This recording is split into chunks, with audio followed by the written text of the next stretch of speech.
Okay, good morning. How is Walker? Hello, Raven. Hello, Texas Brat. Eric Lieber. Ain't no holla back, girl. Amy Baker, hello.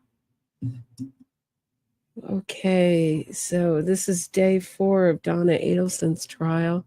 You know, we are through. Let's look at the witness list for the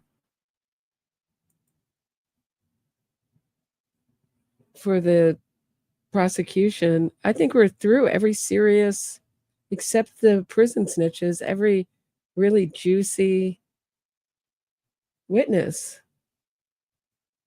First I thought it was going slowly, but then I thought last night, no, we've gone through it. So let me look. Let's look at it together. This is states amended. And let me just look the witness list. Is there anyone on here?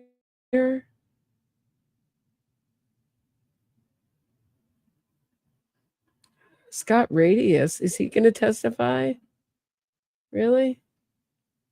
That would be interesting if he testified. Ryan Fitzpatrick, Sigfredo Garcia is not going to testify. Mary Hull we had. Craig Isom we already did. Is Erica Johnson going to come in? I thought she got into some trouble with the law, I heard. Jeffrey Lacasse we've had. Katherine Magbanua we've done. So going to like the second slide here.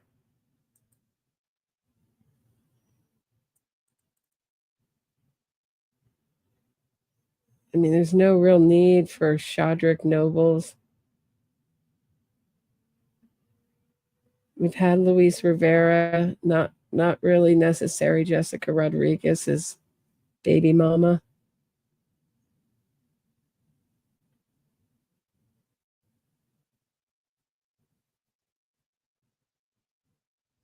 Stephen Webster we haven't had, and Sarah Yusuf. Maybe those.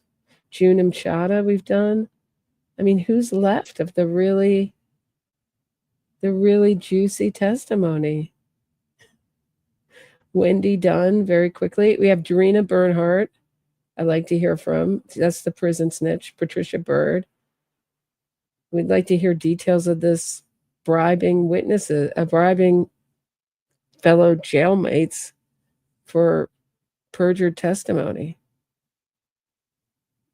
that was favorable to Donna. I mean, you just made up nonsense.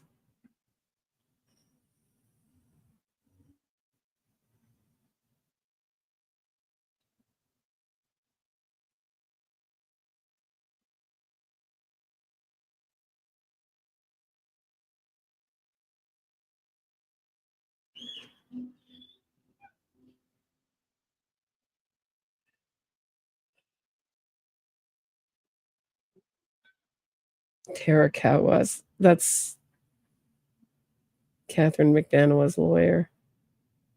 Be curious what that was about. But they put many more people on than their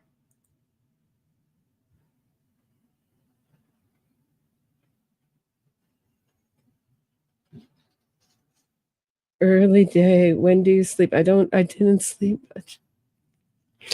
Taking care of my friend's kitty while she's away. So I'm running from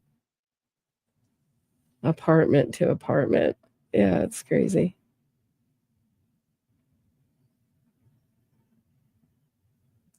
I thought Pat Sanford testified a little bit in the beginning. Did he not? Did I imagine that?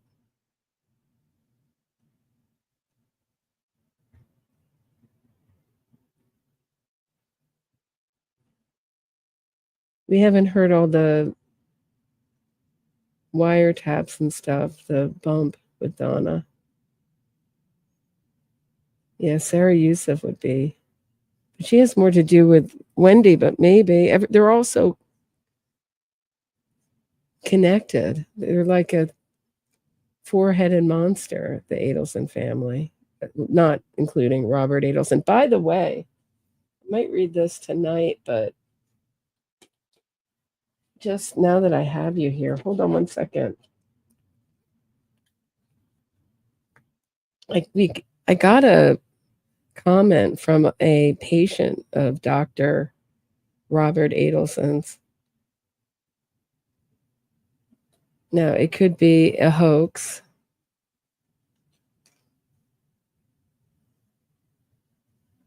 This is what she said, so take it with a grain of salt.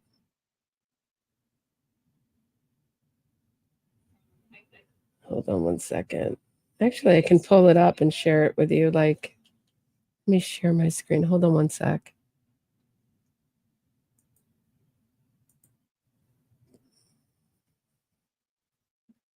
I didn't know he was doubly certified in plastic surgery. Is he? I know he operates. Hold on one second. So go to my channel. And then I go to the live that I did on Robert Adelson.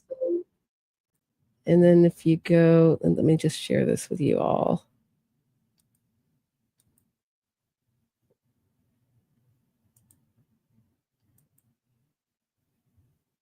So here it is. I just pinned it. I thought maybe other people.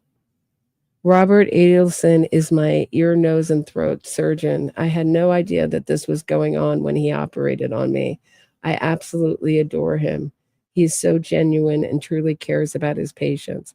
So I pinned this because I figured if you read his reviews, they're all like this.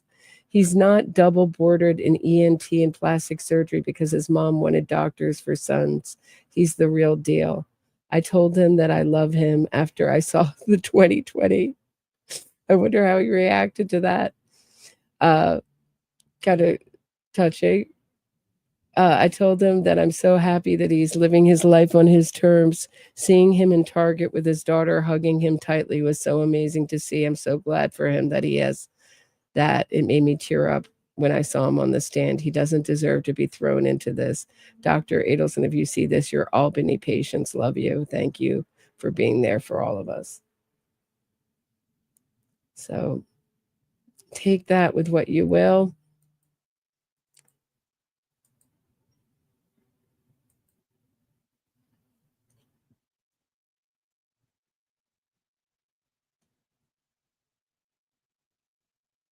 Yeah, Charlie's testifying for the defense, though. He's on the defense list.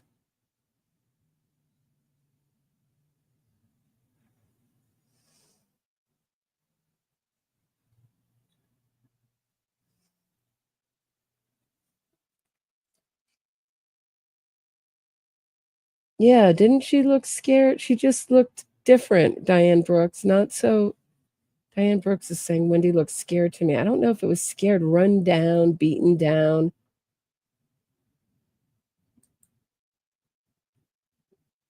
Not the kind of flip. Her arrogance was even toned down a tad.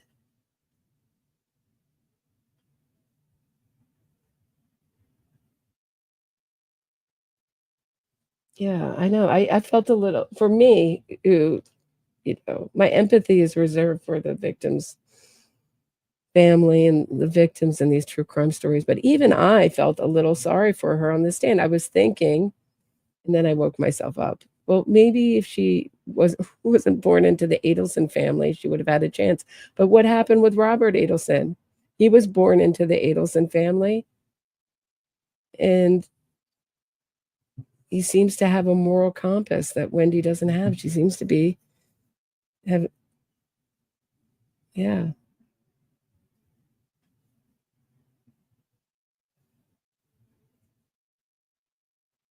Yeah, I'm going to go over a testimony on Saturday. It's going to be a long one.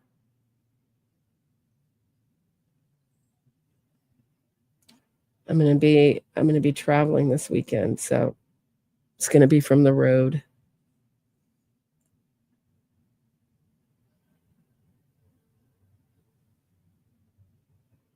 Let's see. Do we have,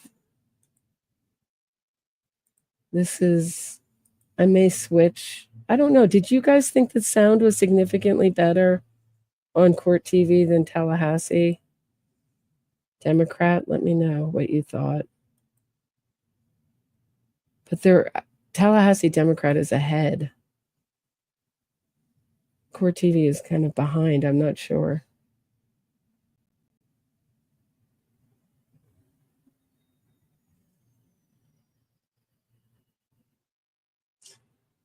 Yeah, I don't know. I mean, are they going to bring up Katherine Magbanua back up to the stand? I don't know how that works.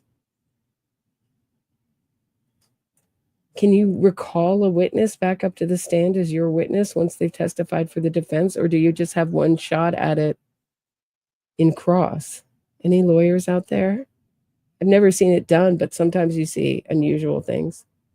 Good morning, Doris. Nice to see you. Hey, Dark Side. Thanks. That's kind of you to say.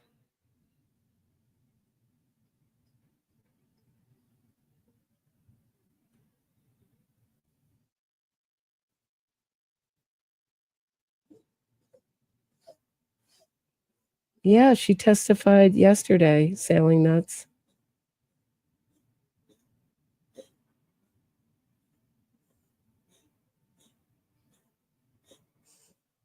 Yeah, doesn't she look well, B Rabbit? I thought her testimony was excellent. It gets better and better. Maybe she's getting closer to throwing off the denial. Thanks, Princess Iron. Right, but that was as a rebuttal. But can the defense do that? That's what I'm asking, Susan Hicks. Good point. But you know what I mean?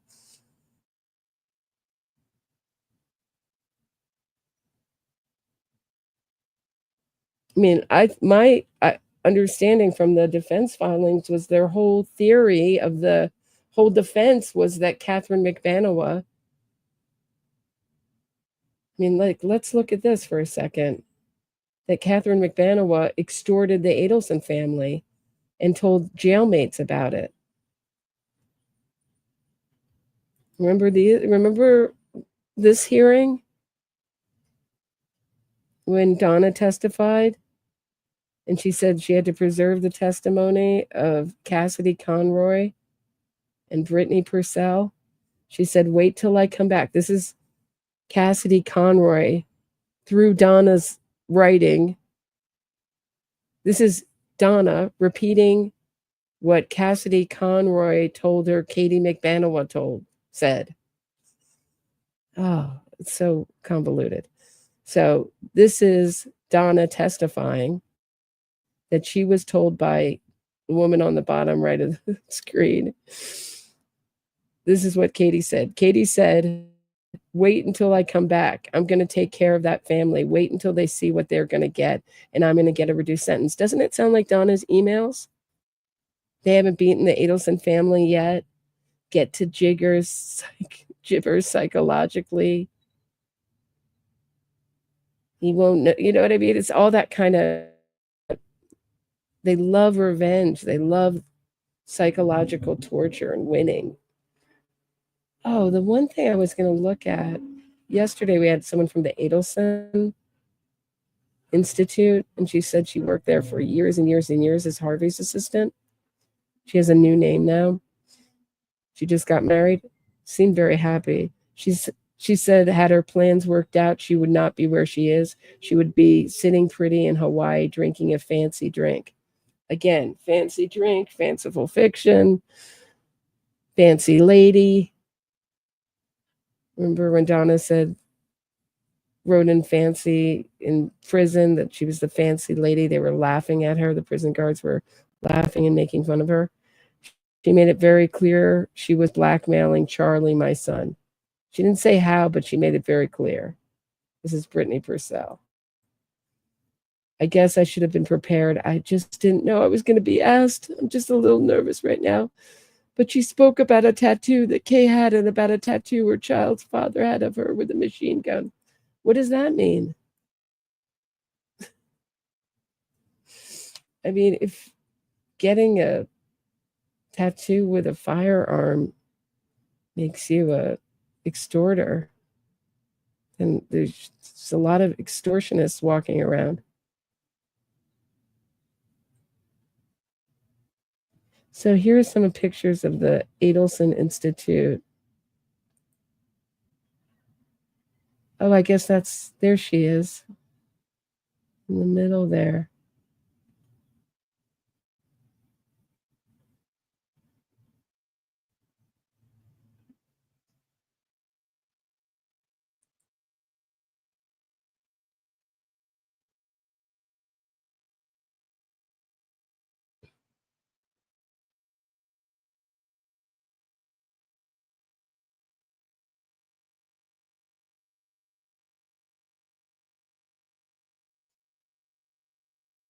It's just these dental practices work in Florida are run very differently than they are in New York, I'll tell you that. Hey, Wesley John Holmes, where are you? Is it evening where you are?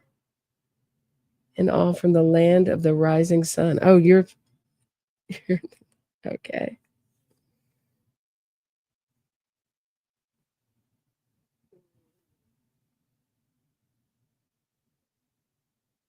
Yeah, it was just a comment, Doris. Yeah. They're all like that, though. If you go to his reviews, Robert Adelson's reviews, they're all like that.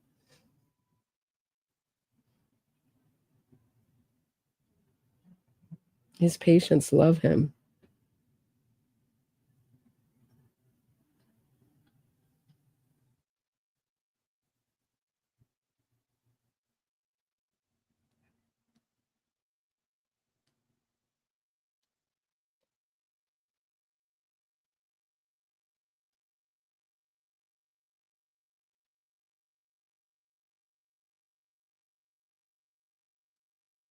Oh.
Yeah, I'd be so surprised now if she doesn't get convicted. This trial has been so devastating. How does everyone else feel? I hate to predict a jury. Yeah, I just don't know, you know.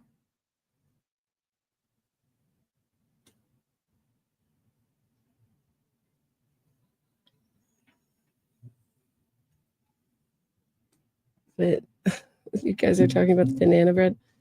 Remember Jackie Fulford brought that up again? Wendi? Like, well, if Wendi said it, it happened. What proof do you have of this banana bread besides Wendi's testimony? Oh, my cat is biting the cord of the computer here.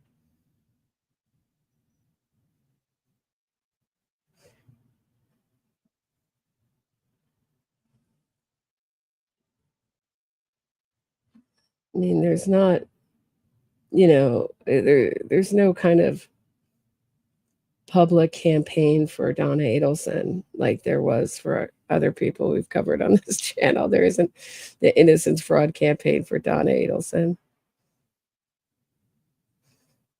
Corbett, Doris. Corbett is continuing to testify. And after that, I don't know. We still have the snitches. We still have the snitches coming up. I hate to call them the snitches, the jail inmates, Donna's jail inmates. Donna's jail daughter, Dorena Bernhardt. I'll toss her up again. And Patricia Bird might testify. We also have, I haven't gone back to my old episodes to let Patty know, but there's the handwriting forensic analyst who I talked about before, and now I've forgotten her name. I showed her all her credentials, even an article about her, and now I've forgotten her name. I don't even recognize it on the state's witness list. Oh boy. Getting old.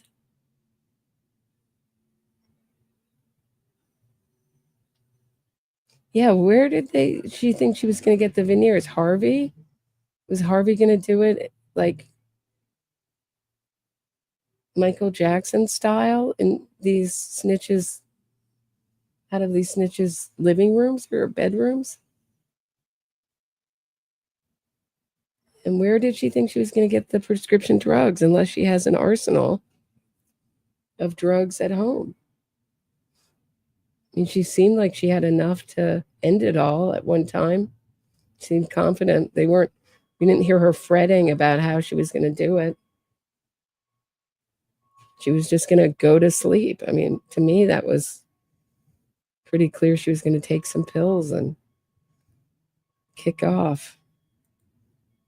Kitty's 1993. I don't mean to be insensitive about it, but I think she's way too narcissistic to do that. Kitty's 1993 says if Alan Jackson was defense, he would be going after the witnesses hard as liars. Not seeing that approach, which to me would be expected. They didn't even go really, they kind of touched on it with Katherine Magbanua, but that's the best thing you have with her is that she lied under oath.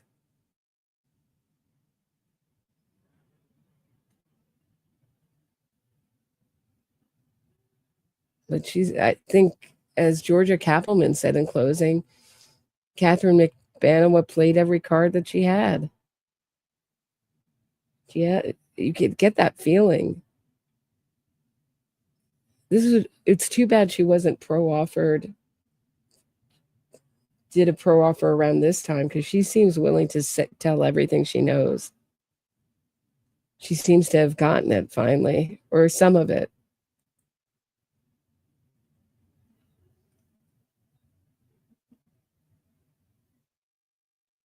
I thought she was a great witness, Katie.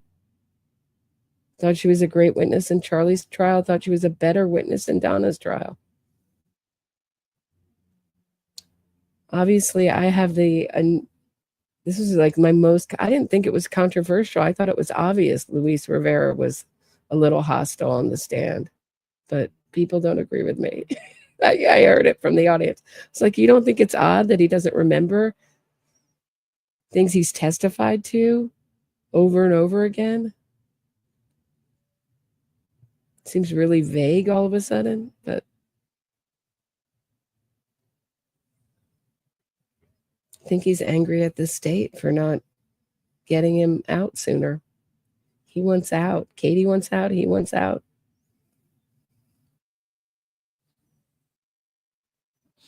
I think it would look just like Christopher what is asking, what could Charlie's testimony for the defense look like? It would look just like his testimony in his own trial. And then he can say, my story never changed. And as the press loves to say, they always maintained their innocence. Yeah, that's what most criminals do. Very few stand up and say, I did it. It just cracks me up when our media is like, oh, they've always maintained their innocence, like it's some rare thing. Yeah, most criminals lie. It's so ridiculous. Charlie Adelson's always maintained his innocence, and he's always told a consistent story. That's what the Innocence Project would say about him.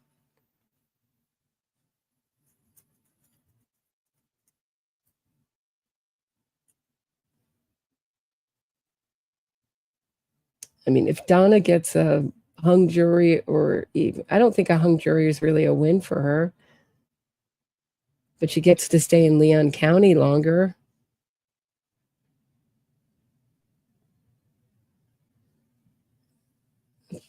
I don't know what prison she may be sent to. It may be nicer than the prison she's sent to, should she get convicted.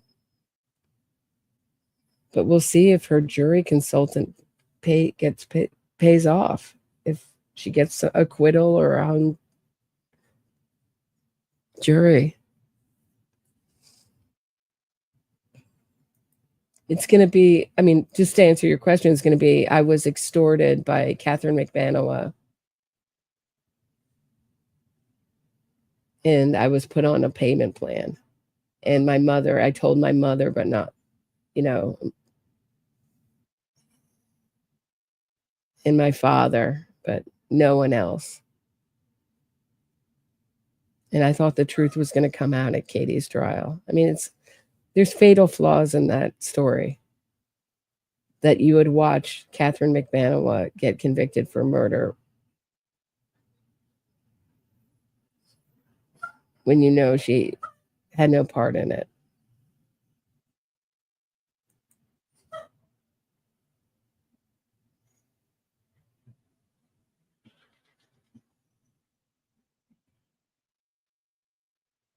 Yes, I do, Doris. I think that the grandsons were props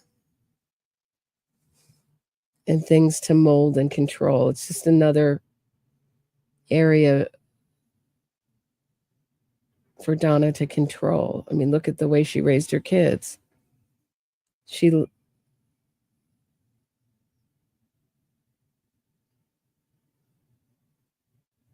It's another way to exert her power and control over her kids. And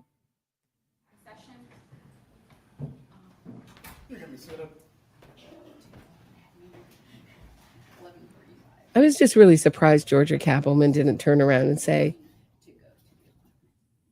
talk about the banana bread with Wendi. What did you think Dan was going to do with that banana bread that your mother made in a non-kosher oven with non-kosher ingredients? What do you think he was going to do with it? It was his favorite. So are you saying he didn't eat kosher? Are you saying he made an exception for this banana bread? I'm sure Wendi would lie on the spot. Oh, yeah, he ate kosher except my mother's banana bread. He said he made an exception for that. I think a big motivation for this move was Wendi's job. And if you look at the letters, Donna says it again and again and again. You don't have enough money. I mean, obviously, she could feed her kids and get her kids swimming lessons and everything else that they wanted with her salary. but it wasn't enough. She had to have mega bucks. And it was embarrassing to Donna that her daughter, who graduated magna cum laude from Brandeis, would be on year-to-year contract at Florida State University in Tallahassee, which to her is, Bumble F Nowheresville.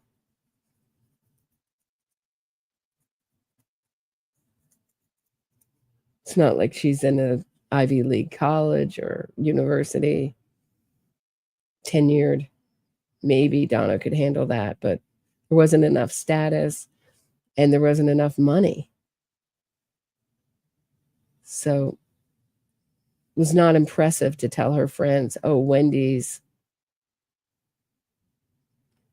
teaching law in year by year with her raising her two kids in Florida State University. She was supposed to get that job with Gary Cohen as a big piece of the puzzle. She had interviewed for it. They wanted her to hire her for $1 million salary a year and become partner or attract a partnership. I can't imagine they would hire her to be partner right away, but okay. I assume that was a track to partnership, fast track maybe. But once the murder happened, that kind of ruined it. It didn't kind of ruin it, it ruined it. They were like, no thanks, we don't want a murderer on staff. We don't want an arrest, someone dragged out of here in handcuffs one day, in our name in the paper, our law firm's name in the paper. No, thank you.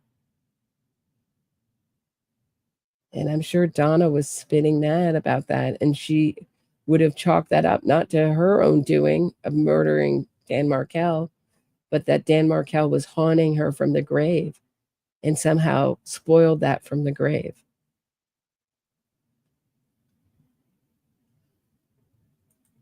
I hope the kids don't have the Adelson gene. Scary, right? Yeah, Antoine, I don't know. Maybe the snitches will testify to it. I don't know. Court TV reported it. But what they did with that filing is they redacted it and made it private. So it was an illegal filing, that allegation from the state that she was looking to harm Robert Adelson, Katherine Magbanua, and Drina Bernhardt, one of the snitches' mother, from jail, from Leon County Jail.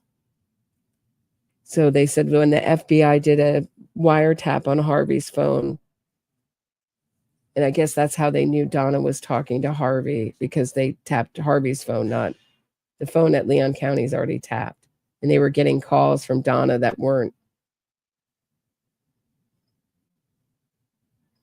didn't have this is a call from an inmate at Leon County, that kind of thing. You're being recorded kind of thing. I assume that's how they figured that out, that her lawyers were letting her use their phone. Maybe it coincided with her visits. But the FBI did a sting, and the defense said they found no evidence except the testimony of these snitches. So I don't know. We'll see. They may we didn't hear about it in opening, so I assume we're not going to hear about it. I'm assuming the state is going to abandon that.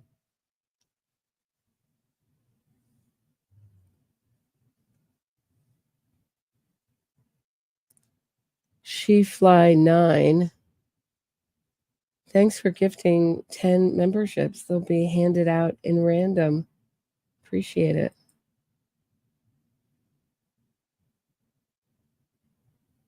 Wow, we're starting late this morning, huh?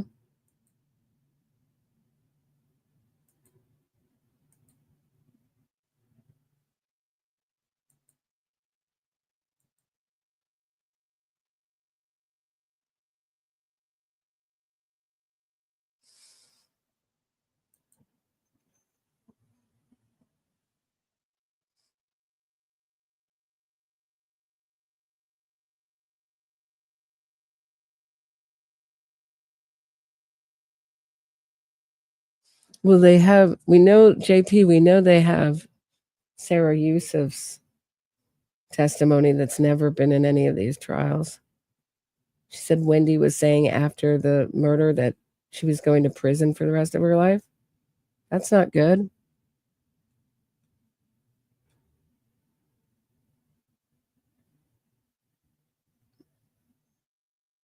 I don't believe so. Raise the road. I think it got turned down. But maybe she's trying again in another court. I don't know. They never give up. But I would have thought that the defense would have brought it up.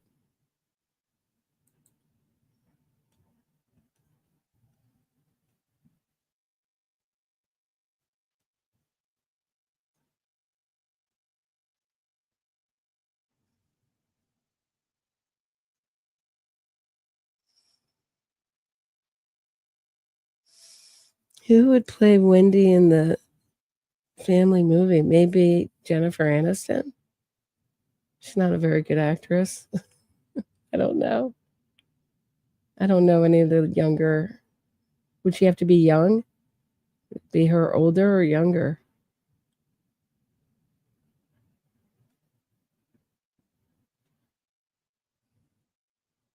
I'm just sad I can't play Donna Adelson in the TV movie. That's the part. That would be a great part for an actress to play.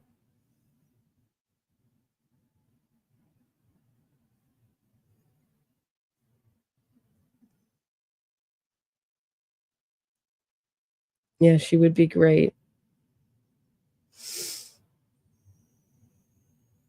Yeah, I'm not one of the few people who don't like Meryl Streep's acting. To me, she always does all the same stuff.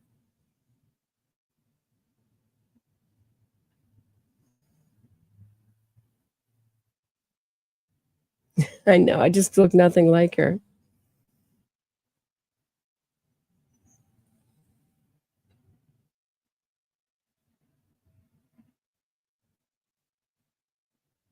I'd have to shrink down to like 95 pounds to even, I don't know what they did. I'd have to do some serious makeup, even look close.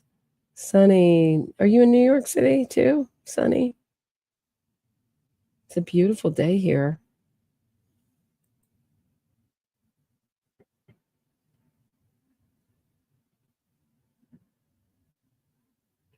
Who would play Rivera and Garcia?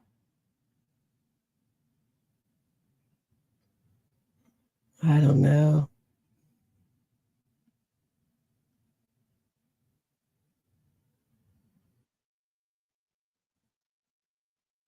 Nice.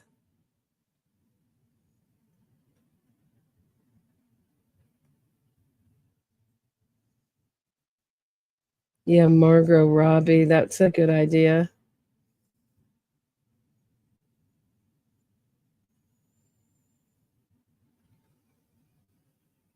Who would play Georgia Kappelman?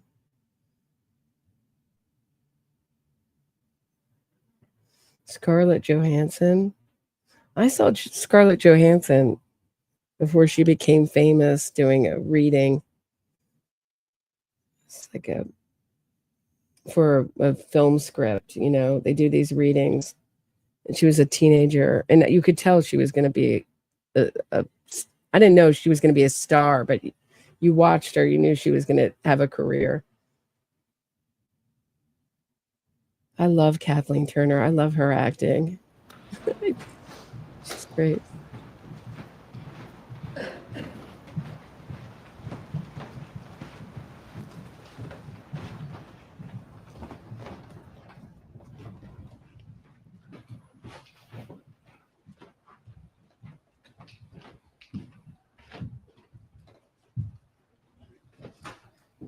Everyone can be seated.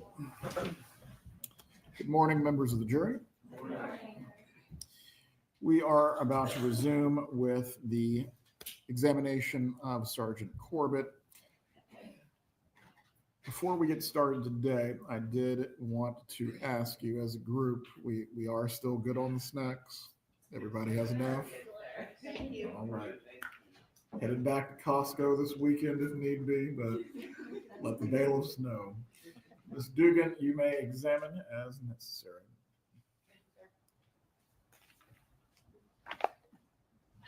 All right, so before we go back to your PowerPoint demonstrative, I want to show you one thing. And before I show it to you, Judge, I'd like to offer State 64 JJ into evidence by stipulation. That's correct, Your Honor. 64 JJ is admitted at this time.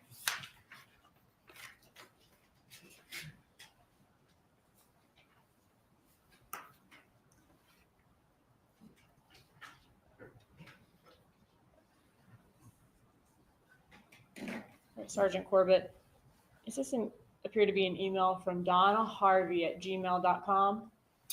Yes, Okay, subject, bad news. correct. And it was sent on June 25th of 2013 at about 11 p.m. That would be GMT or UTC time, so we would need to subtract 4 hours from that to be local time, but yes, Okay, thank you. So sometime the night of June 25th of 2013. correct. And that was the same day as I believe the plan of action email that we saw yesterday from your PowerPoint, which was sent just a couple of days after Wendy's relocation was denied. That's correct. Okay.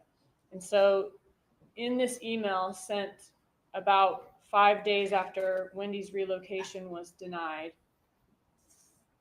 from Donna and Harvey to some friends, does it say, not in the mood to talk right now and hope you'll understand. Wendy's hearing for relocation was denied. No chance at the appellate level for an appeal. We are all very disappointed. We'll talk soon, I promise. Love, Donna. Yes,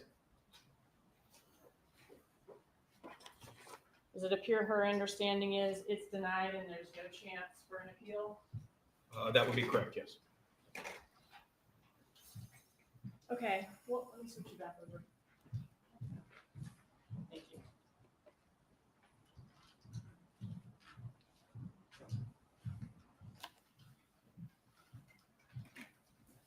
Okay, so where we left off yesterday, we went through some of the emails showing Donna Adelson's involvement in the divorce, text messages showing her venting to Charlie Adelson about the divorce.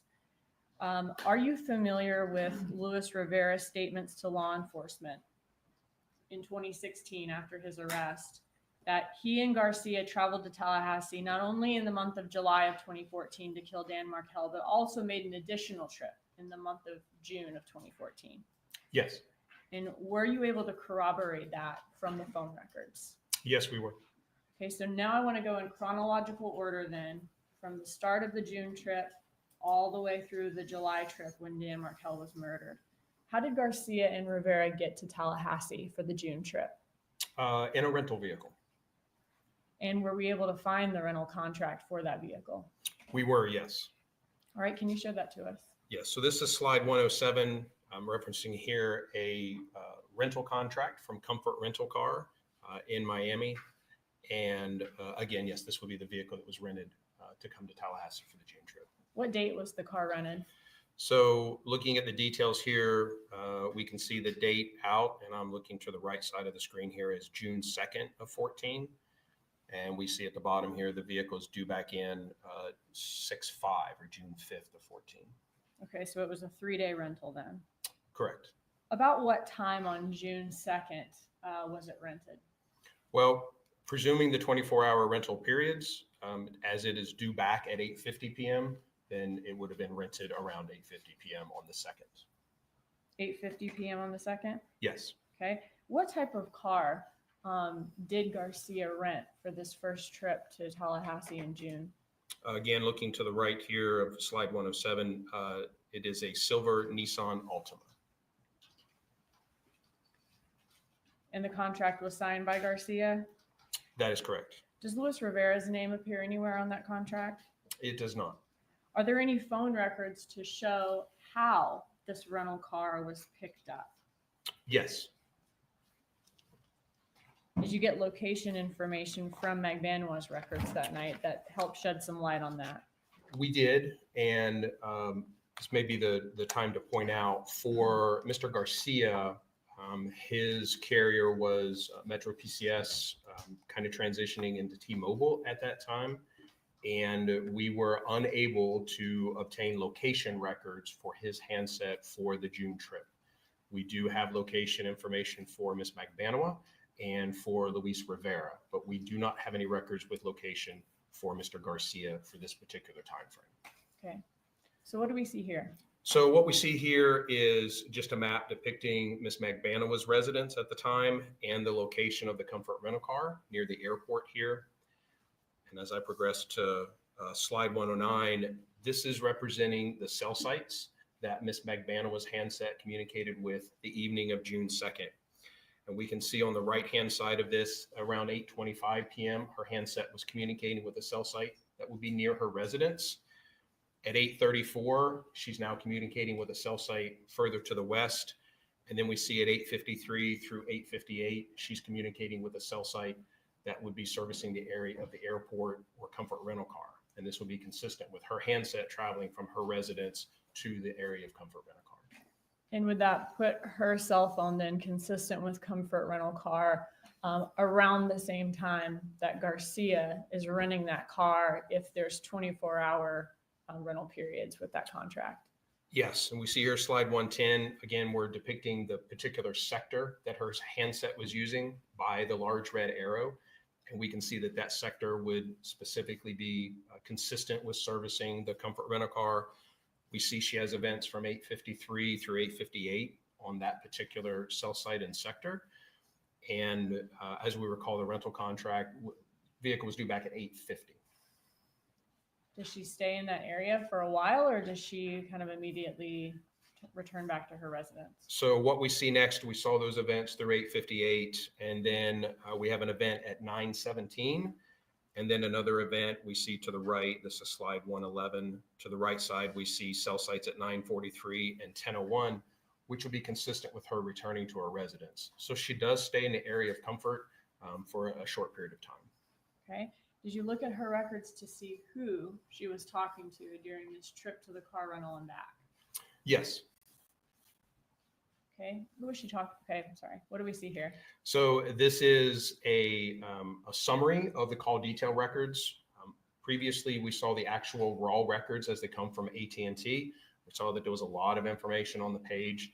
So with our analytical software, we're able to produce these summaries, which allow us to assign names. We can convert the date and time to our local time, and it just makes it easier to read those call detail records. So this is just a summary of the calls for the subjects that you see here for the evening of June 2nd around the time of this rental car. So who was she talking to on the way to Comfort rental?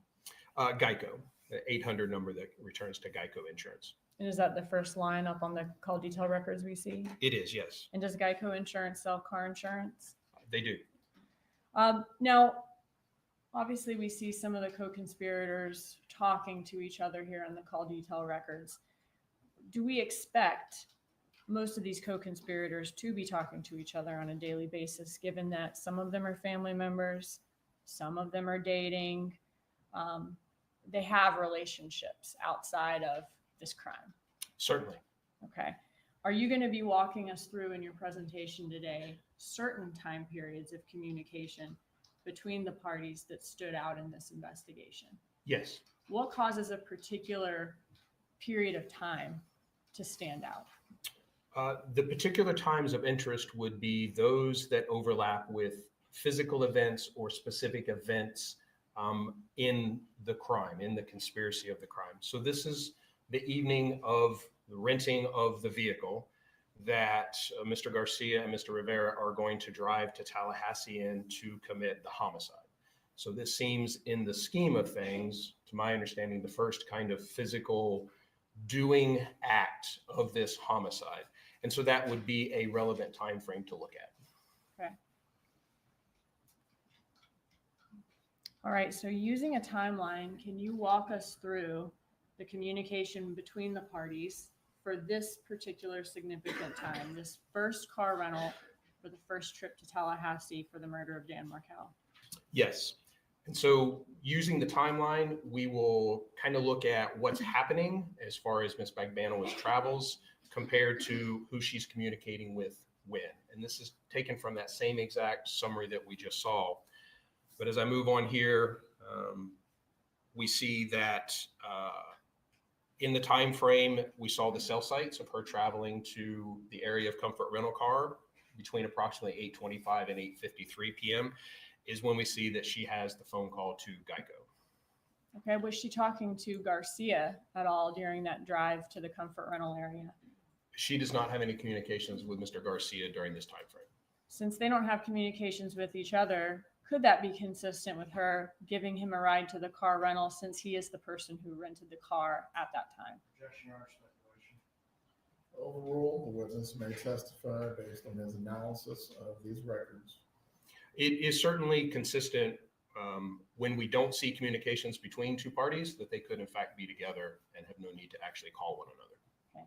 They could just not be together and also not talking to each other. That's correct. All right. But the reason that this could be consistent with her giving him a ride there is because once she's consistent with that area, it seems that that's the time that the car is being rented. That is correct. Okay. Now, who attempts to call Katherine Magbanua once she is consistent with comfort rental, dropping off Garcia? So again, at the time frame, her handset will be consistent with the area of comfort rental. We see an incoming call from Charlie Adelson at 8:57 p.m.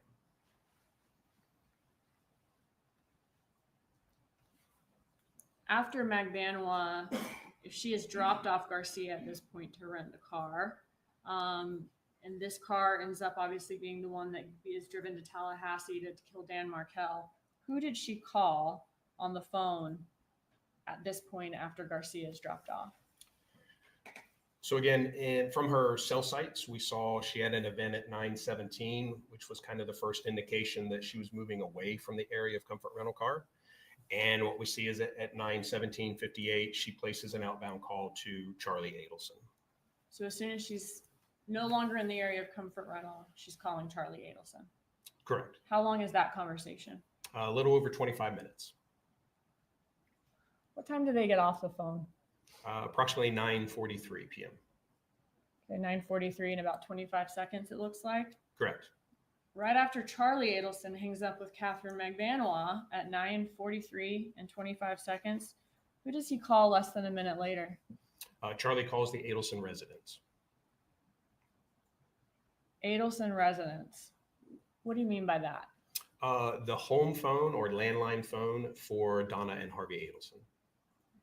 Okay, so this is a landline that presumably they would both use that's located in their house. Correct. Okay, and how long does that conversation between Charlie and the Adelson residence last? Also just over 25 minutes. Who does Katherine Magbanua call once she is back in the area of her home? What we see in just after 10, she calls, text. There's a few communications back and forth here with Sigfredo. Okay, do Harvey Adelson and Charlie Adelson then talk on their cell phones that night? Yes, there are two calls, and we can see 10:16 that Harvey Adelson calls Charlie Adelson. At 10:27, Charlie Adelson calls Harvey Adelson. So this is Charlie and Harvey talking on Harvey's cell phone, is that right? That's correct. Okay, does Charlie Adelson call or receive calls or messages from Donna Adelson's cell phone that night? Not that night, no.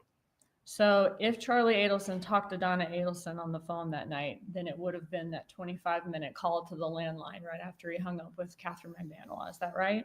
That, Calls for speculation. Overruled, he is not definitively saying what did or did not occur, what might have been possible. You may continue.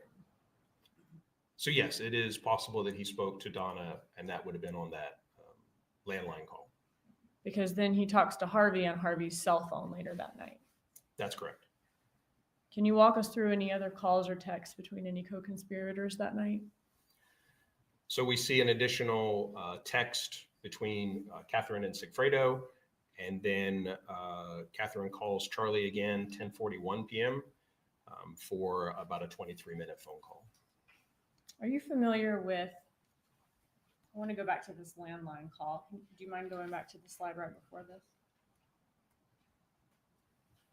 Are you familiar with statements by Charlie Adelson from the 2016 wiretap in this case that we'll hear beginning later today, where Charlie Adelson tells people on his cell phone that he'll call them back on a landline? Yes. As someone who's familiar with technical operations of law enforcement and wiretapping, is there a perception that talking on a landline is safer than talking on a cell phone? Yes, I think that may be a perception. Okay. Does Charlie Adelson most often talk to Donna Adelson and Harvey Adelson on their cell phones or on the landline? Most frequently on their cell phones. Okay. But we see that after he gets off with Katherine Magbanua that night, he does call the landline. That's correct. Okay. And this is right after the car is rented, the rental car. Correct. All right. What percentage of total communication does Charlie Adelson has with Donna and Harvey is to their landline? I'll have to move forward here just a little bit. We had talked about the call from Katherine to Charlie. There's a final call or some communication between Ms. Magbanua, Mr. Sigfredo, Mr. Garcia later that evening of the 2nd. And then to get to your question, and this is slide 122, just a breakdown looking at Charlie Adelson's communication records and trying to eliminate all the duplicate events that we saw previously where one phone call may make 3 events in the record. So trying to whittle all those down. What we see in this time period between May of 2014 through August of 2015 is 28 communications with the landline and 1,378 with the combined cell phones of Harvey and Donna Adelson. So a little under 2% of the calls to the residents. So during that little over a year time span, he only has 28 calls ever with Donna and Harvey's landline. Is that right? That's correct. And one of those is that 25-minute call right after Magbanua would have dropped Garcia off to have the car rented. That's correct. Are you familiar with Rivera's statement that he did not participate in the car rental for the June trip to Tallahassee? Yes. Were you able to corroborate that with the phone records? Yes. So looking at slide 123, we see Mr. Rivera. His cell sites are in the blue, listed by the blue dots here. We see that his cell sites are consistent with the area of his residence and a significant distance away from the comfort rental car. Do we have any other evidence that shows who rented the car for this June trip to Tallahassee on June 2nd? Yes. What's this? So there was a citation issued to Mr. Garcia driving that rental vehicle, that Nissan that we saw from the rental contract at Comfort. And this is the evening of June 2nd. Okay, and what time did he receive this traffic ticket? 9:48 p.m. So would this have been approximately an hour after 8:50 p.m. and about an hour after, or about maybe 45 minutes, I guess, after Katherine Magbanua is leaving the comfort rental area? Yes. Okay. And what kind of car was he in when he received this traffic ticket? It is a 4-door silver Nissan. Okay, so it seems as if as soon as he rented that vehicle, within an hour, he's getting a traffic ticket in the vehicle. Yes. And are you familiar with Jeffrey Lacoste's statement that he drove a silver Nissan sedan at the time that this happened? Yes. Now, this traffic ticket that Garcia received, this would have received, or it would have created a record in law enforcement databases that he was in possession of this Nissan silver sedan, right? Correct. So after he got this traffic ticket, what did he do? Well, what we saw was an additional comfort rental contract where it would appear that he returned the Nissan and obtained a different vehicle. So this is slide 125, and we can see that on June 3rd, he now has a blue Hyundai Sonata.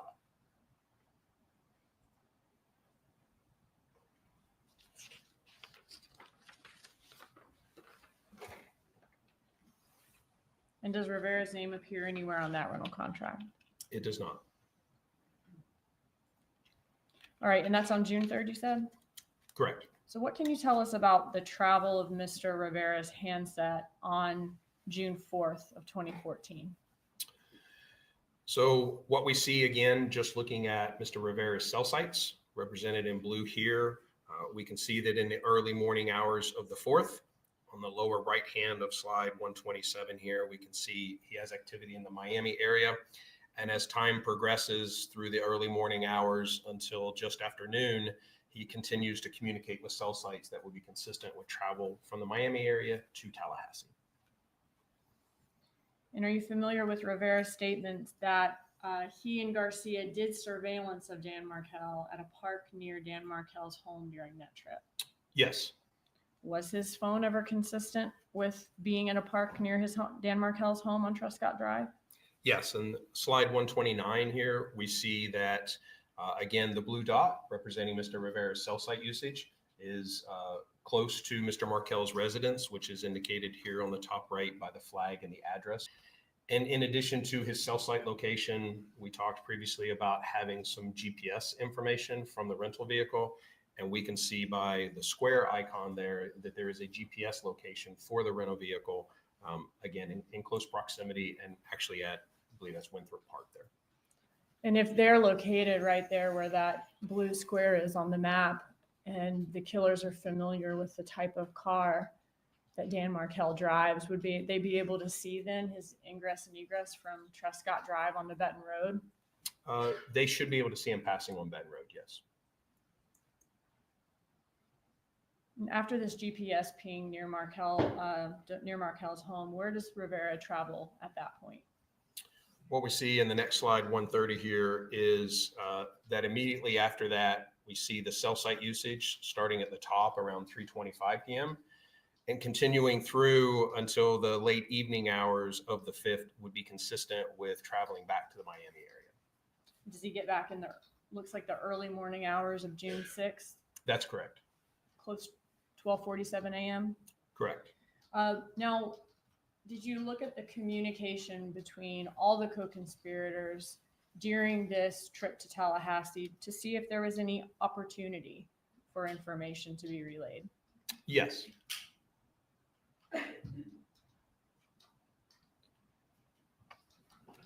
So what we see, again, from the time of the rental car on the 2nd through the 4th, again, to answer the question, is there an opportunity for communications to occur between these subjects? This, again, is another summary of the call detail records, just showing the communications between, again, the primary subjects of the investigation. Okay, and how much were they talking? So in that time frame, if we go back to kind of our organization here and split out, we can see just numbers of communications or attempted communications. These may be text messages, calls, but just records of communications or attempts. We see that there are a number between Donna Adelson and Charlie Adelson, between Charlie Adelson and Katherine Magbanua, and between Magbanua and Garcia. And then as that continues, so for the total number of communications, we can see those between each of the subjects. Okay, and is Katherine Magbanua the only one who is talking to Garcia or Rivera during that trip on this chart? That's correct. And is Charlie Adelson the only Adelson family member who talks to Katherine Magbanua? That's correct. And do Donna Adelson and Charlie Adelson also have communication or attempted communication? I'm sorry? Do Donna Adelson and Charlie Adelson also have communication or attempted communication? Yes. Okay. Now, going next to June 7th, which would be the day after the killers arrived back in Miami without having killed Dan Markel on this trip. Earlier in the presentation, yesterday, right before we broke in the afternoon, we saw we're back in March of 2014. Donna Adelson tells Charlie Adelson she has to talk to him about something private while she's on the road on the way to Gainesville, and says to erase this text. Do you remember that? I do, yes. Okay. And then a few minutes after she sends that message, she says the subject of the private call is going to be about Dad's birthday. Correct. Dad's birthday gift, actually. Is that right? Yes. And she does not tell him to erase that text where she's saying the subject of the private call. That was correct.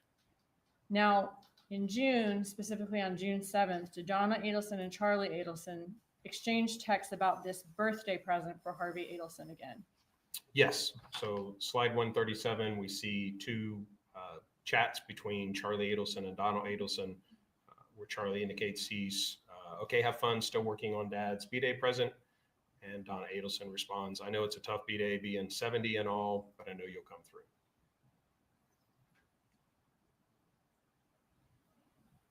Okay, and this still working on Dad's B-Day present would be the day after the killers arrived back in Miami without having killed Dan Markel. Correct. Okay, and this birthday present was mentioned back in March. Would that be about 4 months before Harvey Adelson's birthday? Yes. All right, going forward to July 3rd. Was there an evite to Harvey Adelson's birthday sent to Wendi Adelson that day? Yes, a reminder email that was sent on July 3rd. Okay, and when is the party? So as we see, kind of focusing in here on the details of this email, the party, friendly reminder that Donna's event is coming up on Saturday, July 5th, 2014 at 7:30 p.m. Okay, and was it addressed to Wendi, and we blurred out their names, but her two sons, and listed Wendi and her two sons' last name as Adelson? Yes. Was Dan Markel still alive on July 5th of 2014? He was. And what last name, or an Adelson, though, is listed as the boy's last name here when this is sent? And I'm sorry. Sorry, Adelson is listed as the boy's last name, though, regardless of the fact that Dan Markel is still alive on this date? That's correct. And this was about 2 weeks before Dan Markel was killed? Yes. Now, Donna is listed as the host here, but was there further evidence in the records that Donna Adelson was not only the host, but was also the person who sent these evites? Yes. Okay, can you tell us about that? There was at least one other email from the Donna Harvey at Gmail account to Evite inquiring about whether the evites had been sent. The title of the email, I believe, is Have My 14 Invitations Been Sent? She's following up. It is signed by Donna Adelson, following up on whether those evites have actually gone out. And it indicates that basically she's unfamiliar with the process, but she had listed the attendees under the contact section on their form. So she's the one that's listing the invitees for the contacts for Evite. Per that email, yes. And checking to make sure the invitations did get sent through the Evite service. Correct. And does she also send a message to another person saying, did you get the Evite? Did you get my Evite? Yes. All right. I want to move on to then a couple of days later, July 6th. So would this be the day after the party? Yes. Okay. What message was found in the cell bride of Wendi Adelson's cell phone on July 6th? So this is slide 142. There is a text message from Wendi Adelson to Dan Markel asking if he is in Tallahassee for the dates of July 14th through the 18th. And she says she wants to know because she wants to know if she can have the kids on the 16th. Correct.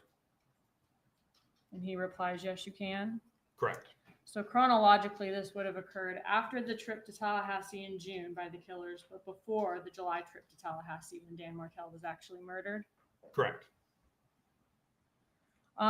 Now, the dates that Wendi Adelson is asking Dan Markel about, what is significant about those dates? What happened on July 15th? Those dates encompass the rental car and the trip to Tallahassee and ultimately Mr. Markel's death. Okay. So July 15th was the day that the killers rented the car to come to Tallahassee. Correct. And then they were in Tallahassee from the 16th through the 18th, Correct. with Dan Markel being killed on the 18th. Correct. And where was Wendi Adelson when she sent this message? So Oh, thank you. Let me ask you about this.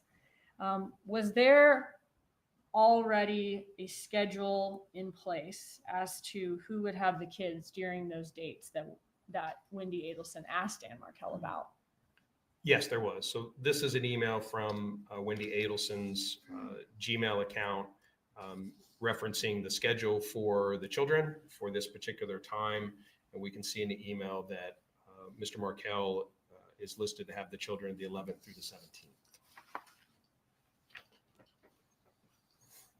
And the date she was asking about is the 16th. Correct.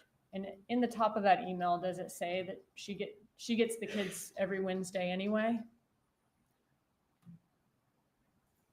That she has the children every Wednesday anyway? Yeah, the last sentence. I imagine you'll have a chance to have them on Wednesday nights during the weeks in May, June, and July. Yes, that she would imagine to have the chance. Okay. So what she was asking about seems to already be established in this schedule that was already established in January, 7 months earlier. Correct. All right. So where was Wendi Adelson when she sent the message to find out whether Dan Markel would be in town that week? So that message was sent the morning of the 6th, and the closest cell site or event we have with location, she's communicating with a cell site in South Miami Beach, that would be consistent with the continuum. And the continuum was the residence of Harvey and Donna Adelson at the time. That's correct.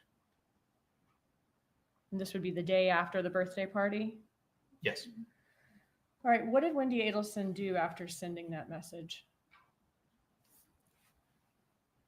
So this is slide 146. There is a calendar entry which created an event for July 7th of 2014, which indicates cancel cable and get Apple ID and Netflix instead. Okay. Obviously, this is something a lot of people do, right? Cancel cable and end up getting streaming services. Yes. All right. But you can stream from anywhere, right? Is that one of the perks of having streaming over cable? It would be one of the perks, yes. Cable is typically, especially back in 2014, was maybe confined to a more fixed spot like a home. Correct. And this was on July 7th then. So was Wendi Adelson still living at the Aqua Ridge Drive in Tallahassee at that time? Yes. But by the following month, she had relocated to Miami and was no longer in that home. Oh, that's correct. All right, moving on to July 11th. What do we see on July 11th? So on July 11th, again, I'm on slide 148. This is an email from Donna Sue, the Donna Harvey Gmail to Wendi Adelson regarding a Best Buy service or service for the television. And what does it say? It says, if you can't keep Friday, July 18th between 8 a.m. and noon, call to reschedule. It states we took this, the contract we took out is repair in-house if possible. If not possible, they will take it no charge. And here, Dad is being referred to in the third person. Contract is under Harvey Adelson with Dad's cell phone number. Yes. Okay, and it's from Donna Sue at the top. Correct. If they need the purchaser, that's my name with my cell phone number, it says. Is that right? Correct. And what does Donna Sue say the contract is? repair in-house if possible. If not possible, they'll take out at no charge. Is that right? Correct. All right. Did you find any more information about, besides this email from Donna, about this TV repair that was supposed to take place on the morning of July 18th? Regarding, The Best Buy repair? I mean, we know that it occurred, that technicians come to her house that morning. Okay. And was there also emails between or messages about the phone, the TV being in Harvey Adelson's, as it says here? I guess just consistent with this, some Best Buy documents that were consistent with this about the contract being under Harvey Adelson's name that Donna's then communicating to Wendi? Correct. Okay, thank you. All right, moving on to July 14th. Was this the night before the car rental for the killer's July trip to Tallahassee? Correct. All right, were Charlie Adelson and Magbanua together that night? They were, yes. Okay, and how do we know? We have communication. So then again, this is slide 151, a summary of communications between Ms. Magbanua, Charlie Adelson, Sigfredo Garcia. We see some voice activity and a text between them. And then we also have text messages recovered from Mr. Adelson's iCloud account, kind of go along with these. So we see that there is a phone call from Mr. Adelson at 8:53 p.m. And then we find the text message chat that says, just tried calling you at 8:56. And do they appear to meet as far as their phone locations are concerned? Yes. So this continues on.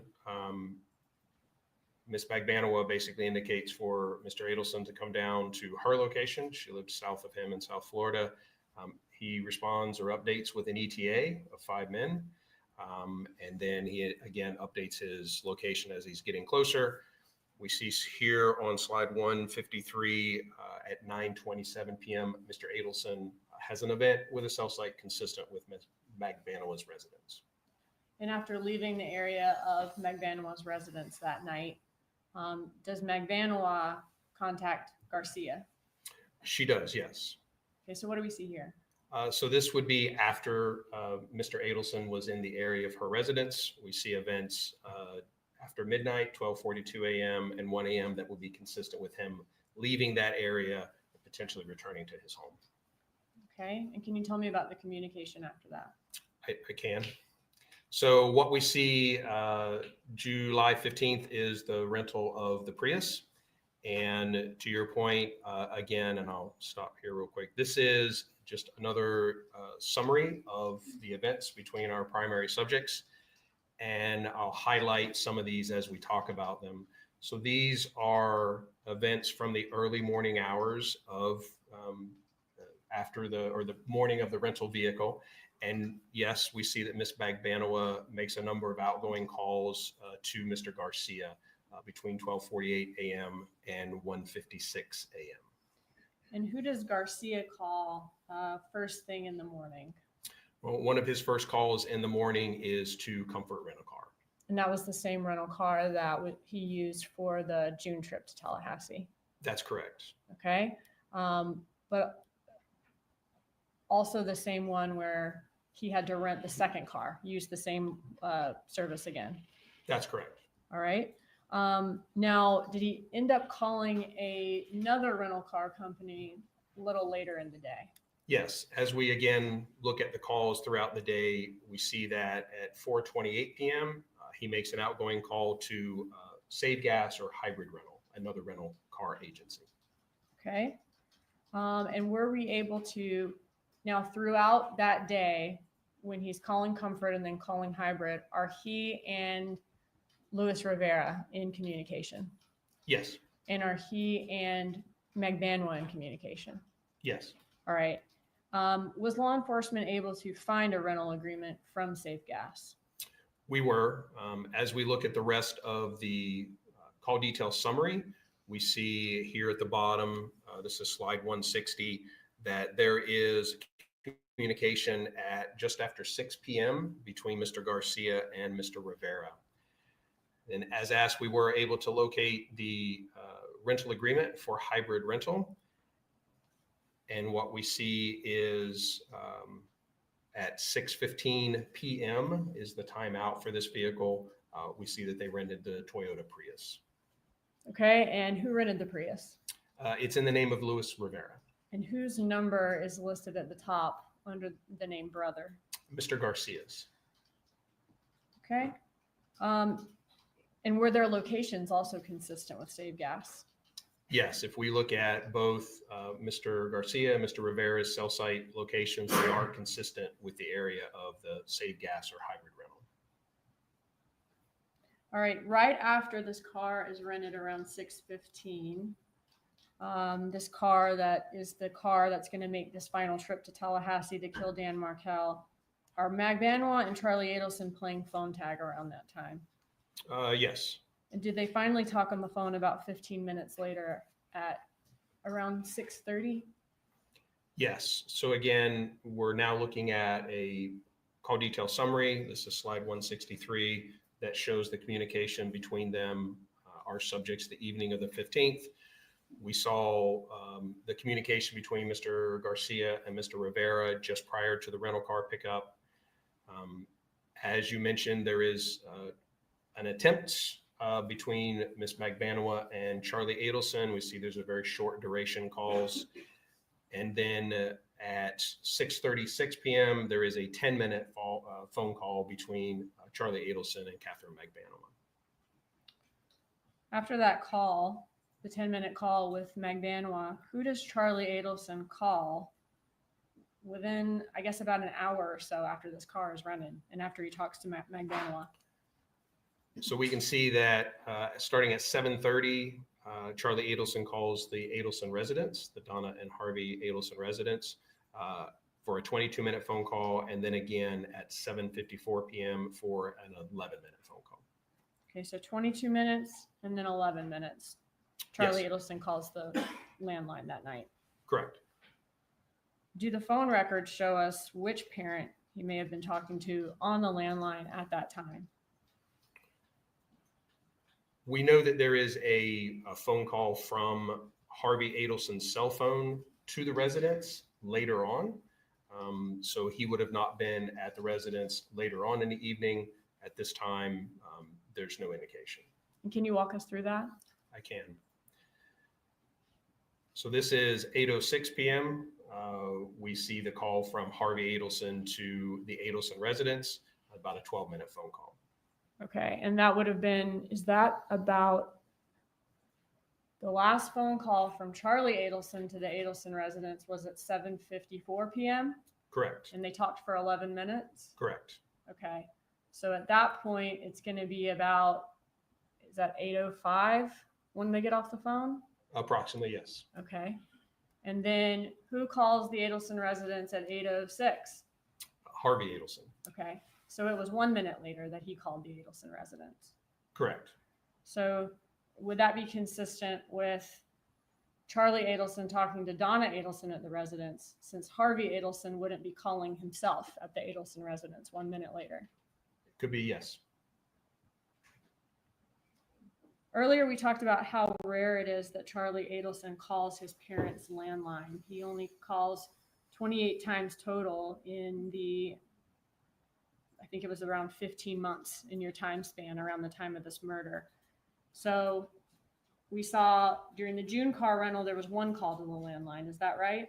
Yes. And for this car rental, there's two calls right after the landline. Is that right? Correct. Sorry, two calls to the landline right after the car rental. Is that right? Yes. Thank you. So 3 total of those 28 were right after these cars were rented. Yes. Next, where did Garcia go after the car was rented? Well, you have your fourth call to the residence Thank you. at 8:20 p.m. Okay. Again, Charlie Adelson calling the residence for a 10-minute phone call. All right. So 4 total of the 28 then, Correct. around the time of the car rentals. All right. What do we have next? So on the 15th, continuing We see that there is a number of communications. This again is after the time of the rental car. There's a number of communications or attempts between Ms. Magbanua and Mr. Garcia. Those continue through the evening and they end about 9:30 p.m. This is slide 172.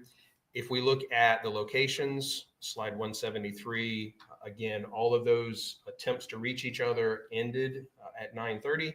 And we can see that beginning at 9:30, Mr. Garcia's cell site locations will be consistent with the area of Ms. Magbanua's residence.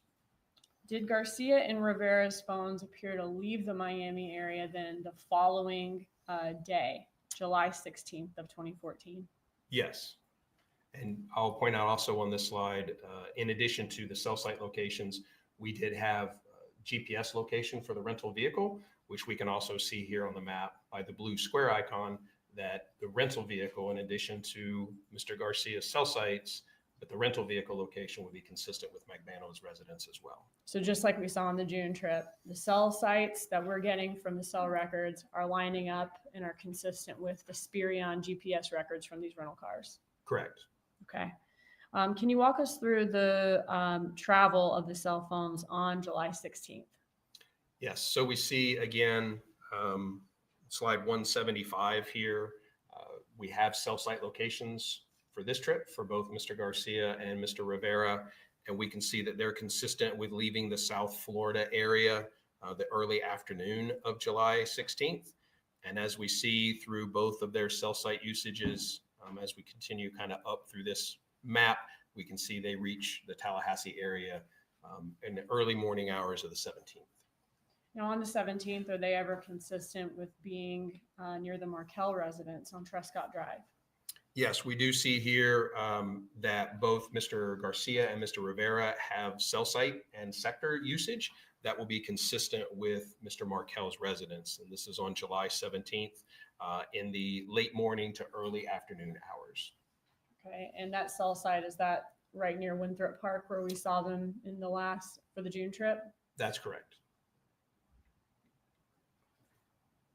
Just a second.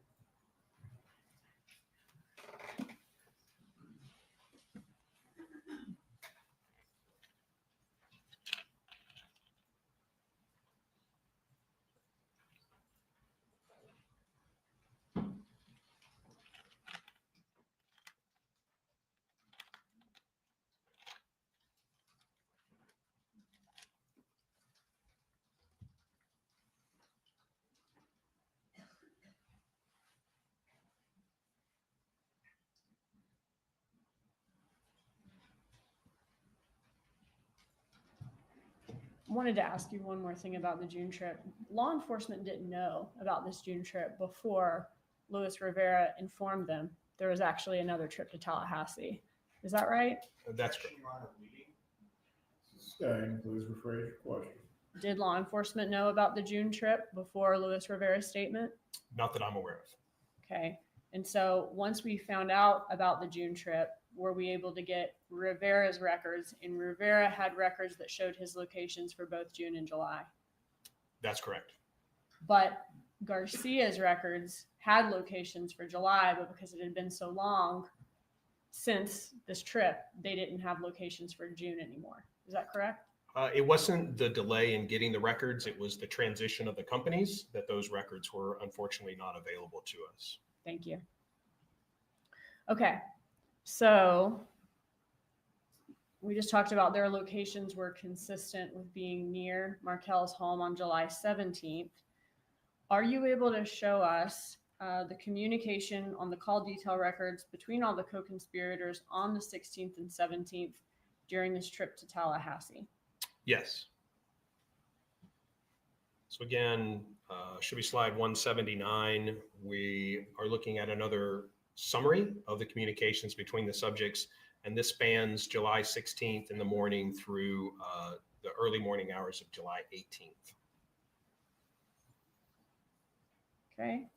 And do we have the same pattern here where Magbanua is the only one contacting Garcia and Rivera, and Charlie is the only Adelson talking to Magbanua? That's correct. If we go back to kind of the tally of communications, again, we can see the highest number of communications between Charlie Adelson and Katherine Magbanua, between Magbanua and Garcia, and then as the others, as the others have communications as well. Okay. And these communications, they also cover attempted communications. Is that right? That's correct. Okay. And some of these communications may be text, some may be calls, some may be mundane. Some of these people have relationships anyway. We're just showing all the communications that, or attempted communications that did take place. That's correct. Okay. All right. So I want to focus on the night before Dan Markel's murder, late that night. Using a timeline, can you walk us through the communication that evening on July 17th, going into the early morning hours of July 18th? Yes. So again, kind of same format here. We see, this is slide 185, we see calls between Charlie Adelson and Donna Adelson at 10:18 and 10:29, both of them for just over 4 minutes. Okay, and what's next?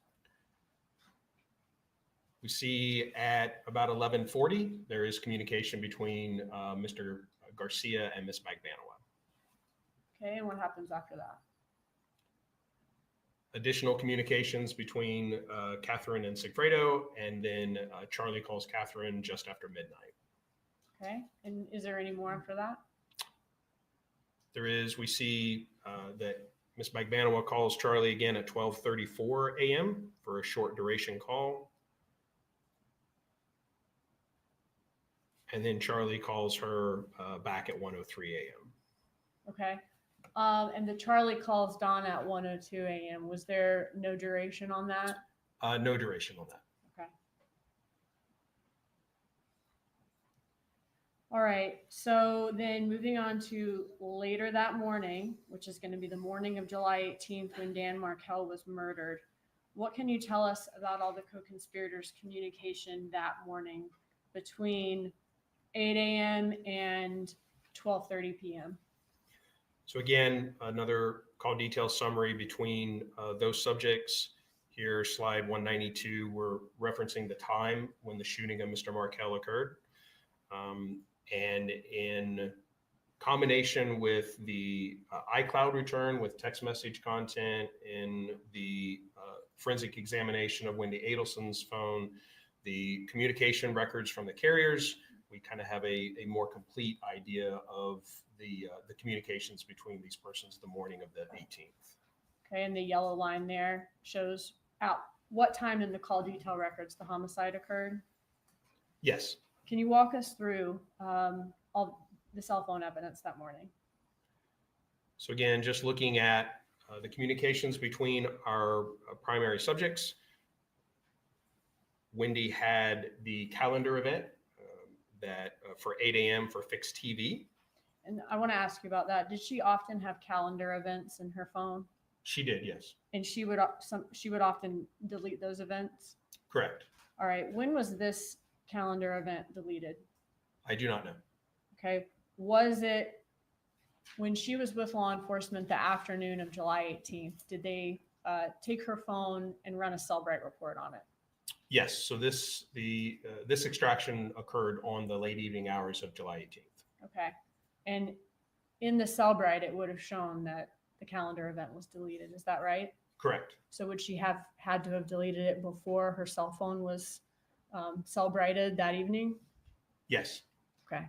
So sometime between 8 a.m. when the event is on her phone and that evening it was deleted.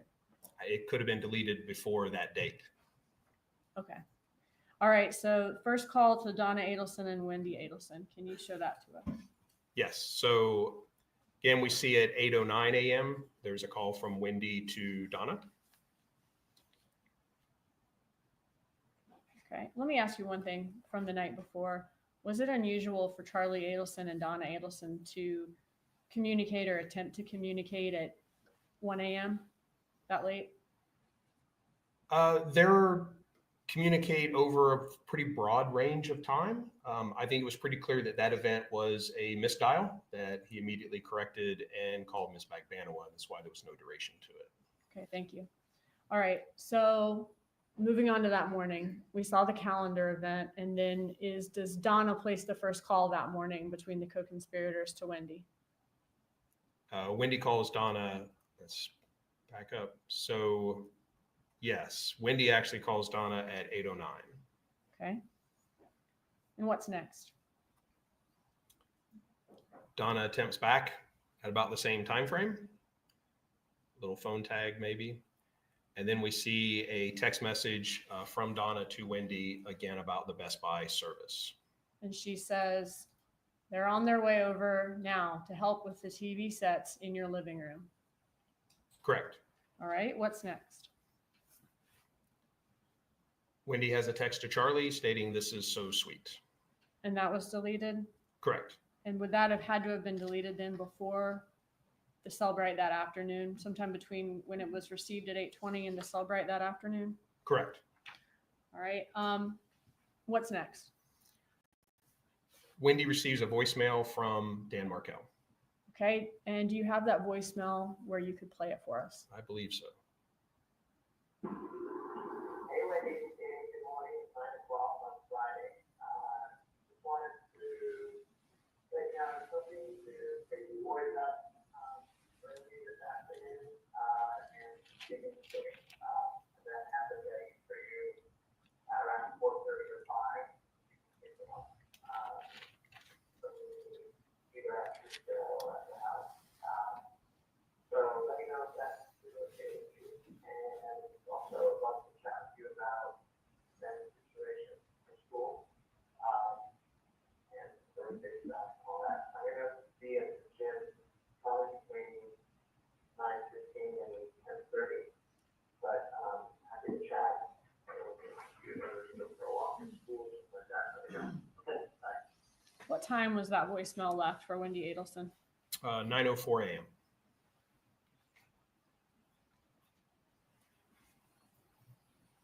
Okay.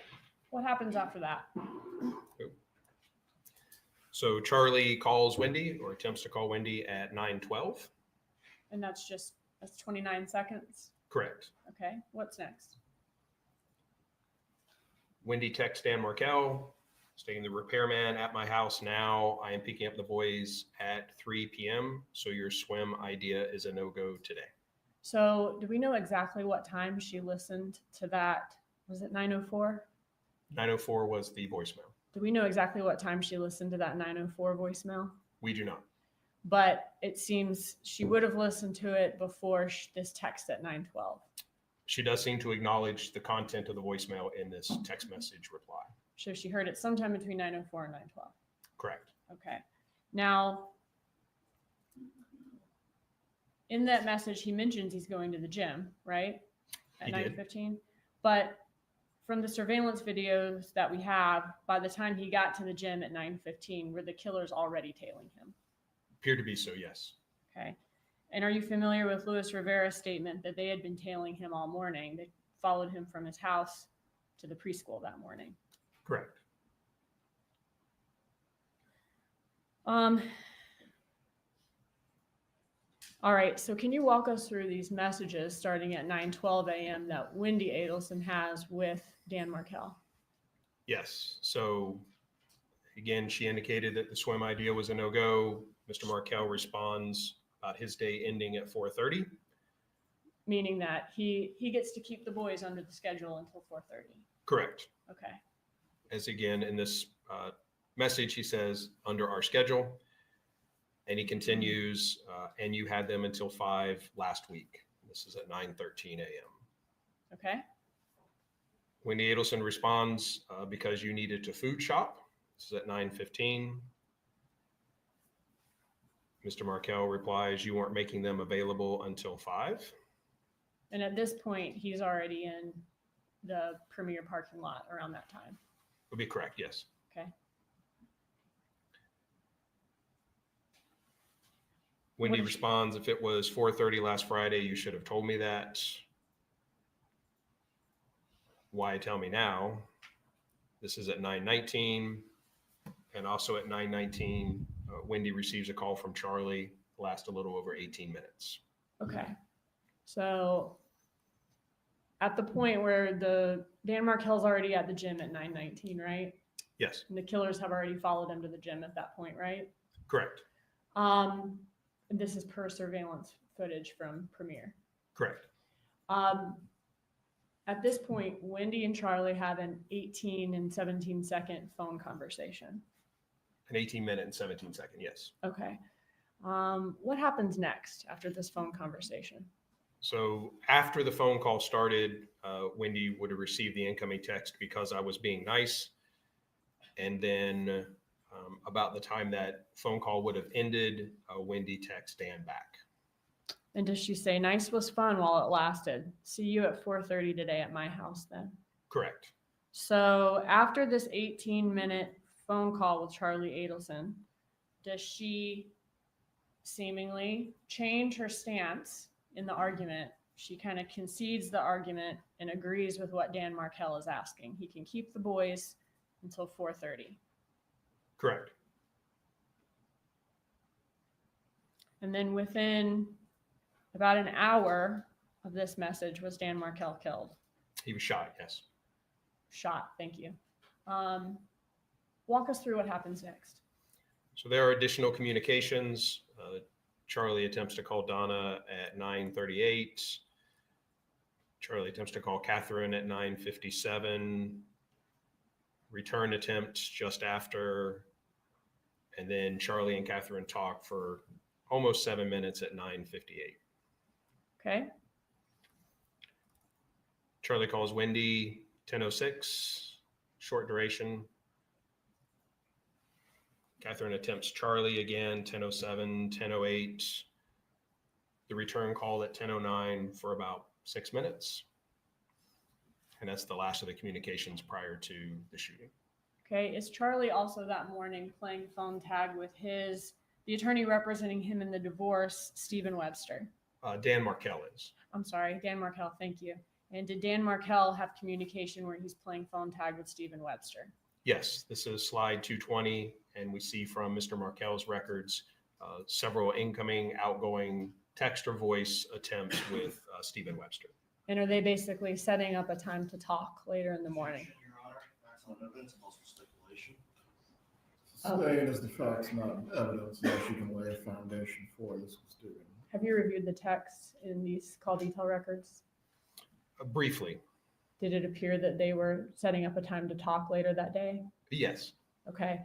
Is the last outgoing communication from Dan Markel 10:34 a.m.? yes, And Dan Markel would have been killed within a few minutes of sending that outgoing message. correct.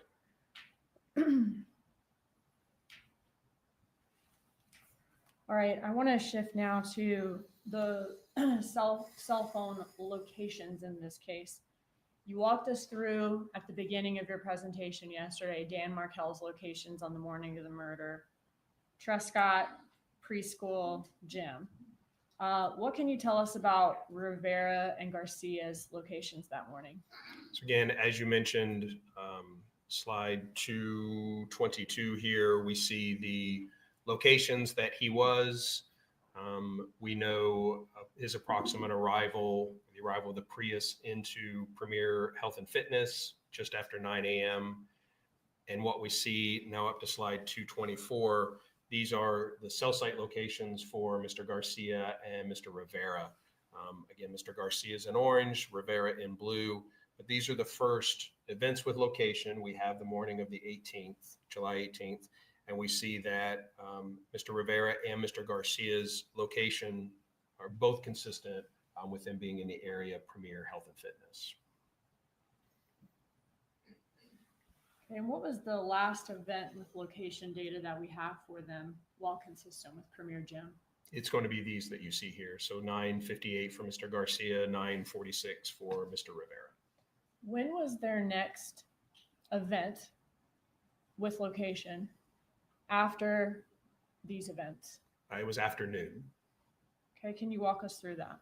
I can. We see, again, Mr. Markel's vehicle leaving the Premier Health and Fitness, 10:38, the Prius traveling just after.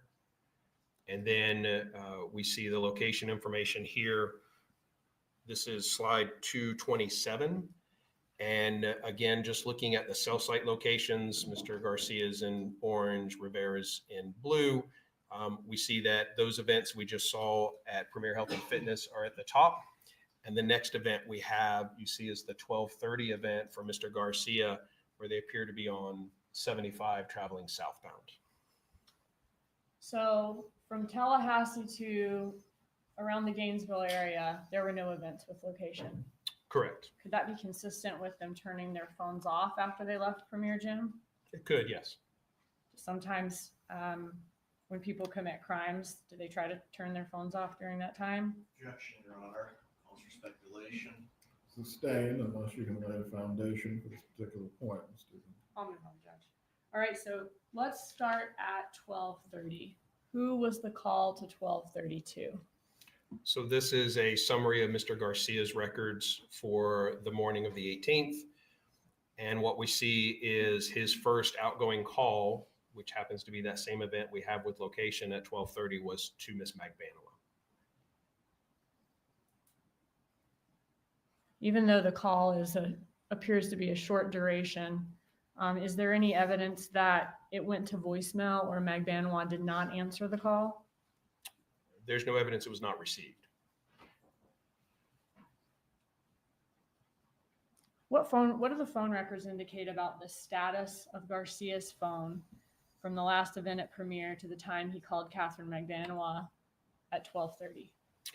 Well, we do see at 12:18 and 12:19, we see 2 incoming calls that do not create locations, which means they did not actually reach the handset. The handset was not in communication with the network. So we know, at least for those times, that the handset was not, again, in communication with the network. Power down, battery dead. However, and then we also see these short codes, this 122 and 129, that are coming into the phone at 12:29. And these are consistent with notifications to the handset about missed calls or voicemails or other things. So those events would be consistent with that phone being powered back on or returning to the network at about that 12:29 timeframe. Okay. And once it comes back on at 12:29, the first call is to Magbanua? Correct. Switching gears here, I want to talk about Wendi Adelson's locations during that morning and early afternoon timeframe when Dan Markel was murdered. Are you familiar with Wendi Adelson's statement about her locations on the day of Dan Markel's murder and the route that she took on July 18th after her TV repair appointment? Yes. Okay, can you walk us through that? So again, we see her residence here at the time, the Aqua Ridge Way. This is slide 230. Again, just the flag there indicates the area of her residence. So is Aqua Ridge kind of off Centerville Road, north of I-10? Yes. All right. Based on the location info from her call detail records, can you determine the approximate time she encountered the roadblock on Trescott Drive? I can, yes. Okay. So we also have a receipt from ABC Fine Wine and Spirits that is time-stamped at 12:49 p.m. on the 18th. So looking at communication records with location, we see that she begins a voice call at 12:31 p.m. Her cell site is listed as the purple dot and starts at 12:31. We can see, this is slide 232. As we come down to about the middle here, she has an event at 12, or communication during this phone call with a cell site at 12:35, and then that call ends at 12:47. So we see again that will be consistent with her leaving the area of her residence sometime around the 12:31 timeframe, and being in the area of, and this 12:47 cell site could be the ABC Liquors as well. We know the receipt time's just a couple of minutes later. So with that, and to slide 233, with that receipt being at 12:49, the voice call ending at 12:47, she would have passed by Mr. Markel's residence just prior to that. Okay, meaning maybe somewhere around 12:35 to 12:45. Correct. Did Dan Markel have he and Wendi Adelson's children the morning of July 18th? I'm sorry. Did Dan Markel have the children the morning of July 18th and he took them to school that morning? He did, yes. Okay. Looking at Wendi Adelson's call detail records, were you able to see her calls, who they were from and to, and the times on July 18th of 2014? Yes. So slide 234, a summary of her calls that morning. And we can see in the highlighted sections here, calls that would have been made or received after the time that she would have passed by the Markel residence. When she encountered that roadblock, the crime scene tape with the police cars behind it in front of the Markel residence, did she attempt to call Dan Markel to make sure he or the kids were okay? She did not. Did she attempt to call the children's daycare, creative preschool, to make sure that they made it to school and there wasn't some type of incident? She did not. Did she attempt to call 911 or law enforcement to see what was going on since her children had been staying on that street? She did not. Did she just continue to the liquor store and then on to lunch? Correct. Are you familiar with the area of Thomasville Road and I-10 where the restaurant Mosaic used to be, which was the restaurant she went to lunch at that day? I am. Were there any liquor stores in that area back in July 2014? There were, yes. Okay, can you walk it? Thank you. So what we see, slide 237, again, we are showing the residence, her residence at the time on Aqua Ridge, and her ultimate destination, which was Mosaic off of Thomasville Road. So clearly the next slide here shows, as calculated by the mapping software, the most direct route between those two locations as far as where she was headed. And then were there any liquor stores in the area of Mosaic at that time? There were. So at that time, there was Publix Liquors on Thomasville Road there, very close to Mosaic.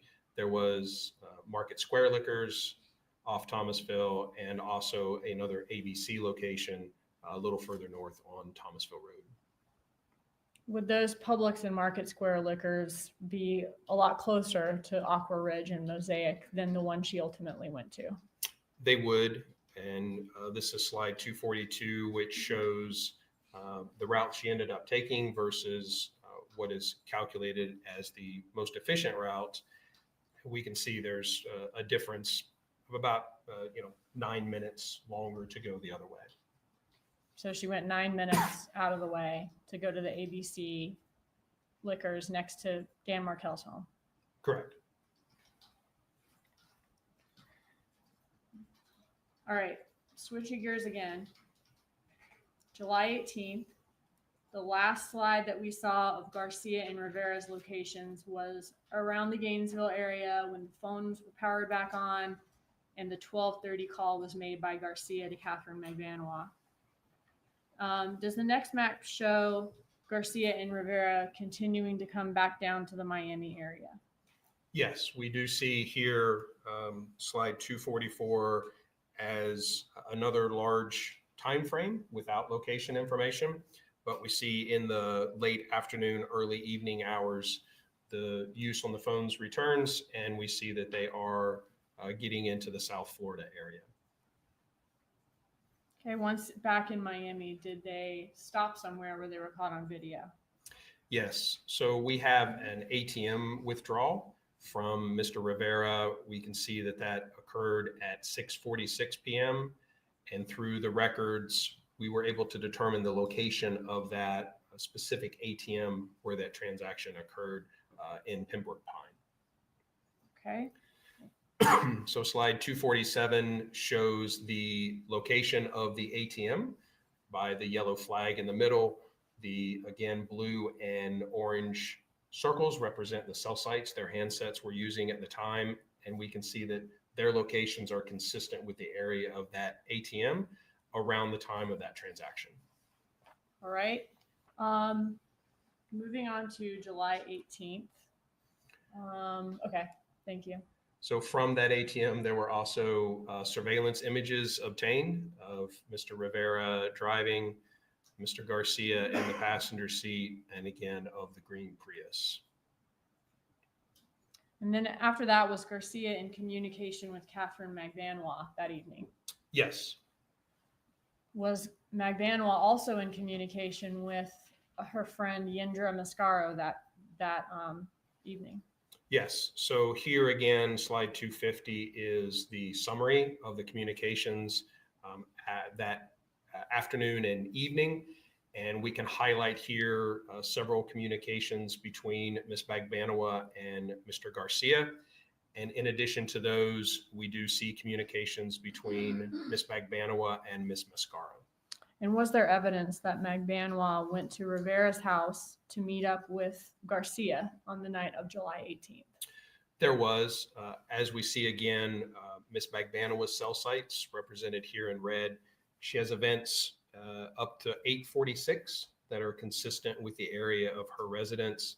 And we can see as we move across the slide here, 253, events at 9:20 and 9:23, and ultimately 9:42 that will be consistent with her traveling away from the area of her residence and toward the area of Mr. Rivera's residence.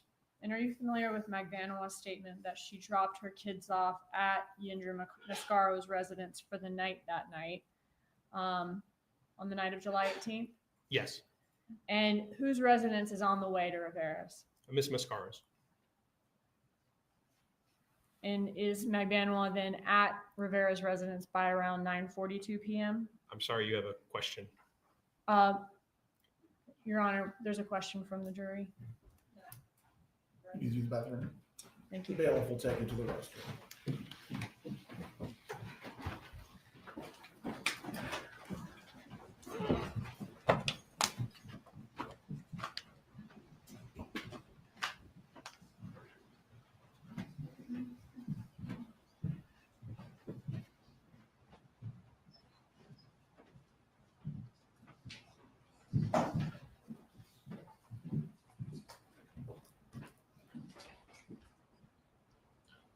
Everyone can be seated. Believed to accommodate the issue that we discussed previously at sidebar about scheduling. We'll need to stop this morning at 11:30, but once the jurors come back out, we'll at least get another hour of testimony in. If the defendant needs to use the restroom, bailiffs, please take her at this time.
Hello. Wait, I can't believe they're gonna stop at 5:30. I mean, 11:30 today. Does that mean we get a hearing?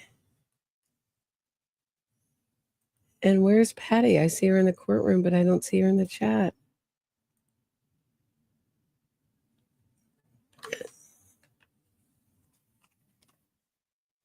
Oh, was it something I did?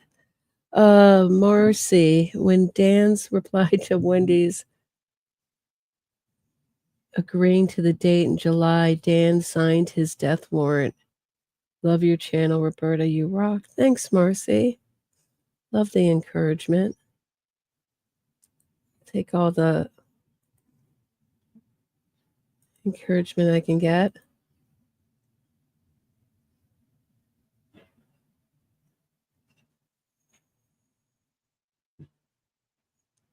Hey, Robert Hickey says, I read In Cold Blood when I was 12 and got hooked on true crime. Have you seen the documentary? And have you seen the interview with the prosecutor on YouTube?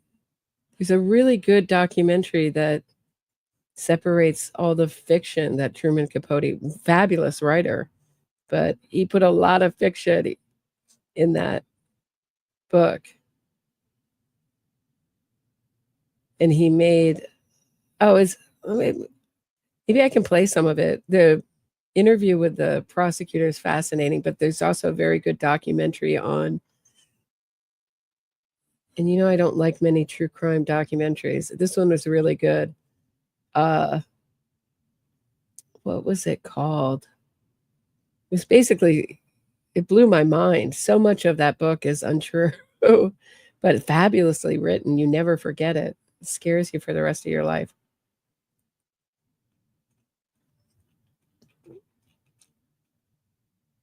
Has anyone else seen it? It's on Prime Video.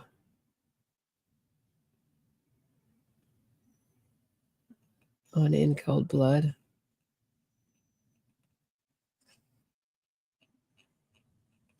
Let me catch up with you guys.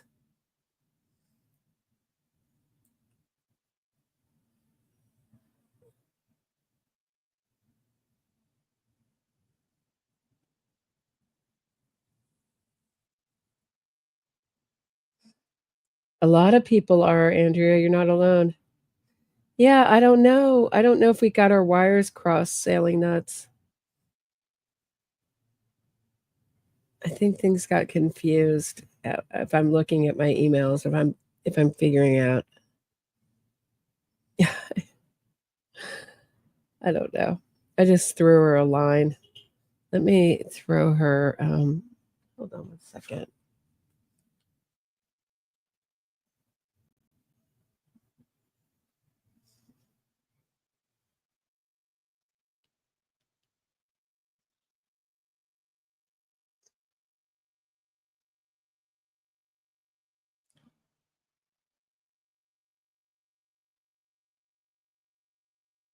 What day is it today?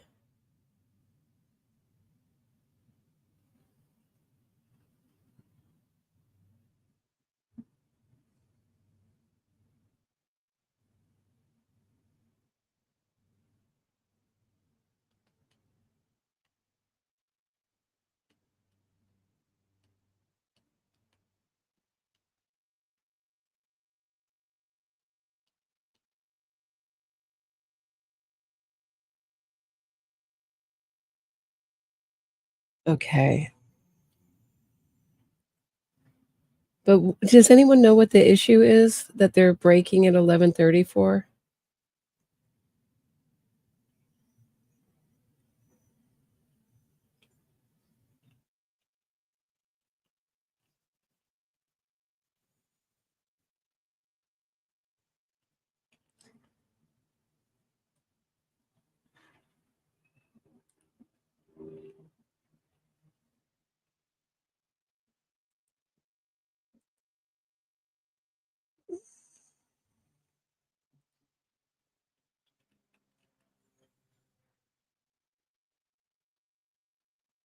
Yeah, I used it, Deb H. I used that statement on a thumbnail. I did an episode on it a while ago, long time ago.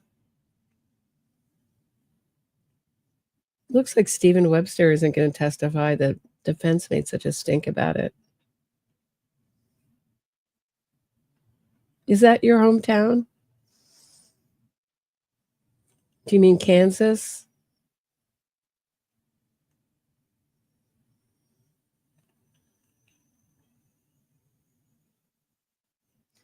Hold on one second. Let me find the name of it. And I'll tell you, because it was really, actually, really, really good.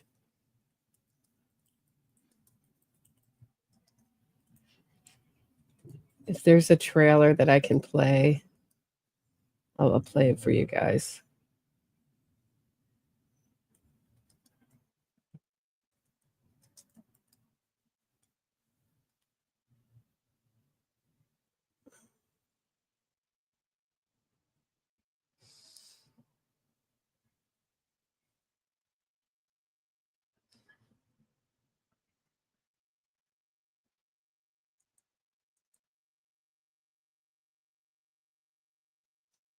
Here is, it's called Cold Blooded, The Clutter Family Murders.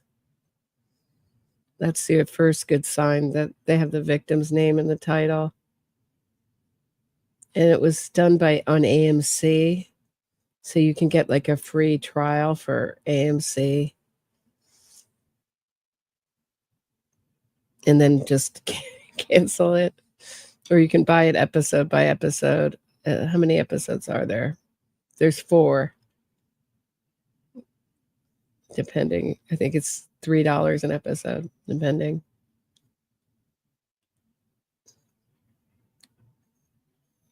That's really good. But they also have the prosecutor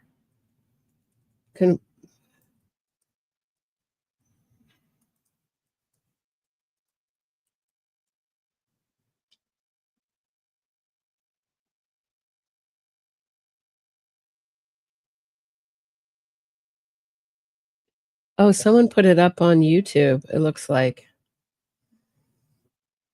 Maybe we'll do like a kick watching of it.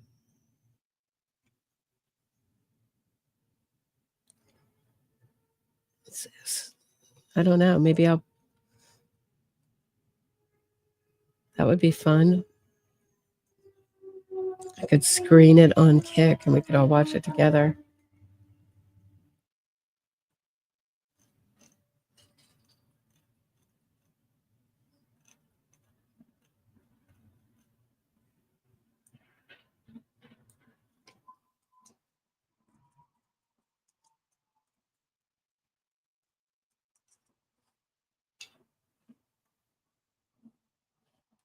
Oh, here it is. How long a break do we have? Let me see how long this is.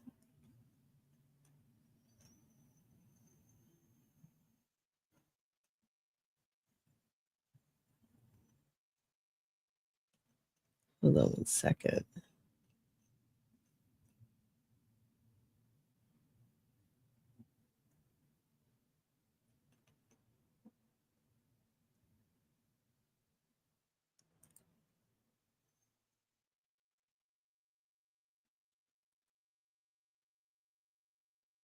It's only 7 minutes. I think we have time. No idea when I went to law school or when I decided to be a lawyer that my life and the life of my family would be forever affected by 2 guys I had never heard of.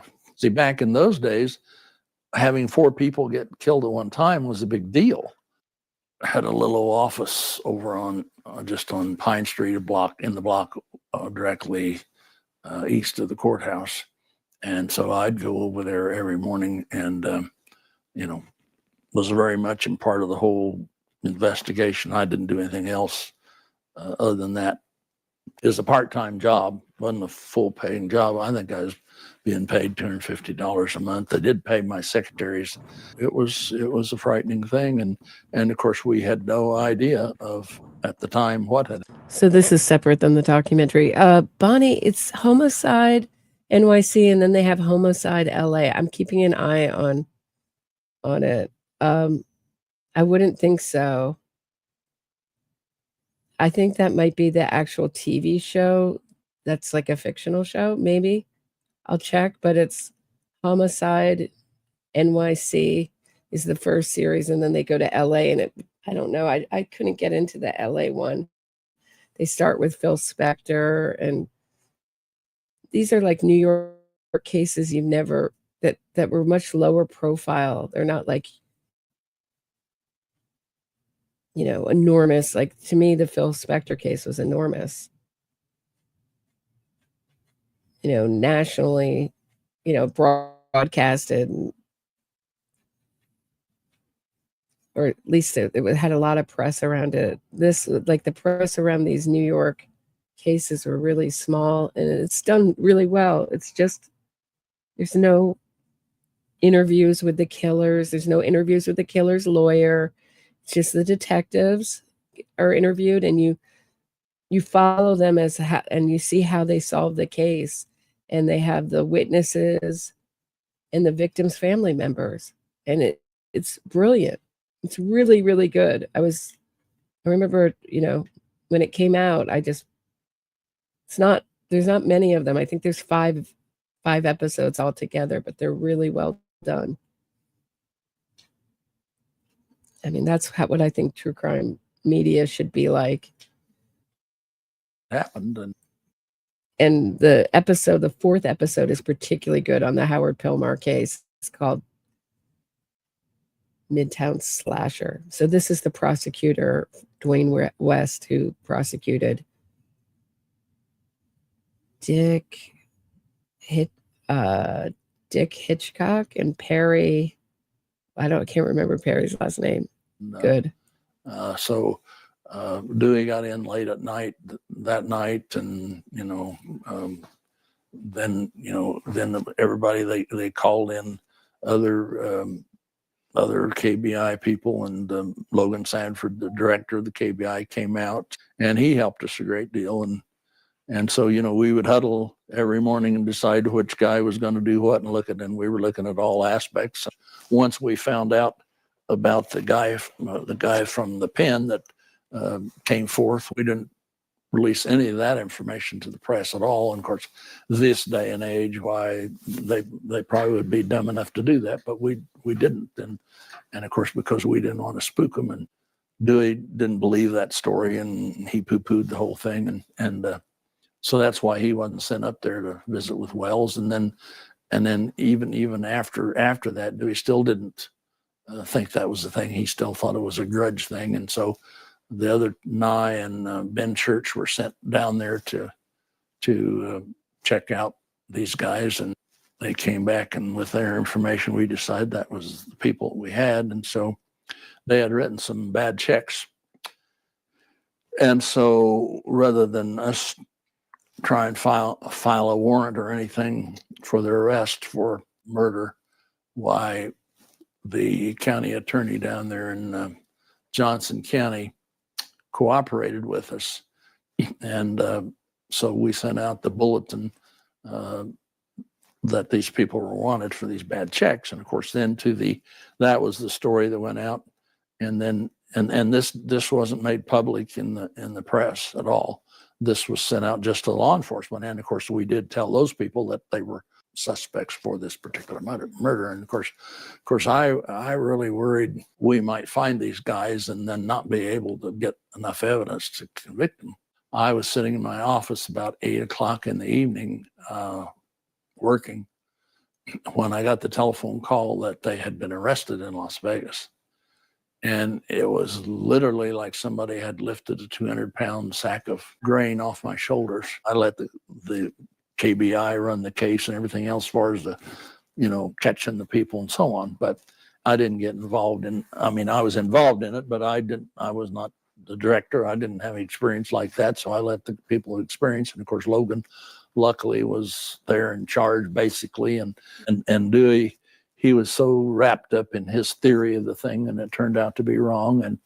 But he got wrapped up in the celebrity aspect of Capote. And of course, he had some very, very uncomplimentary words describing Capote that I could not repeat here today. I go round and round with people say, oh, well, I had to study that book when I was in high school and so on. I say, well, I feel sorry for you because, it didn't really tell the real story. The guy got the hero wrong, and it ruined Dewey as a law enforcement officer, according to Logan Sanford. Logan Sanford himself told me that. He said Dewey hadn't been.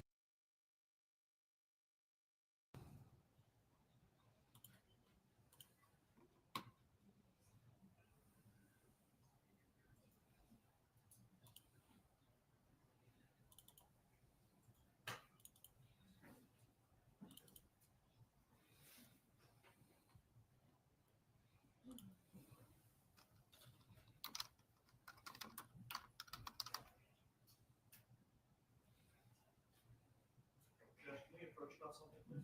You may.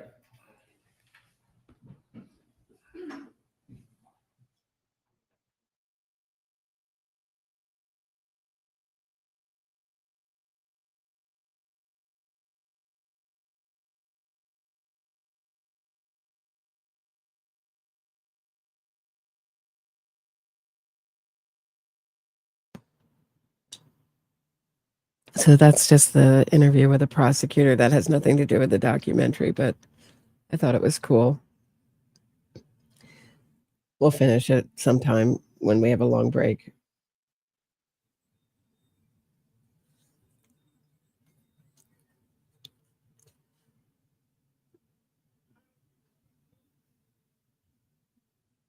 I don't know how many of you have read In Cold Blood. Yeah, I read them all in high school too. He was a wonderful writer. Oh, he was not that. You don't think he was that good? That Thanksgiving story is wonderful. Other Voices, Other Rooms isn't that good, and the last thing he did is horrible. That selection of stories is pretty poor.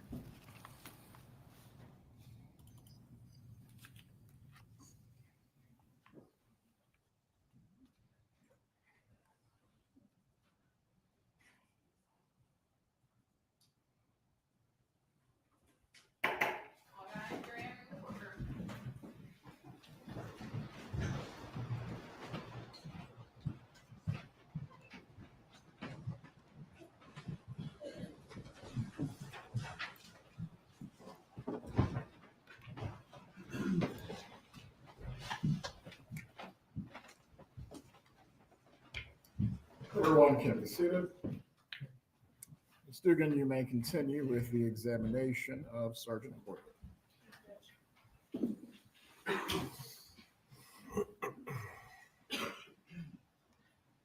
Okay, so the night of July 18th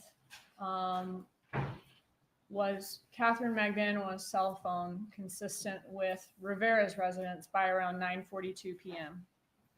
Yes, just after that. We see from the call summary, the last communication between Ms. Magbanua and Mr. Garcia was at 9:46 p.m.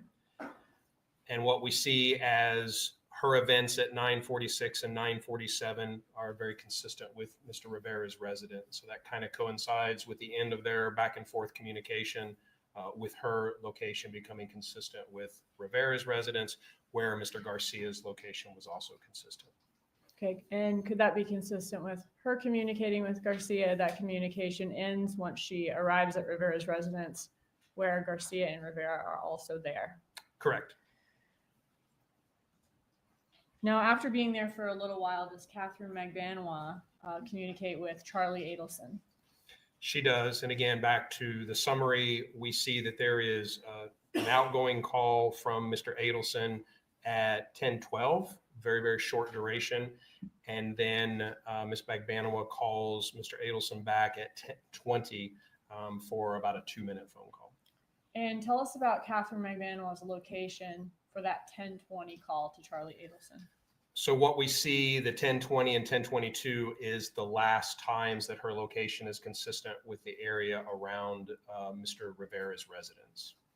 Were we able to find any other evidence of her and Charlie Adelson's plans for the night of July 18th? Yes, and again, that was slide 257 we just spoke of. This is communication from Mr. Adelson's iCloud, and the afternoon and evening of July 18th, where she asked, how's work been, hon? He says, been busy. And then later about to start a big case, which she acknowledges. Okay, and did they discuss their plans for that night? They did. 8:22 p.m. She texts, you're still at work. Mr. Adelson, Charlie Adelson responds, just finishing. I'm not really feeling good. Maybe we can just hang at my house.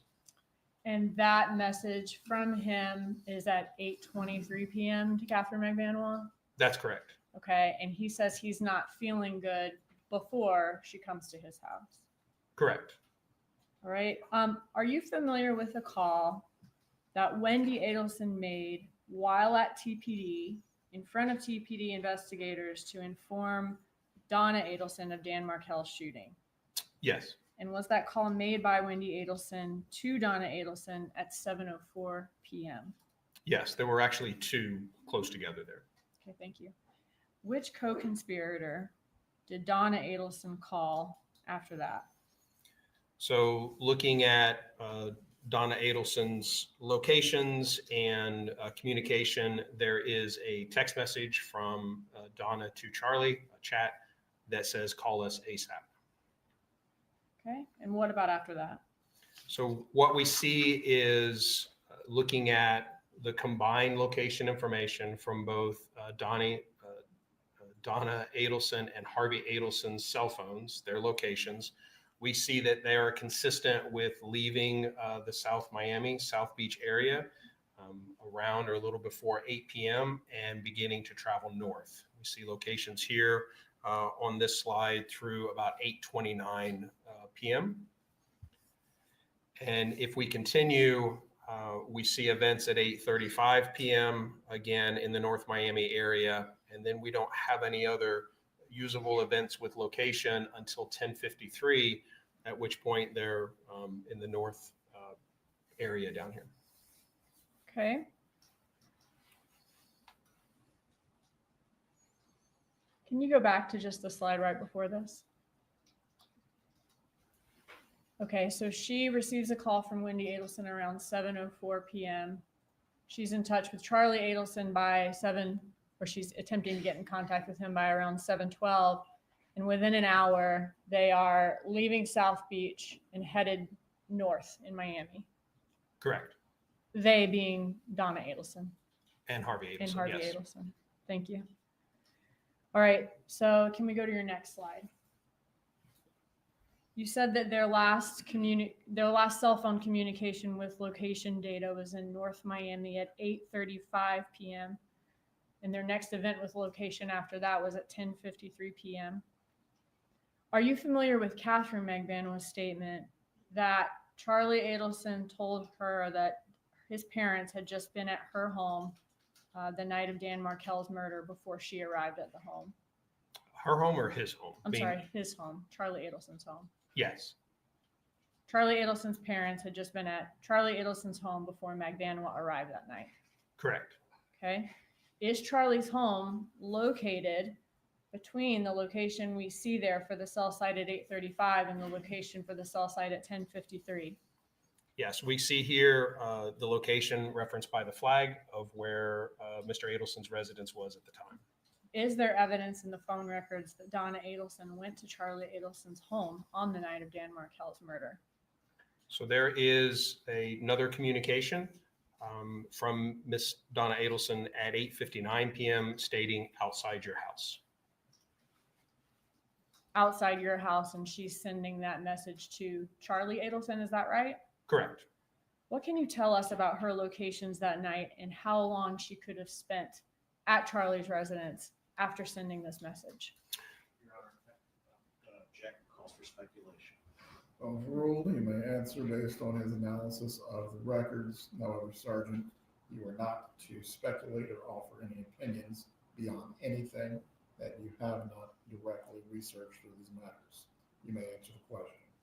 Yes, sir. So the question asked of me is, it possible for, given the cell site locations and times, is it possible there was a period of time where Donna and Harvey could have stopped at Charlie Adelson's residence? So to do this analysis, I looked at the events that we had with usable locations, and we see that there is this 6-minute phone call. And this is the 8:35 location we saw in the previous slide. But we see this phone call actually begins on the cell site in the bottom of this slide, which should be 263. And it ends on the cell site at the top. So to conduct an analysis of potential time between points, we need to establish a point to start measuring from. So my estimation of the approximate handsets location between these two cell sites for this phone call is approximately the area of that 832 little call out here in the middle. So that is the point that I started, again, with based on these two phone call or the beginning and ending cell sites, estimated that the handset was approximately in the area of that marker at 832. Same thing for the ending phone call or the next phone call that we had at 10:53. We see the cell site that it begins on and the cell site that it ends on a little further north. And so that will be consistent again with the handset continuing to travel along the area of the turnpike. And for our ending time here, I again estimated the location of the handset to be where that white call out box is at approximately 10:53 p.m. So with those 2 points and using the Esri route planning tool, Esri is the mapping software that we use, it tells us that that travel should have taken approximately about 1 hour and 4 minutes. And what we see is between 8:32 and 10:53 is actually 2 hours and 21 minutes. So the distance traveled is not consistent with the time consumed.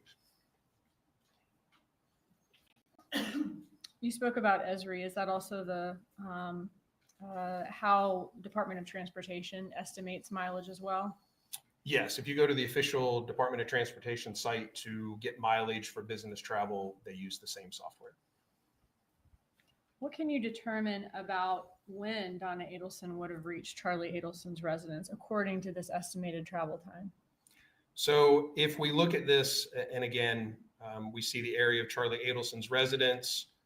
We have the message at 8:59 that says outside your house. Charlie responds to that about 20 minutes later with 10 men, 10 minutes. So again, using the same route planning, we see that that should have taken approximately 25 minutes to travel from our 8:32 starting point to Charlie Adelson's residence. And so that would have put the estimated time of arrival at his residence 8:57, and the text message is sent at 8:59. So that would be pretty consistent. So the text message time is consistent with the estimated time it would take to get from the last known location to his house. Correct. And in that text message, she says outside your house to him. Correct. And then he gives her an estimated amount of time before he'll be at his house, 10 men. Correct. And what we see looking at Charlie Adelson's locations, the 9:19, when the text message is sent, we can see the cell site that his handset is using. As we continue down slide 268, we can see that he has communication at 9:21, and then the next cell site he has is, or cell site time he has is 9:40, and that 9:40 time he has become consistent with the area of his residence. So he reaches his residence sometime between 9:21 and 9:40. If we look at the 9:19 time of the text message, that 10 minutes is about correct for when he would arrive home. So he says he says he's 10 minutes when he's about 10 minutes away en route to his house Correct. after receiving the outside your house text. Is that right? Correct.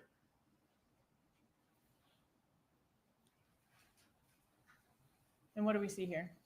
This is just a close-up of that, again, showing the cell sites when he would be consistent with his residence, arriving sometime before 9:40. And where was Donna Adelson's next event with actual location data after she said she was outside Charlie Adelson's house and he responded 10 men? Again, the next event that we have is the 1053 events, looking at their combined records. Is the next usable location event that we have. So if we look at the time that it would take to travel from Charlie Adelson's residence to that point, we see that based on the route planning, approximately 48 minutes. And again, the actual travel time based on those cell site usages was 1 hour and 54 minutes. So we have about an hour of unaccounted for time. So it took her 1 hour and 54 minutes to travel to the 1053 location from North Miami, which left 1 hour and 6 minutes unaccounted for. This would be the travel time from Charlie Adelson's residence Thank to you. that 1053 point. Did take 1 hour and 54 minutes, which was estimated to only take 48. So how long could she and Charlie Adelson then have overlapped at his house during that time? The maximum would be approximately 1 hour and 6 minutes.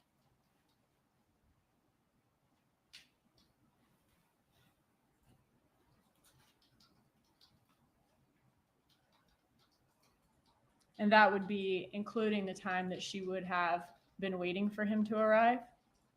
It would, yes. Okay. So let's say she waited 10 minutes or so for him to arrive. Actually, he sent it 20 minutes after arriving after he received the text, right? Correct. Charlie's response to Donna was about 20 minutes after she had texted outside your residence. And that indicates a 10-minute estimated time of arrival. So about 30 minutes would be probably the shortest that she would have waited, but you still have a little over a half hour of overlap. Okay, thank you. So total amount of time, 1 hour, 6 minutes, and they could have spent about 30 minutes or so together during that time at his residence. Could have, yes. What else do you know about Donna Adelson's travels that evening?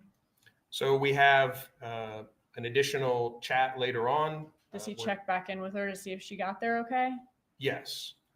At 11:56, Charlie texts, "Did you get to your hotel? Okay, love you." She responds, "Thank you for asking. We have it on MapQuest.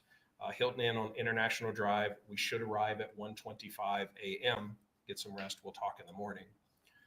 So again, looking at the point of the 1053 estimated location to the location she states she's going to, we see that should have taken about 2 hours and 20 minutes, and which would have made the arrival time around 1:13. Her stated arrival, estimated arrival was 1:25. So again, these are pretty close. So no large amount of time unaccounted for during that journey. That's correct. The large amount of time that you have unaccounted for where she says she's outside Charlie Adelson's house is from the 8:35 spot to the 10:53 spot. Correct. Okay.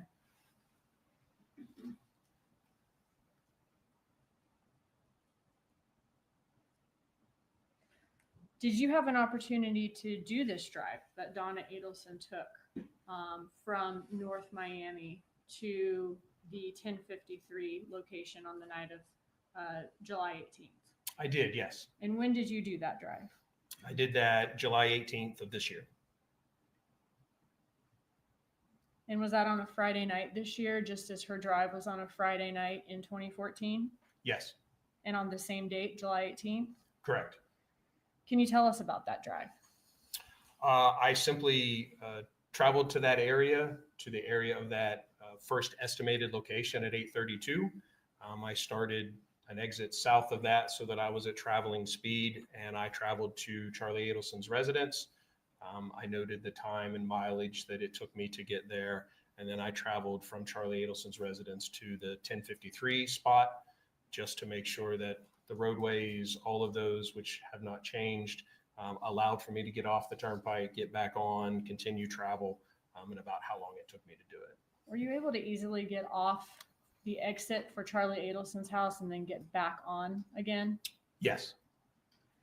And was the time it took to drive from Donna Adelson's 832 location in North Miami to Charlie Adelson's residence consistent with the estimated time? It was. I was within just a few minutes. Ms. Kappelman just reminded me, you said it was on the same day. Did you also do it at the same time of day? I did, yes. Okay, so Friday evening around between 8:30 and 11. Yes, within just a couple of minutes of 8:32, it was a little hard to gauge my travel time to get to that exact point. Might have been off a minute or two when I crossed that specific point, but it was very, very close to the exact time of day. And was the time it took to drive from Charlie Adelson's residence to her 1053 location consistent with the estimated time on Esri? It was, yes. Okay. All right, so moving on to the next day, July 19th. If you could walk us through the morning after the murder of Dan Markel, where's Charlie Adelson located at that time? Charlie Adelson has locations consistent with his residence. And what can you tell us about the communication from Magbanua's phone that morning? I can. So first we looked at her locations and we recalled that we had that after 10 p.m. Cell site location where she was leaving the area of Mr. Rivera's residence. And actually the next locations that we have for her is the morning of July 19th.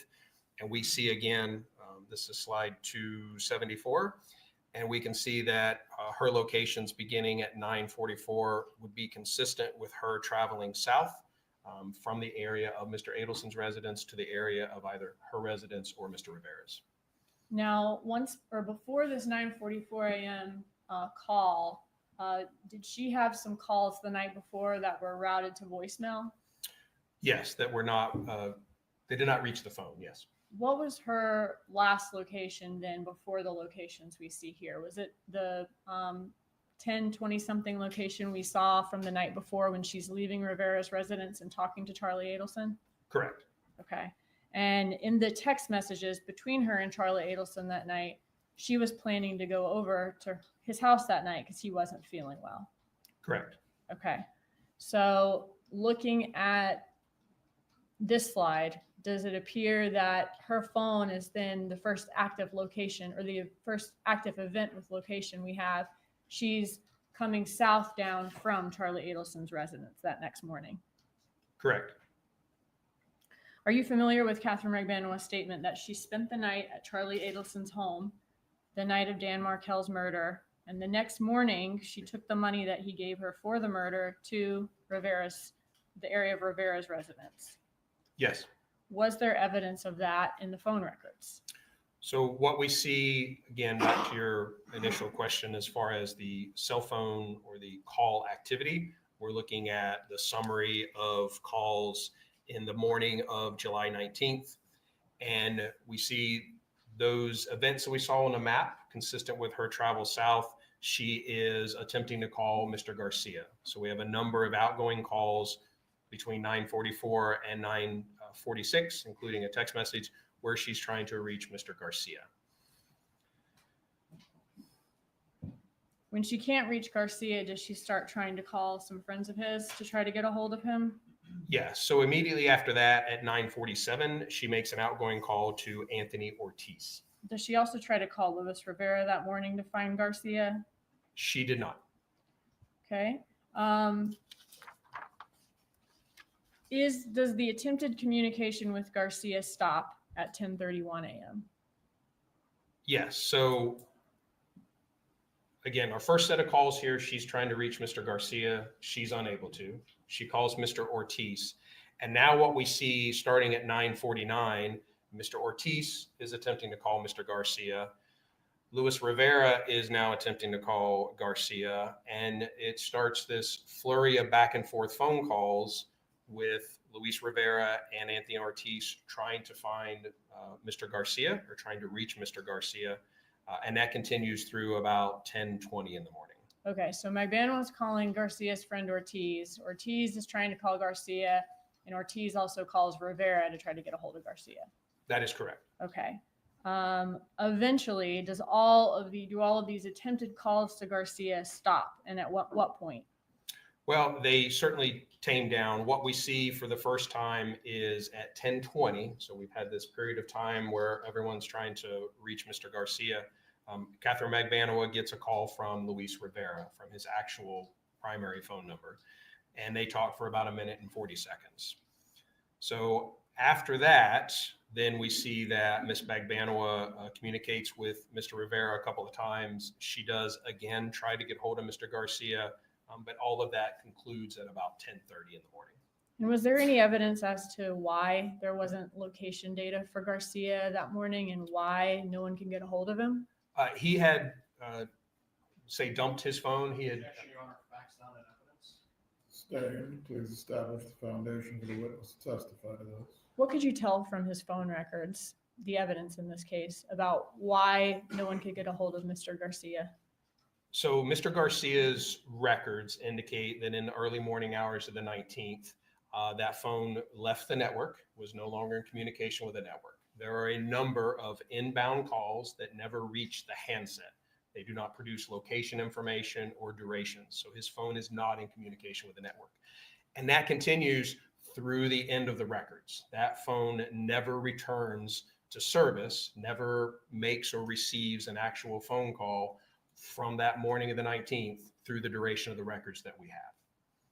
What can you tell us about the locations of Rivera and Magbanua at 10:31 in the time period after that, once all of these attempted communications stop?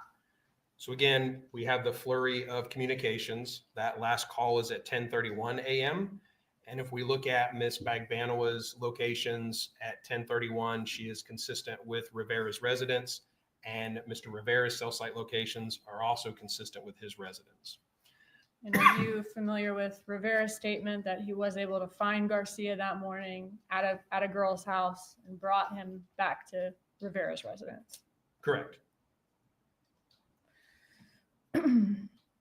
Now, when is the next communication on Katherine Magbanua's cell phone after that with location data?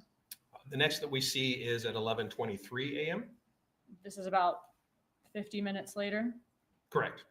All right. And is her location at 11:23 a.m. consistent with Mascaro's residence?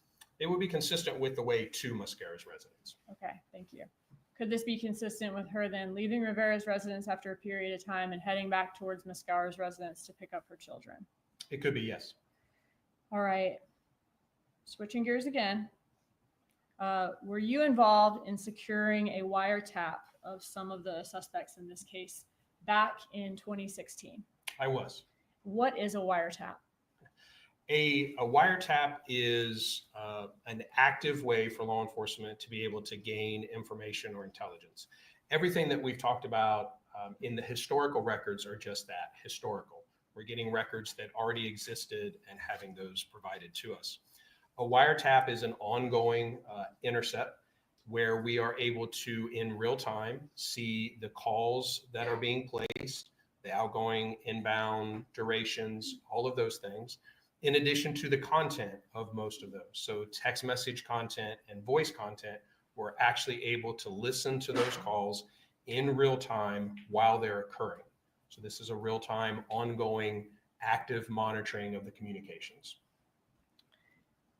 In order for a wiretap to be in place, does there have to be an order signed by a judge? That order has to be sent to the phone carrier so that the calls can be monitored by law enforcement. Correct. Were we able to monitor the content of the calls between the subjects in this case back in the time that these events happened, back in June and July of 2014? No, again, we were investigating after the fact. All of that was historical. The carriers do not retain the content of voice calls. They don't record everything that you say and make it available to us. So we had no option to listen or know the content of those communications back then, outside of what we recover in text messages. Okay, so the wiretap in this case is during the investigation, once law enforcement had identified the identity of these subjects and was trying to listen to see whether they talked about the crime. That is correct. It is prospective. It is ongoing, real time. All right, can you explain to the jury what type of equipment is needed for a wiretap?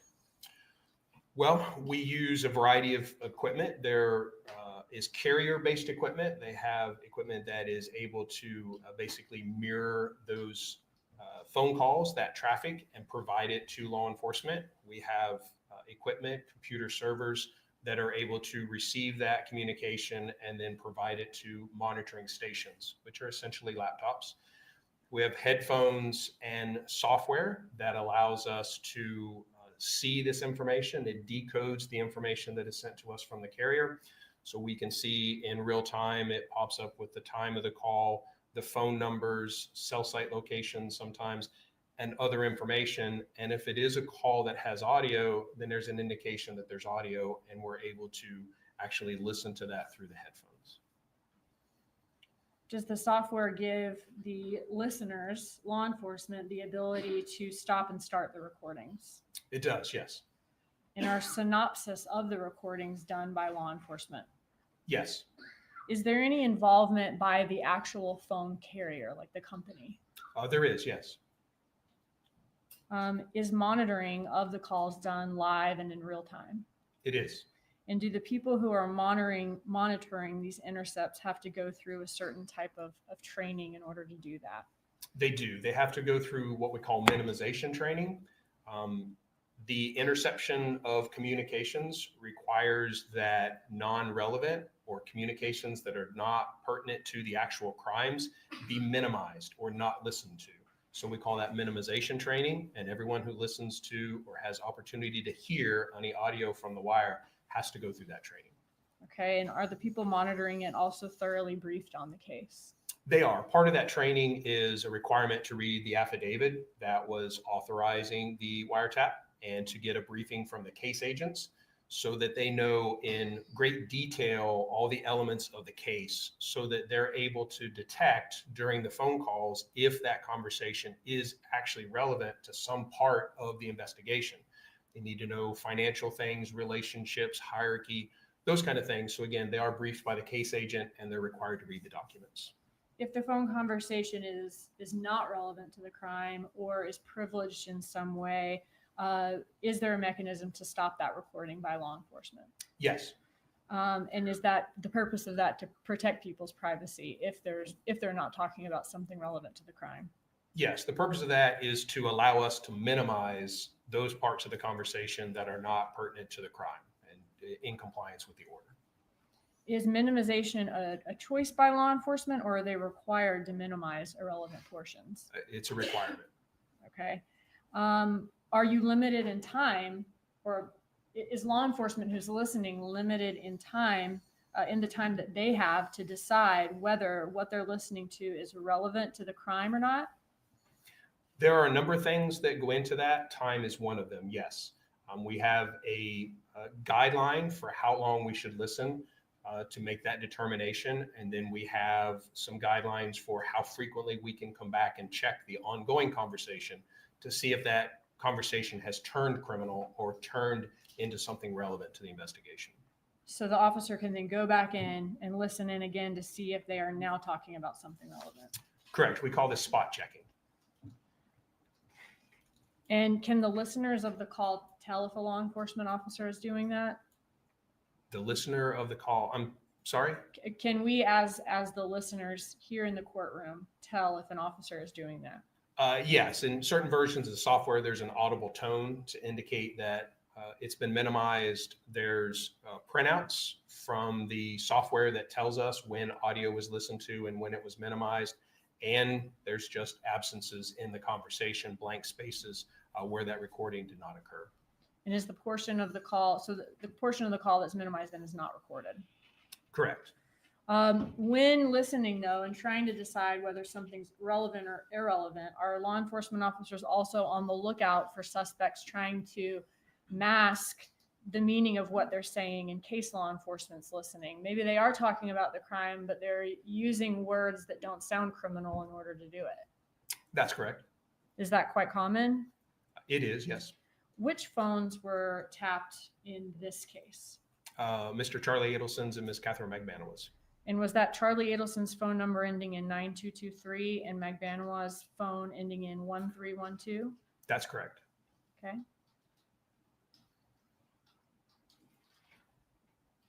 And who supervised the wiretap in 2016 in this case? A number of supervisors. I supervised from a technical standpoint to make sure that the information was being received and operating functionally. The case agent supervised the investigative standpoint. It's a representative from the state attorney's office to monitor the legal side of things. And we have to do periodic reports or updates to a judge during the ongoing wire, alerting him of our progress and seeking authorization to continue. So there's a good bit of oversight. And who keeps or maintains the recordings of the wire calls A designated officer. at TPD? In this case, yes. And those recordings, are they stored in a secure manner at TPD? Yes. On a few different recorded conversations throughout the wiretap, are you aware of statements made by Charlie Adelson that he does not know who Tudo is? I am, yes. In your review of Charlie Adelson's iCloud, like his text messages in the iCloud, were there messages where he and Magbanua are having conversations about mundane things, but he says Tudo to her? He refers to Garcia as Tudo. He does, yes. So the phone records indicate that despite what Charlie Adelson says on the wire, he did know Garcia's nickname was Tudo. That would be from the iCloud return, but yes. Okay. All right. I want to move on to the bump in this case, which the wire calls came after the bump. Can you tell us the date and time of the bump in this case? So these are the records of Donna Adelson's communication during that time frame. This is 4/19 of 2016. And what we see is the bump happened at 1:47 p.m. Who was Donna Adelson's first call after the bump? And meaning the bump is when the undercover agent approached her on the street. The first call was to Charlie Adelson. Did she call Wendi Adelson or Harvey Adelson during that time? Immediately after, no. Did she call Katherine Magbanua at any point? No. Anyone else associated with this case besides Charlie Adelson? No. And when was her first call to Charlie Adelson after the bump? 2:09.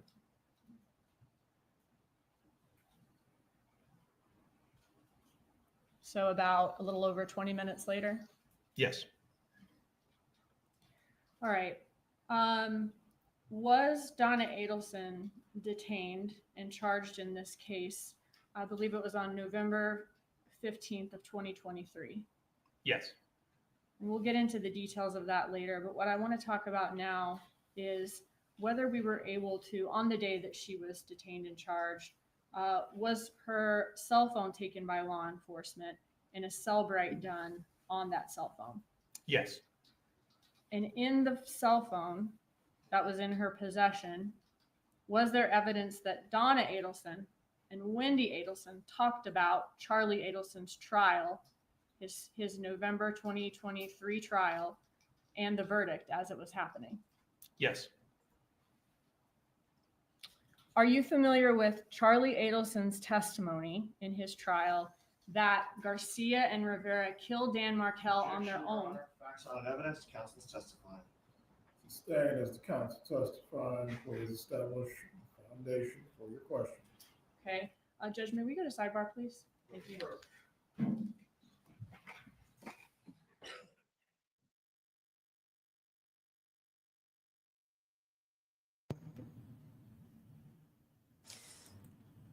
Donna Adelson's still doing it. She's still manipulating the jury,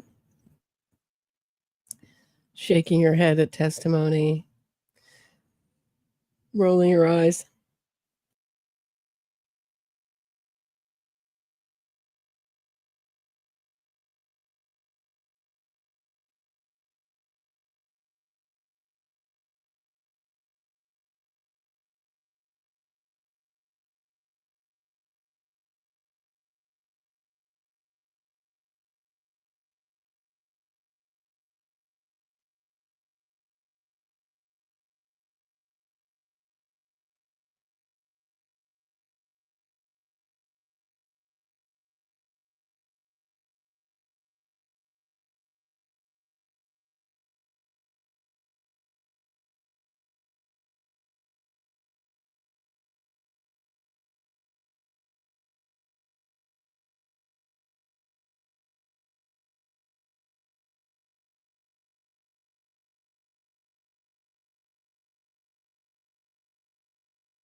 At this time, we are going to take our lunch break for this morning.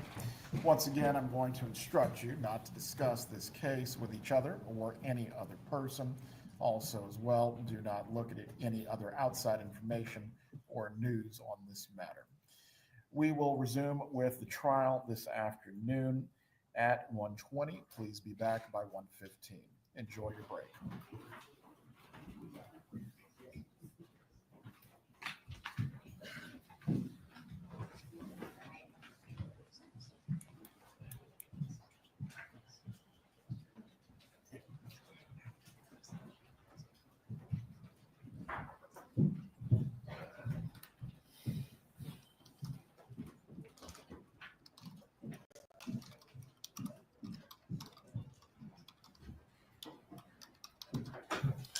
Everyone can be seated. During the break concerning the evidentiary point for which this testimony is seeking to be admitted, I will review while we're on break as well. Are there any other matters that we need to address? Not from the defense this time, Your Honor. Please report back by 1:15 as well. At that time, we will continue with Sergeant Corbett's examination. After this portion of the examination, Ms. Dugan, will the state's direct be coming to a conclusion? Will you repeat that, Judge? After this part of the direct examination, will the direct be coming to a conclusion, Sergeant Corbett? I would say I have maybe 30 minutes left, 30 to 45 minutes. Very well. Sergeant, enjoy your lunch as well. This might be a record, 2 breaks. Could be. Thanks, sir. We'll see if we can get you off the stand before the rest of the evening. 1:15. Enjoy your break, everyone. Thanks, sir.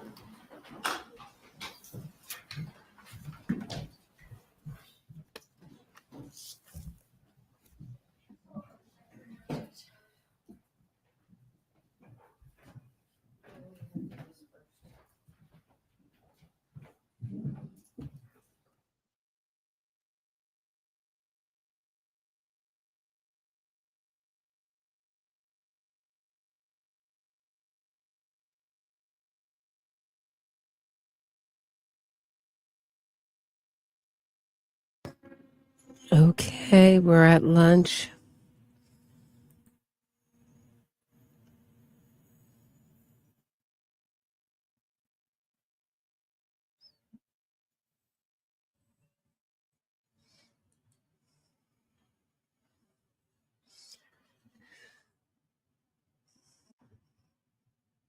Oh, here's Patty.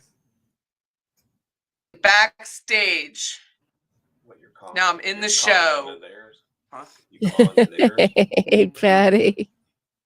You should Hey, say- I didn't know if we got our wires crossed. Can't hear Roberta. Hold on one second. Put us up here.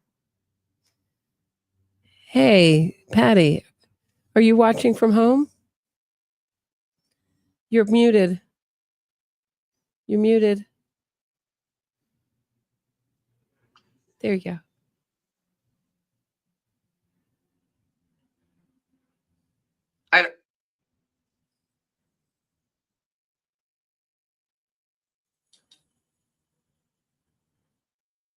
See if I can. I have to go unmute. onto another computer. I'm still at the station. Oh, okay. Okay. All right. You want to leave and come back?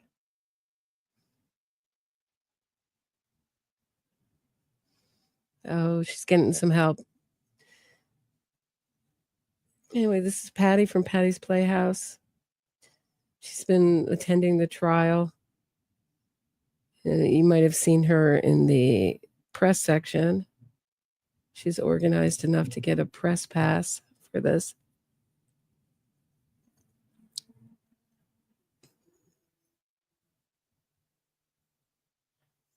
And as soon as she unmutes, we can chit chat.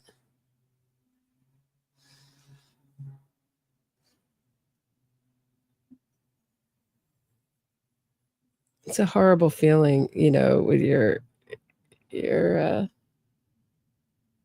trying to get it all organized. I'm back. Hello. Hello. So, were you doing your Sorry about radio that. show today? I did. We recorded our radio show, so I'm using their equipment to StreamYard, and they had to rewire the mics and the headphones so I could hear you. So I You got the apologize for that. You got the fancy Shure SM7B there. Sounds great. Yeah. Nice. Oh, thank you. You even knew the model name. My God. Yeah, it's a pretty famous microphone. Mm. Michael Jackson recorded Thriller on that, just FYI. Ooh. Oh, wow. So what do you think of the trial so far? What has been the real shocker testimony for you so far? The The shocking testimony. I think Jeffrey Lacoste was a little more shocking this time because he exposed a little bit more information than what we knew. I think we all kind of knew the cars were similar. The first rental car was similar to Jeffrey Lacoste's car. But In the Now we second, not so know. dissimilar either. no, not so. And what was the other thing that he said? Oh, taking down the artwork in the house to me was a big deal. Remember when Georgia showed Wendi her home on Cameron Chase, which is the neighborhood here in Tallahassee, the rental home that was actually in Donna's maiden name. And there was the photo of the two boys that were blurred out, and there's children's artwork along the wall. And Georgia sets it up. Is this how your home looked in Cameron Chase? And Wendi says yes. Nothing else really. Yep, that's what it looked like. Jeffrey Lacoste gets pulled in. Jeffrey Lacoste, she shows the photo again. Yep, that's what it looked like. And on this date, she started taking the artwork down. No mom with little kids, especially with artwork up on the cathedral line, is taking down the artwork unless you're moving or painting, one of the two. It's just not happening. Right. So I thought that was a Right. great And tie-in. Great tie-in. go ahead. So I thought that was a great tie-in to tie-in. what? That of the timing that she knew she was moving. She knew she was moving to South Florida, to Miami, to the condo in the sky. She knew it. You're not taking down all that artwork. It was up at the cathedral line, right? Where the joints of the drywall meet the cathedral. It was all the way up. And she was just working her way down with the kids' artwork, and she was going to fill the wall. When then she didn't have to fill the wall because she was moving. And she knew she was moving because she knew a murder was going to take place. She took it down. So that was a big deal to me. Because you were always, I thought there was at one point, am I remembering incorrectly? I have so much stuff in my brain. Who knows? I feel like I'm losing half my memory. But weren't you researching her moving and the movers and when she moved? I thought when we first talked, when you were in Charlie's trial, you were very interested in how Wendi moved out of Tallahassee. And I thought you had done some research on that. I did. I talked to some realtors that were in the Cameron Chase area, the rental house neighborhood, and they knew that there was a moving truck there. Now, whether those people eventually spoke to law enforcement, I don't know. But the word on the street was there were moving trucks at that property. Now, they may not bring that into evidence until she is on the stand and say, hey, we got photos of your moving trucks. The other thing that Wendi absolutely 100% lied about. Mm-hmm. Go ahead. Yeah. I mean, you were very interested in when she ordered those movers. Yeah, and you felt she couldn't have ordered those movers so quickly. Willow Wren, live commentary from Patty and Roberta. Thank you both. Thank you, Willow Wren. I appreciate your support. In 2014, there weren't as many movers as there are today. There weren't as many moving companies, and she would not have been able to get a down the road to Miami mover in a minute. It just wouldn't have happened. And I mean, are they sure that those, and are we sure that she moved out right away? That she couldn't have taken, like, say, the children's drawings and some really important stuff, left the rest and gotten it in a couple weeks? Or I thought someone else wrote in my comment section that she had a friend pick up her stuff. I'm so confused as to how she moved out of there.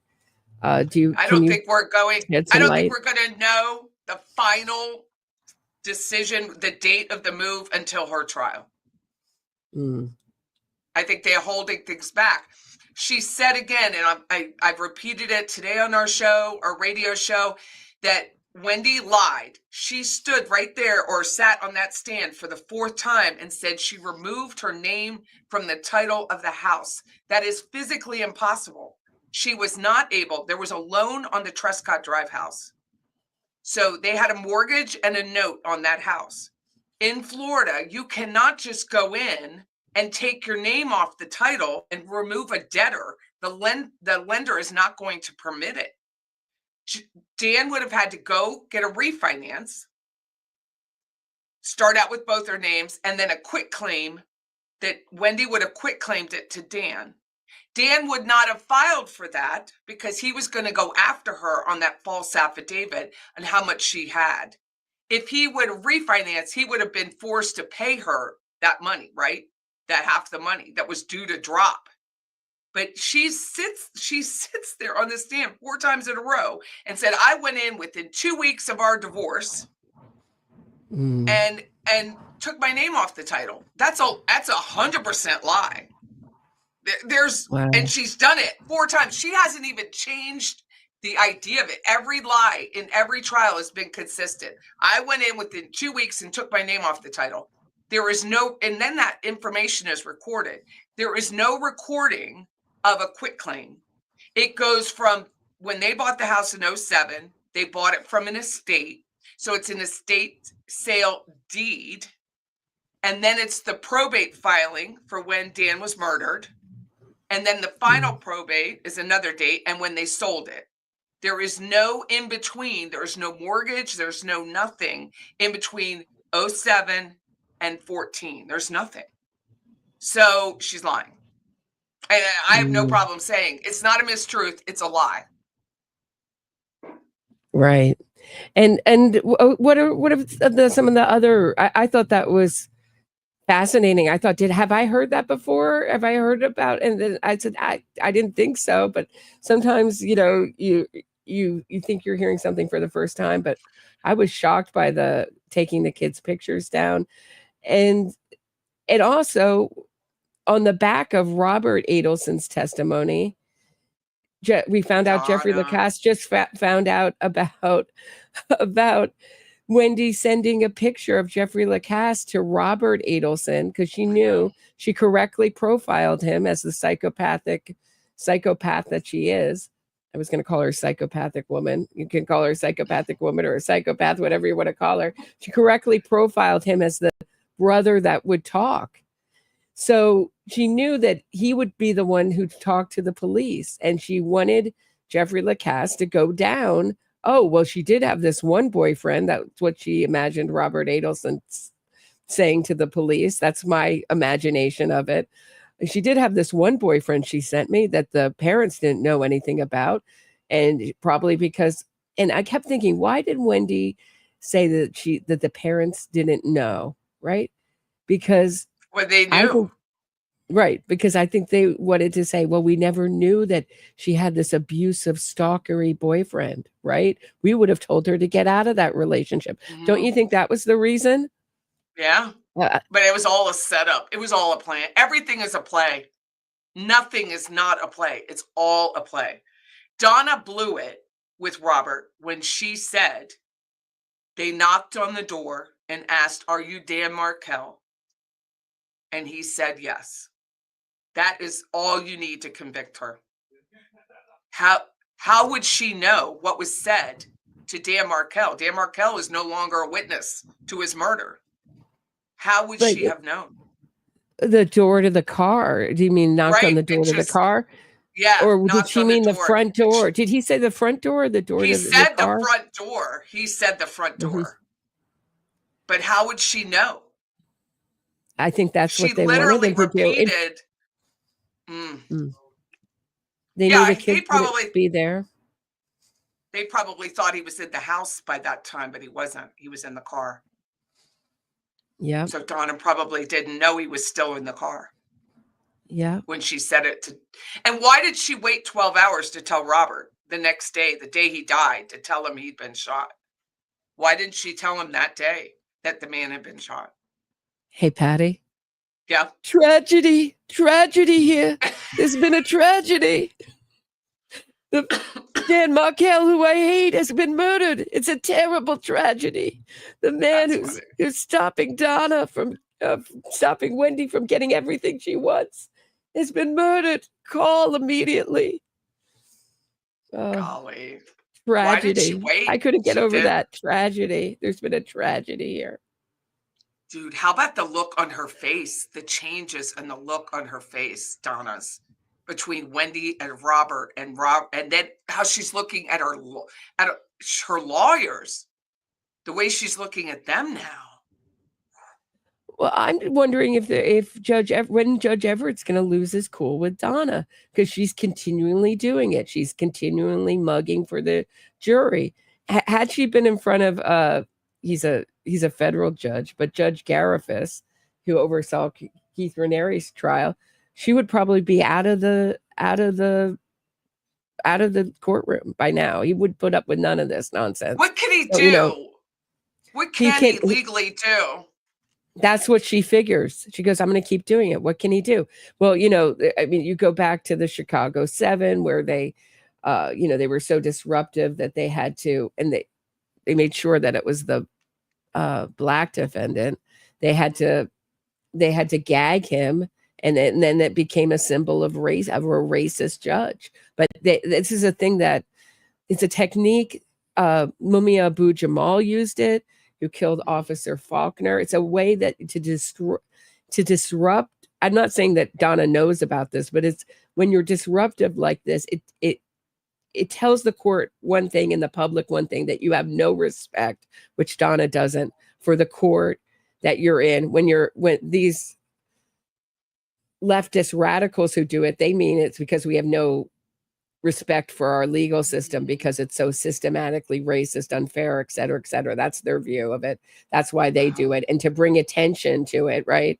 But that Donna's saying, I don't care. I don't have to follow your rules. This whole trial is a joke, and you're a joke, Judge Everett, and you can keep telling me to do it. I'm going to keep doing it, because I don't think she can help herself. I don't think she can help herself. I think she knows what she's doing. I think she knows what she's doing. Oh, for sure.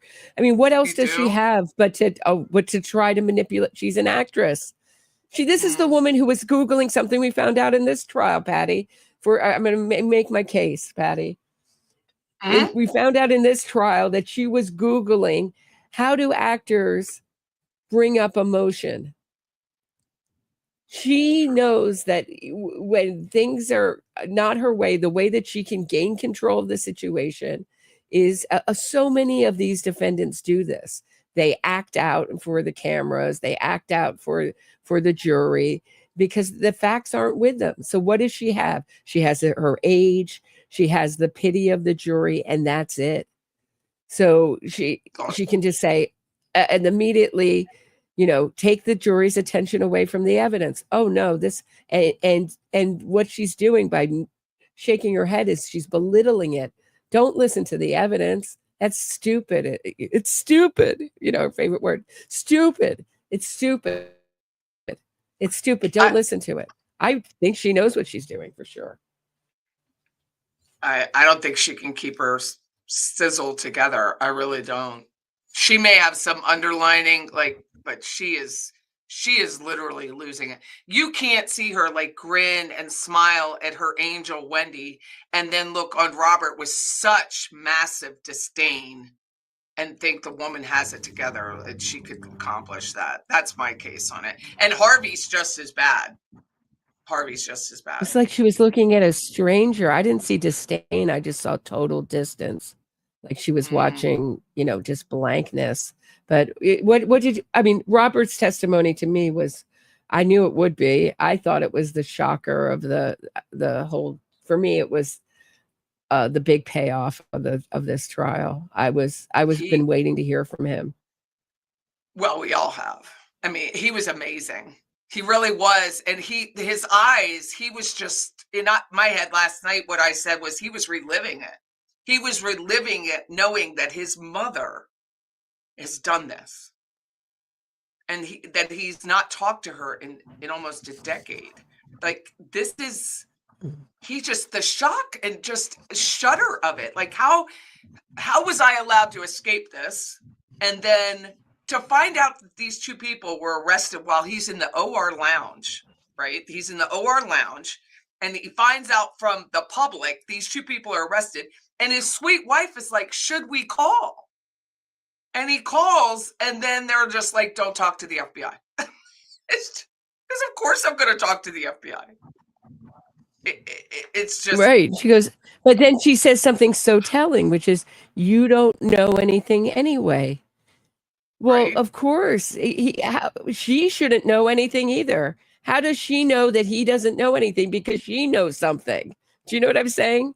The And whole it's thing is so telling. That was why I'm sure when the prosecution heard that she made that statement, that was the it was banger. That was beautiful. the one that they were like, yeah, that was the really telling statement.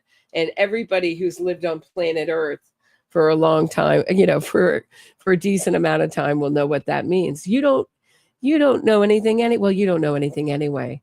Well, of course, no one in the family is supposed to know anything. So why are you all lawyering up? Because the Mm, people who know something have to lawyer up. The ones that don't mm. know anything, it's okay for them to talk to the police. And the Weinsteins, oh my law. How What do they a, keep their I mean, do you license? think how were, because all these, all these attorneys are, I have such a poor view of, attorneys from doing You would this for 10, all of almost us 10 years do. now. Yeah. Yeah. I just don't care for it. I strangely, I enjoy talking to them. But when the few that I've, the fun ones that I've had on my show, but ultimately I think, especially these defense attorneys, they had to confide with the Weinsteins. I had to find a lawyer who doesn't talk. That's what she was doing. She found a lawyer. She found a family friend, Wendy's godfather, who didn't talk.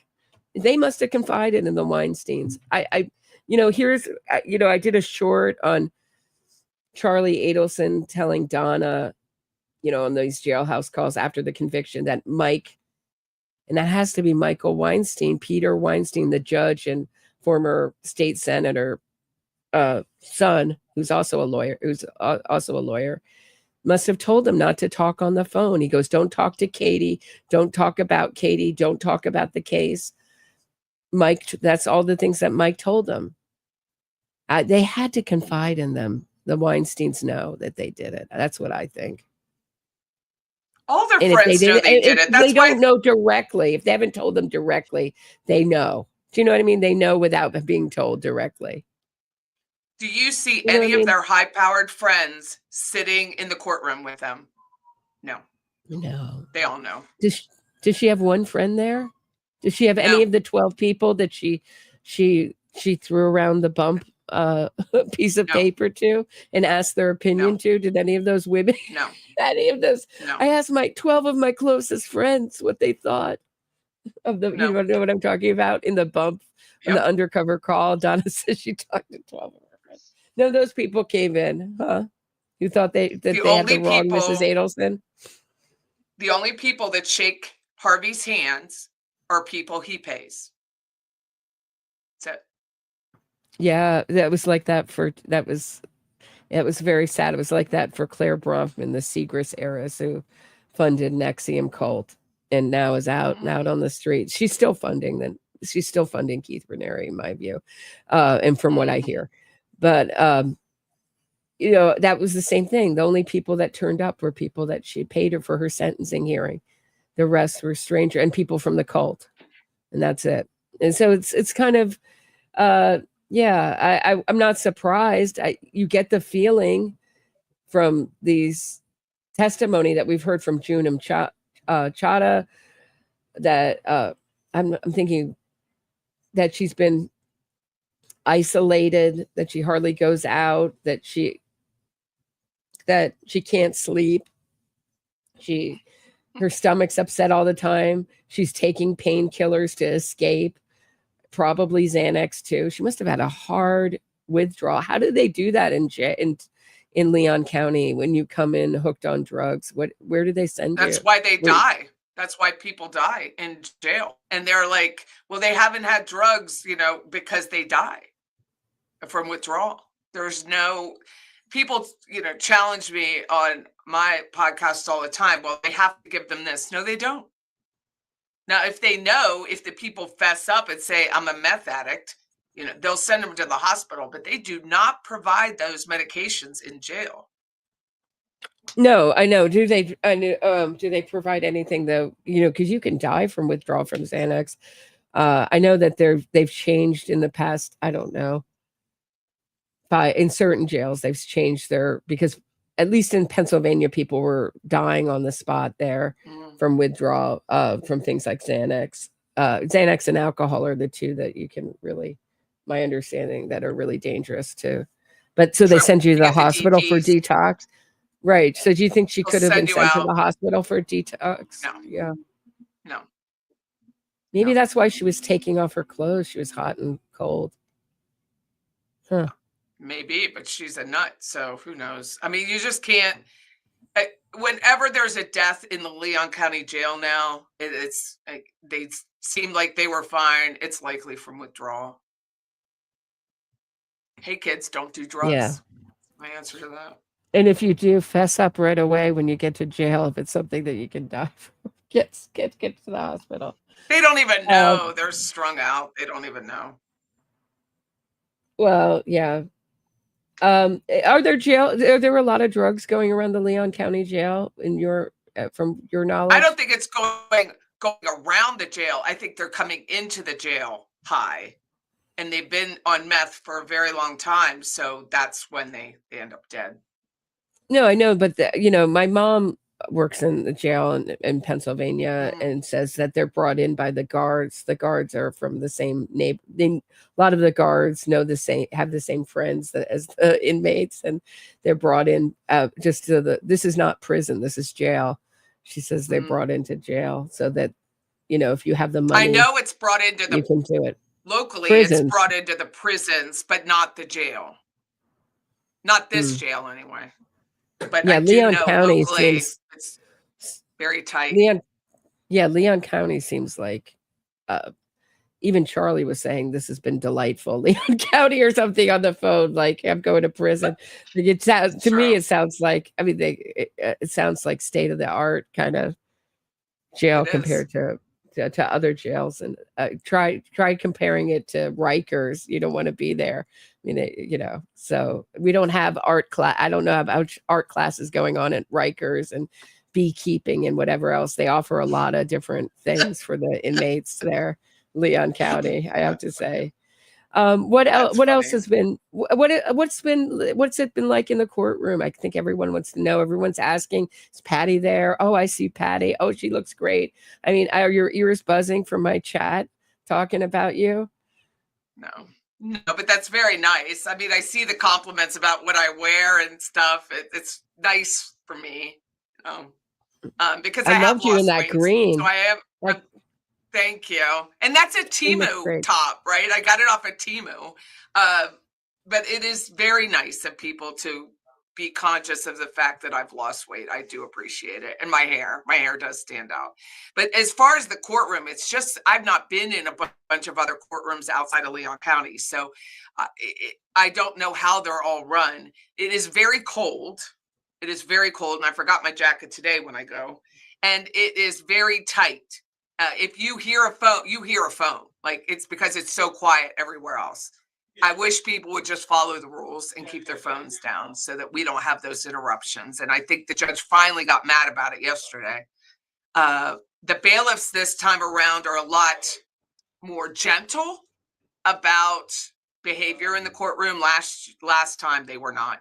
I mean, you were going to be frog marched out if you misbehaved. But I think everyone in the courtroom has been cordial, move down, create room for people. I know that that's the experience I've had. I've only had one person, and it's not who anyone thinks. It's a public person here in Long County that gotta be, well, you have a podcast, so you're super important. And I said, yes, I am. I'm just going to agree with you. We're in court, dude. I'm not having a conversation like that. But I just moved down a seat. Was that someone in mainstream media? No. This is just a member of the public that I blocked off of my large Facebook group. I blocked her. Oh, okay. I get it. She has a beef with me, and she was like, "Oh, you're so important." I said, "Yes, I am," and I kept moving. I'm not going to argue with you if you think you're putting me down. I'm just going to agree. Yeah, I'm important. Of course, I'm not important. It's open seating. There's no media seats right now. It's all open seating. Everyone, all my experience with the media, the larger media, had just been so kind. The court TV Good. people, they talk to people. There are other, which I didn't know who Aunt Deb was. I had no idea. He was a very, I laughed at his joke. I didn't know who he was. I don't watch a lot of YouTube because I'm working or I'm watching you or I'm watching someone else, but very little outside of that. I had no idea. Jimmy McNutty introduced himself to me. I didn't know who the hell he Good. was. I'm He glad showed me people his are. OJ I'm glad picture. people are nice. Right. Nobody wants. I They mean, nobody really wants. are. Right. They really Nobody are. wants. It's We don't want people. There's so much competition. I don't think people understand who. I think people assume that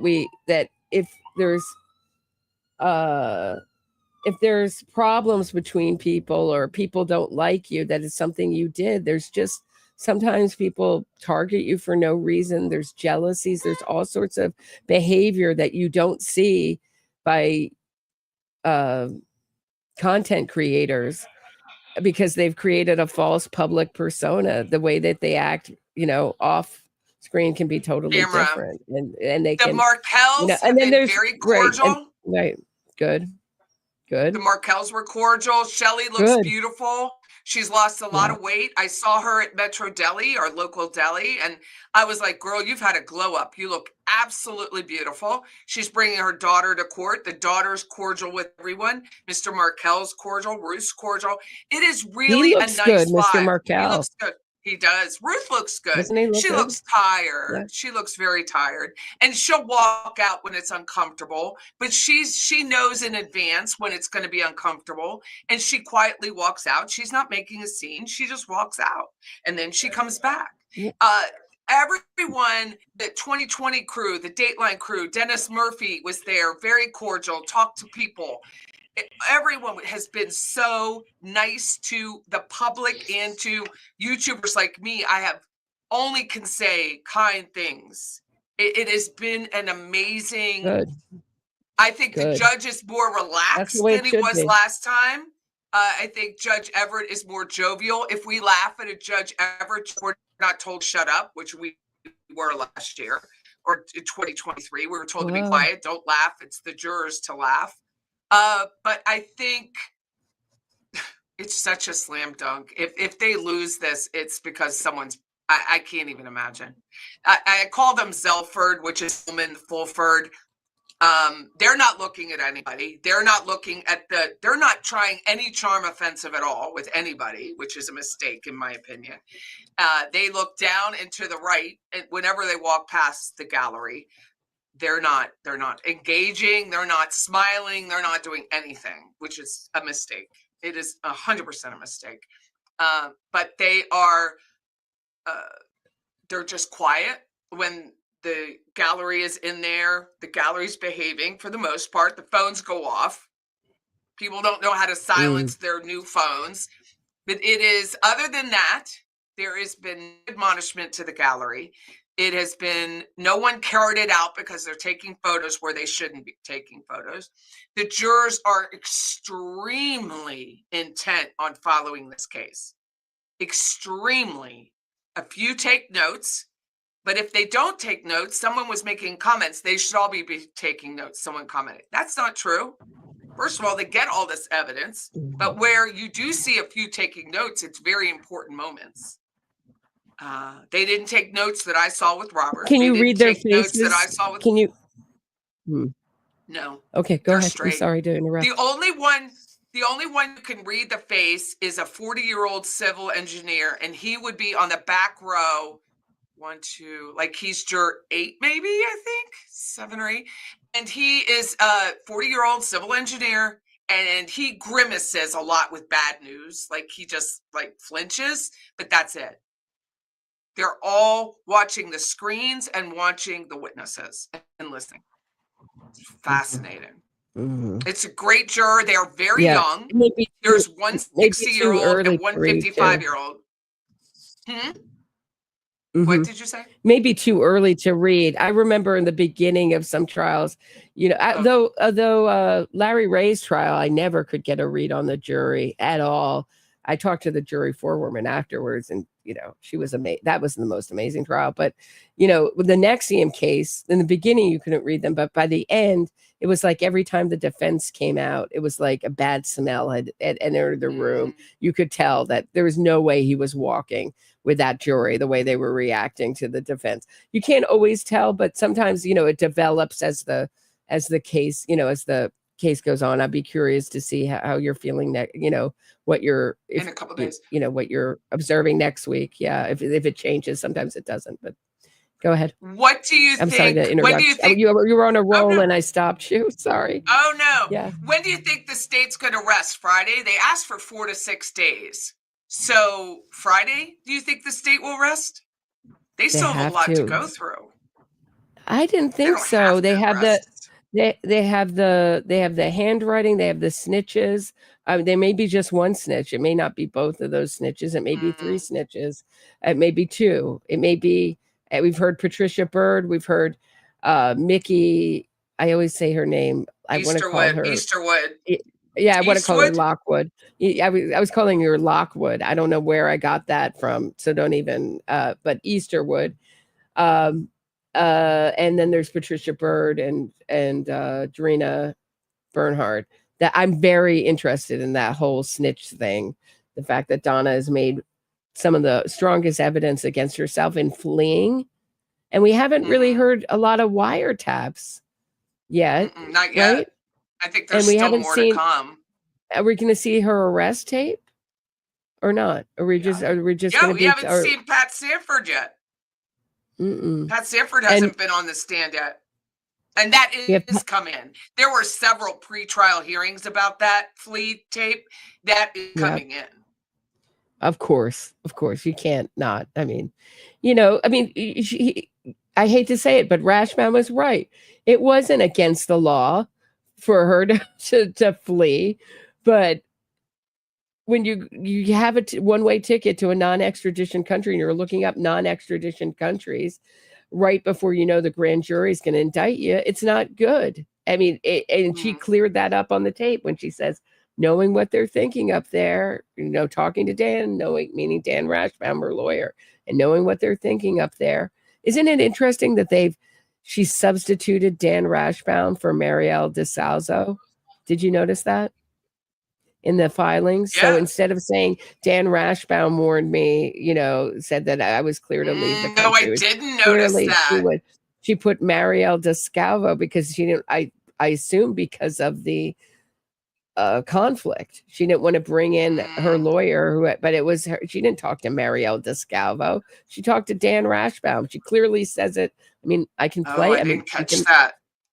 Yeah, they do did you have that. it? I mean, that. I mean, I can just play the tape again of where she's talking about it. But I do have the legal filing. I went over it in an episode where I said, "Why is she substituting Maryellen DeSalvo?" But let's listen to this again. I wouldn't This have is caught it.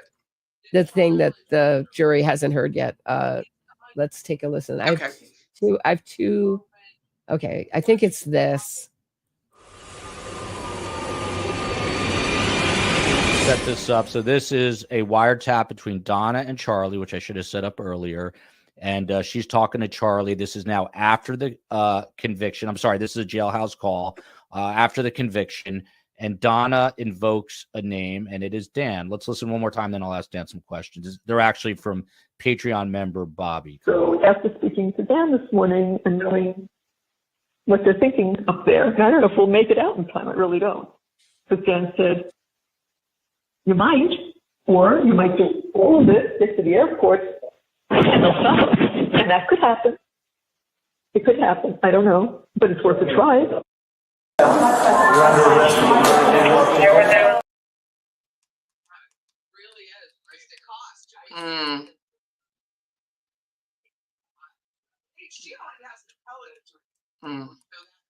Right there. They're saying maybe Hello? we'll meet. Yeah, you hear me? Yeah, I do now.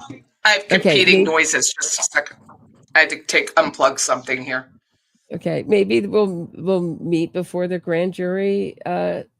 Maybe we'll make it out before the grand jury indicts me, knowing what they're thinking. They're knowing that the grand jury's meeting Wednesday to indict me. I'm going to leave on a Monday. Maybe they'll arrest me at the airport, but it's worth a try. But in the filings, all about. Let me see if I have it here. Hold on one second. Let me just see if I have it in my stuff that I've uploaded here. God, I can't even. I name these like stupid names. Like so that I'll remember what it's about. Adelson, don't something, like let me find it and I'll pull it up if I can find it on my computer here. Because I saved all of these. Let's see, downloads. Here we go. Defense motion. Oh, here it is. I think this is it. Hold on. Now I have to go back to StreamYard and try to pull it in as a slide. Hold on one sec from my computer. All right, here we go.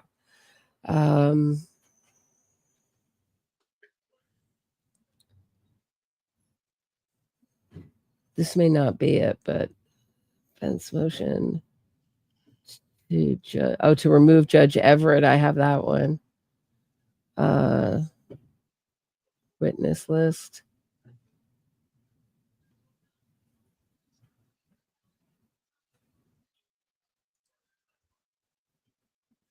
Pull this bigger.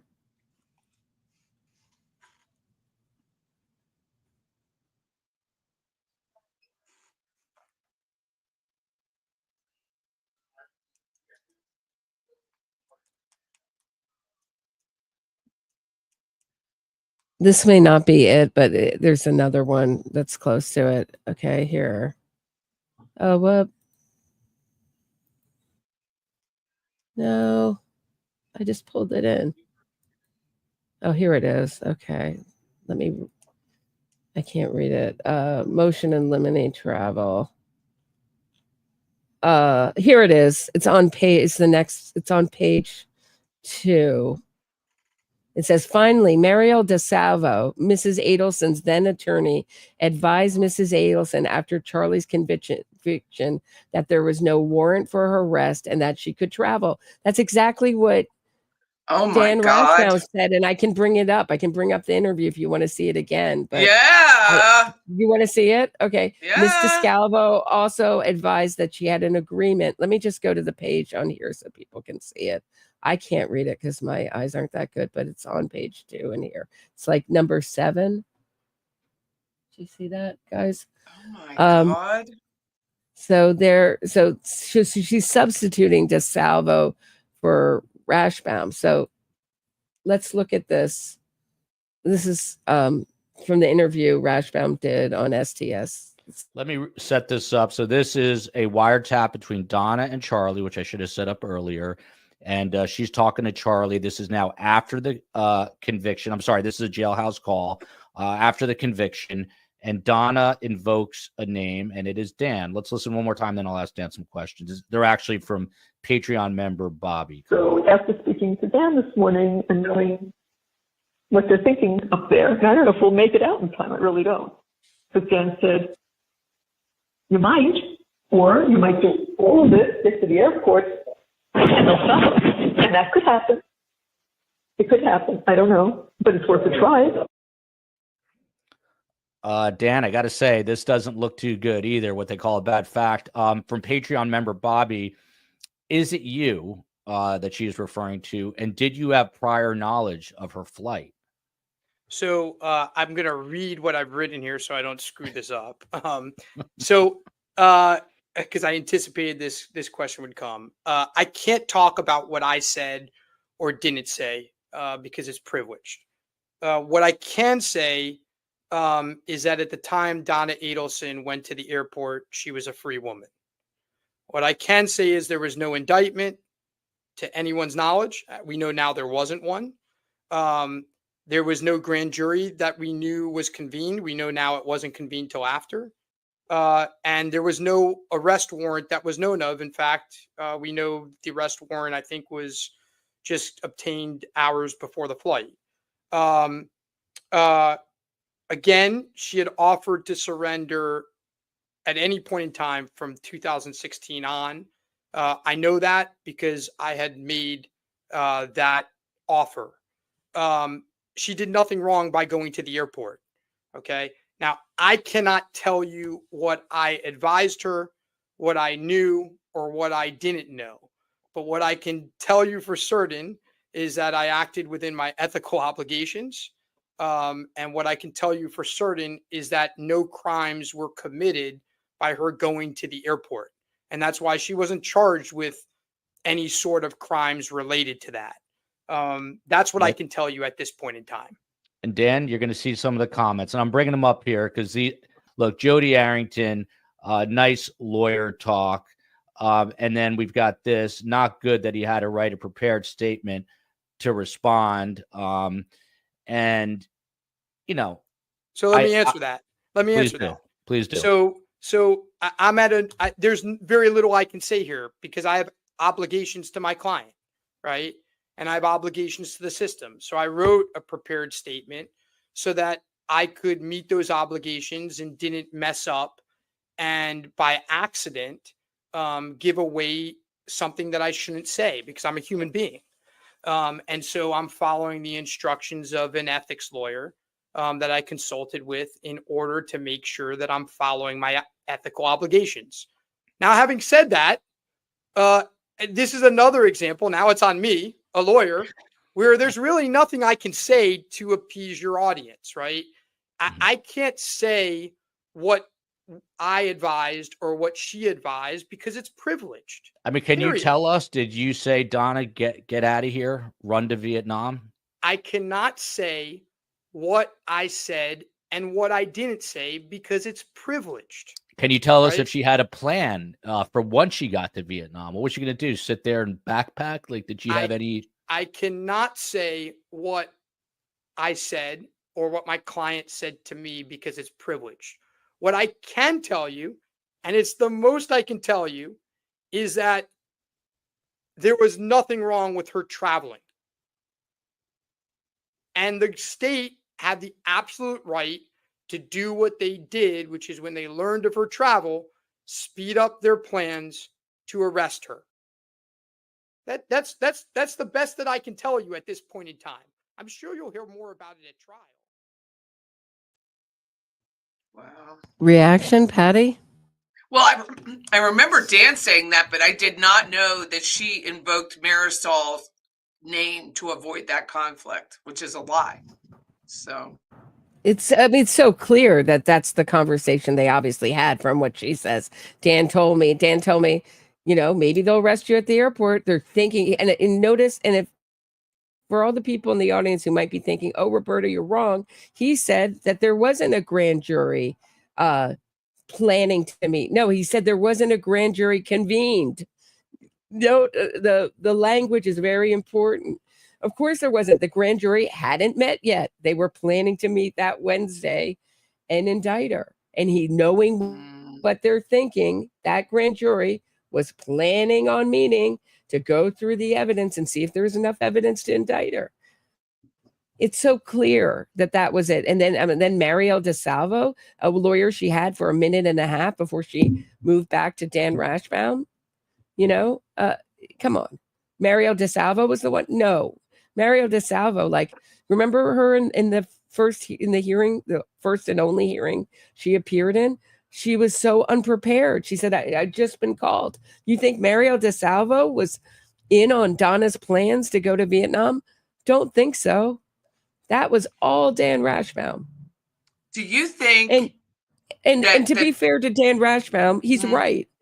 That is privileged talk. It is. But knowing that what he told her and what she told him is privilege. She's right. He could get in trouble for saying, I told my client this, that, and the other, and, to flee to Vietnam and, whatever else he did. I mean, it's ethically, he knew it was ethically questionable to tell your client that she's free to go to Vietnam. But, essentially hightail it out of there before to tip her off about the grand jury so that she could go to a non-extradition country and escape it. That is borderline and unethical. Otherwise, he wouldn't have to talk to an ethics lawyer about what he can say and what he couldn't say. Do you know what I'm saying? I mean, I do. So I'm just saying that he's right, that he can't share that. The fact that he went on that show was so crazy in itself that he thought he was going to do PR for Donna Adelson.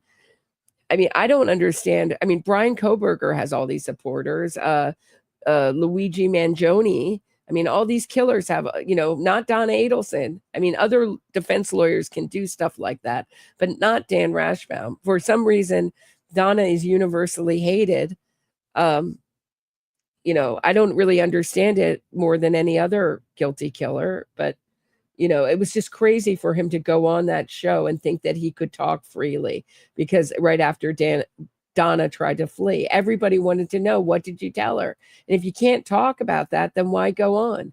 Either you make sure that the host knows you can't talk about it, and make that clear, and don't put yourself in a position to answer a question like that. It's nuts, So do you think she's only hiring attorneys, because she's on her fourth, right? Hire attorneys she could control? And that's what made me think with Marisol, who was completely unprepared. And I have to say, and I'm not trying to help the defense, but Zelford is completely unprepared. Only thing they're doing is moving around binders without really ever opening them. Jackie Fulford is hunched over like she's a mannequin with her shoulders like this in that too big ass suit. And I'm like, what are you? They have is she only hiring people that will, in her mind, she is coaching them, because that is the Southern legal team of the Adelsons. Because they still Okay. suck. I have a theory on it. I have a theory on how Donna picks her Okay. lawyers. Okay, go ahead. Well, she has a huge, all psychopaths are also narcissists, and the narcissistic, she's large, she's hugely narcissistic. So Dan Rashbaum would, I really believe he did work like no other for Charlie, and really did work very hard. Is he, that he wasn't in his field. He's my understanding, essentially a civil lawyer. I know he was a federal prosecutor for a minute and a half, but essentially, this is not his forte. And so she picks lawyers that will attend to her, be attentive. She needs a lot of attention and listen to her. So partially, yes, and control. So she wants them to listen to her and play to her, and that will play to her ego. Do you know what I'm saying? Mm-hmm. And tell her Tallahassee is so terrible and she's gotten a raw deal, et cetera, and blah, blah, blah. And, but she's also looking for the criminal element, because she loves the criminal element. She loves existing in that sphere. She's only been in jail for how long? 2 years, 2.5 years? Has it been less? And the woman It'll be is 2 years in November. I mean, we only know, what she has been alleged to do, and these are allegations, throw out hits on 3 people, including her own son, Robert Adelson, okay? Katie Magbanua, how she thought she was going to get a hit in prison, I don't know. But at least she was fantasizing about it, because other prison snitches have said that she wanted to do it. I don't know. They didn't get her on tape doing it, is my feeling. We haven't seen any of this evidence yet, but it was in filings before they were pulled and redacted, from the public. Court TV got them before they, pulled them. I didn't. She's gotten in with prison snitches and offered and written scripts. I mean, crazy scripts, a dialogue that, can only be called like not even B movie dialogue, C movie dialogue. I mean, so bad. No one would believe this dialogue in a zillion years. She's written a whole script with her defense. I mean, that supports your theory. She's written the script for her defense attorneys to ask these snitches, right? And she's also written the answers for these prison snitches, how she wants them to answer. So, I mean, she's only been in prison for 2 years, and she's and she's broken the law in a zillion different ways. She can't stop breaking the law. She seems to be extremely happy among other criminals and in the criminal element. A little bit like, you wonder where Charlie Adelson got that trait, right from Mama Donna. She loves the excitement of it. She feels that, laws are for the little people, a little, this is an old reference, but a little Leona Helmsley-ish, only the little people obey the laws, I think that she picked, so Dan Rashbaum, Mr. Poker Player, Mr. Gambler with the glasses, also, I think, like that criminal, existing in the criminal element. So I think she looks for a criminal lawyer, lawyers who act like criminals. And she's got it with Zellman and Fulford. Jackie Fulford, to my eye, just has flagged all, put up so many red flags for me of someone that I would run from, not to be near, someone who's really dangerous, who's so cruel, so callous.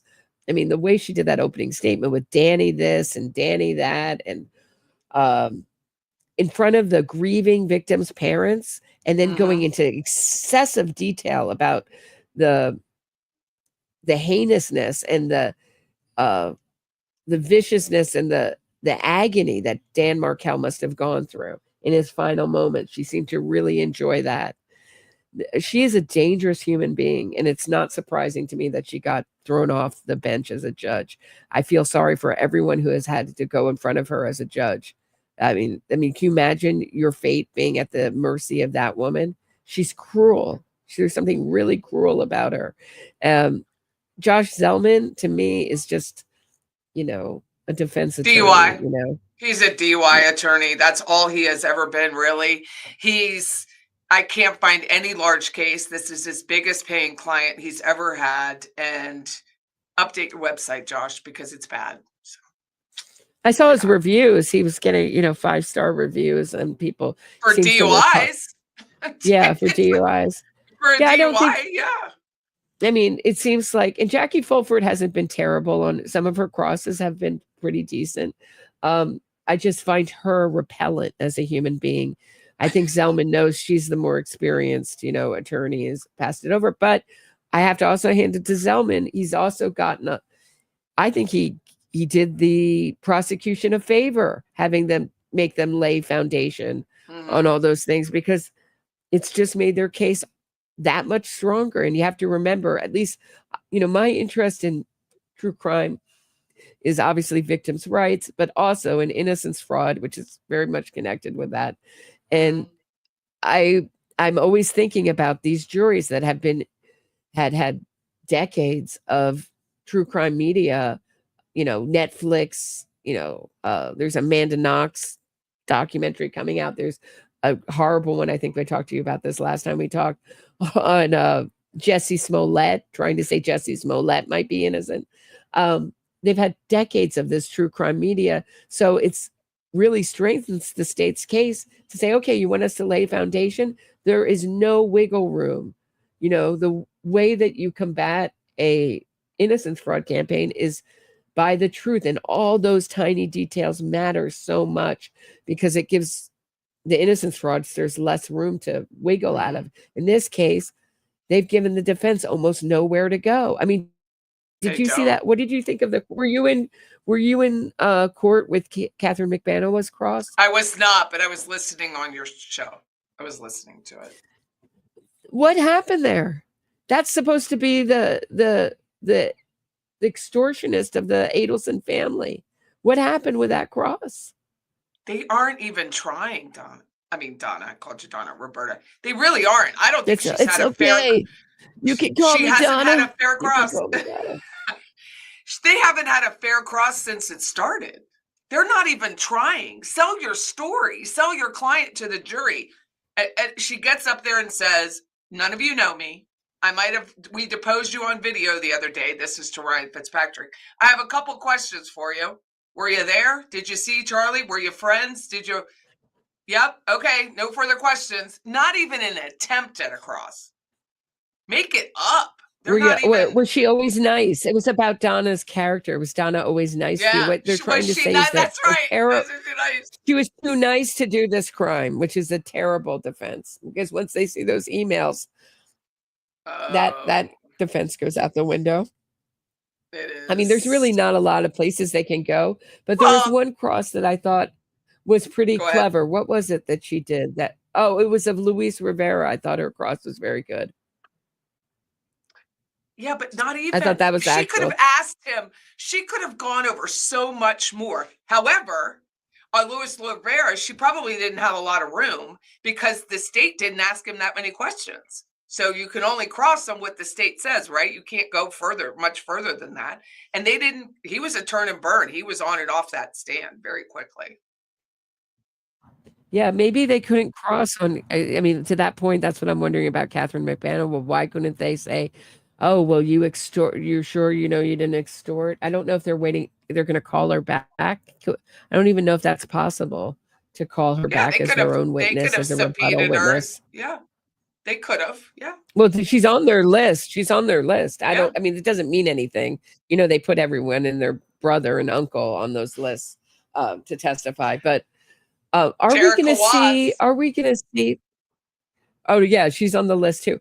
What are we going to see? This is the one Scott Radius. What do you think? Is he going to testify about Vietnam and all those weird Harvey emails? I hope so. He's on the Have you list, seen those emails from Harvey and Scott Radius? Yeah. What do you think about? They're lush. Their perfection. They're perfection. He wants his money back. What's going on with that money?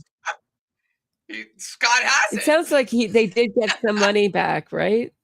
Sounds like they did get some money back, right? No, not really. Scott owns the condo. Scott owned the condo. So these people think there's such great real estate. Yeah, his wife owns it because you can't own property in Vietnam. And I know this because one of my very best friends is Vietnamese.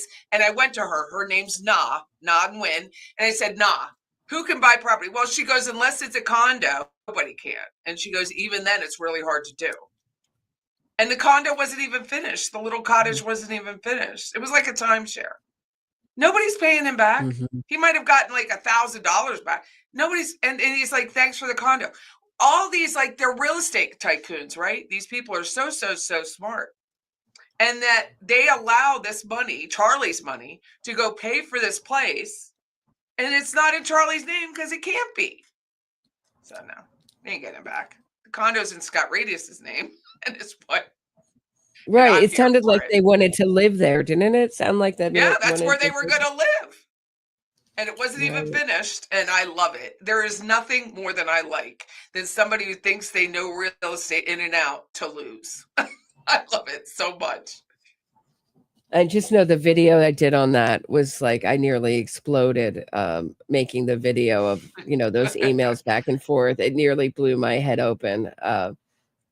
It was just back and forth. And he keeps pretending not to understand. He goes, well, why can't you just send me he's like, there is no paperwork. You remember that? They go back and forth like a zillion times. He goes, you never told me there was no paperwork. Why didn't you say that in the first place? He tries to gaslight him. And Scott Radius sends him back the text messages. I know. Do you remember, I think that might. What's the talk show host? He was the mayor of Cincinnati and he wrote the check to the prostitute. Right? Do you remember that? What's his name? He was so funny. Little round glasses. He wrote the check to the prostitute when he was the Cincinnati mayor. I can't remember his name. But that's what this reminds me of. You put all this in a text message and now you want your money back. Like it's the check to the prostitute. You don't get your money back because you signed over. You basically gave this guy money to buy a house in his name and you're out of luck because he's past the international date line. You're not getting any money back. You're not getting it back. And you're not getting the unit and you're not staying there and you're not going to Vietnam now because you're 81 years old or 80 and a half. It's just not happening.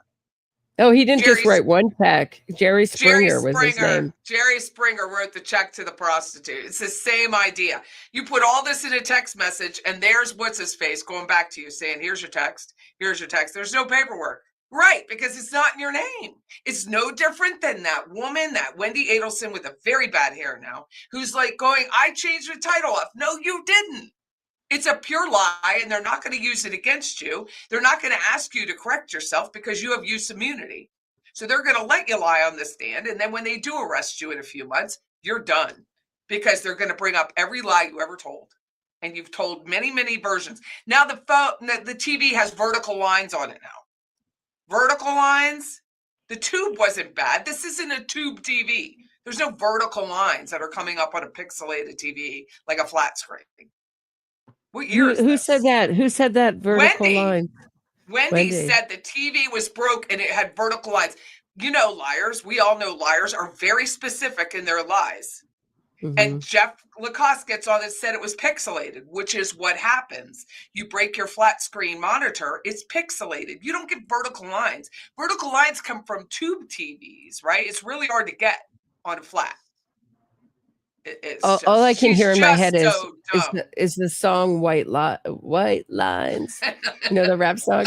Let me see if I can find a video of a broken TV with a cracked screen. So, you know, with a cracked screen. I don't know. Probably would bring up a ton of TV. Wasn't it in the video? Video killed the radio. I think there was a flat screen there or a TV that had vertical lines. Oh, here. I have a video to show. I haven't watched this. I'm bringing up in the spirit of Patty from Patty's Playhouse, who does this so well on her show, bringing it up on the fly. Okay, I'm bringing this up on the fly, guys. So if this isn't a good video, don't come at me. But hello, guys. My name is Steve, and today I am going to be teaching you guys how to fix a broken TV screen. As you can see, this broken TV screen appears to be broken, but most of the time, guys, I can tell you that Oatmeal did a lot of it. Hello, guys. My name is Steve, and today it's pixelated. It's pixelated. Let me see if I can find a better one. Hold on. Yeah, there's like a zillion shorts. I just want to see like with a cracked screen. Give me here. This is better. Hold on one second.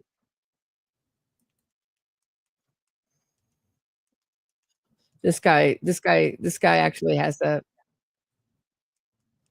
Oh my God. How did I? Okay, here. Okay, here we go. Hold on. Okay, I found something. I found the answer after this. Okay, here we go. Whoop. Okay, so first thing you want to do. Okay, I got 2 dryer sheets. I think he only had one. Like Ted Sands, we're gonna try this. Now here's our broken flat screen TV. Okay, it's all messed up. I tried turning it on and turning it off. Now, he said to rub it in. Do you see this crack in it? So I'm rubbing it. I don't think that's gonna help. I don't think that's gonna help. Hey, Roberta, I got to cut. Okay, hold on. Cut. Okay, go. You go. The next sports show's coming on, so I got to go. Okay, all right. Well, thanks so much. Thanks so much for hanging out. Appreciate it. That was Patty from Patty's Playhouse. Check out her show, her channel. You know what that's like? That's like when you have like a really old Pyrex, like a vintage Pyrex bowl, and people tell you to just like use some barkeeper's friend on it when nothing's going to bring that back. You know what I mean? Like it'll help a little bit, like if it's a little bit scratched. But it's, you know, some of those things are not going to bring back, bring it back from the dead. Hold on. So does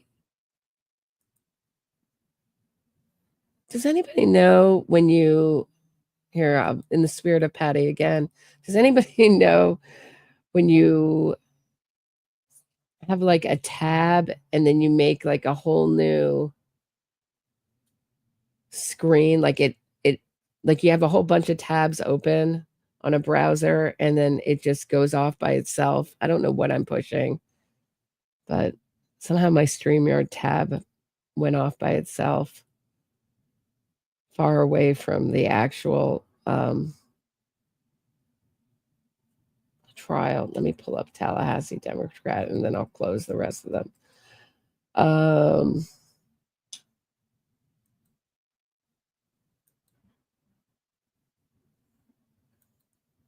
Yeah, we're still far, far, far behind. Yeah, I thought Robert's testimony, that was just a stunner. It wasn't that he saw so much, or I mean, I know I put that on the, he was far away, and he still knew too much. You don't know anything. He knew too much.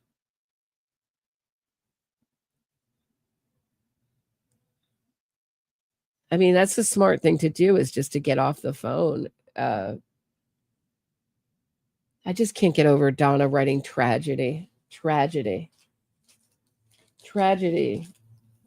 that I made happen. Tragedy, Adelson family tragedy that we designed and bought and paid for.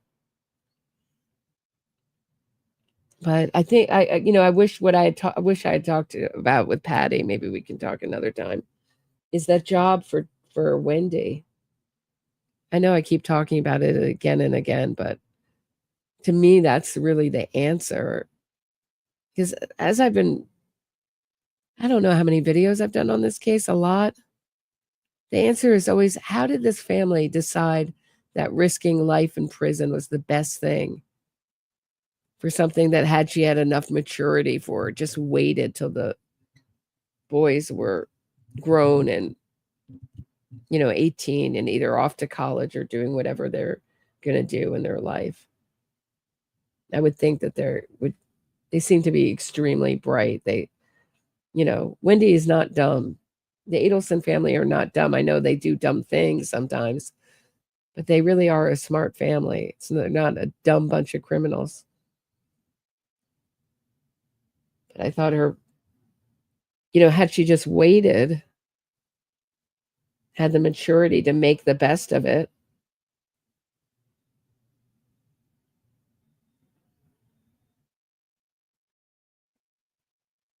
but the fact is, it's like Jeff Lacasse says, you are attached to Dan Markel for the rest of your life.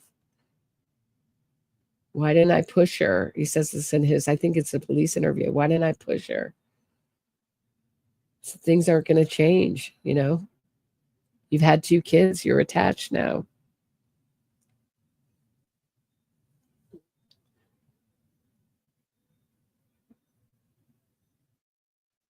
But it really is that job. There's so much a part of it. So Wendi has an interview. They want her at this job, and she can't do it because she's stuck in Tallahassee. I would love to have heard that call with Gary Cohen. Oh, now you can. I feel like I've talked about Gary Cohen in another episode, long time back. Does anybody remember that? Anything about this Gary Cohen? I'll have to look it up. I don't know if it's the same one or if it's another Gary I'm thinking of. You have $1 million job. They wanted to make her partner right away. I don't know if that was on a track to partnership. But I would love to hear the call after Dan Markel is shot. Like, listen, I've just moved to Miami. Things have opened up for me. Gary Cohen, this is Wendi Adelson. Things have just changed in my life. I'm in Miami now. Yeah, I relocated. So I can, I don't know if you'd like to talk about schedules, and maybe I can come in and we can talk. Yeah, about that job. Yeah, we can't really hire you. And it sounded like Robert was going to say until the crime was solved, right? It sounded like that's where he was going. What else would she have to wait for? No law firm wants their new hire to be pulled out of there in handcuffs. Make the press.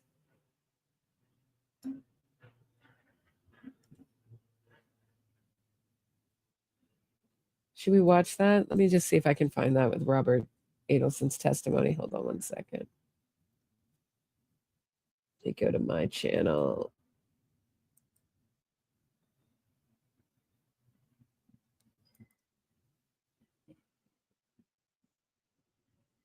Please hold.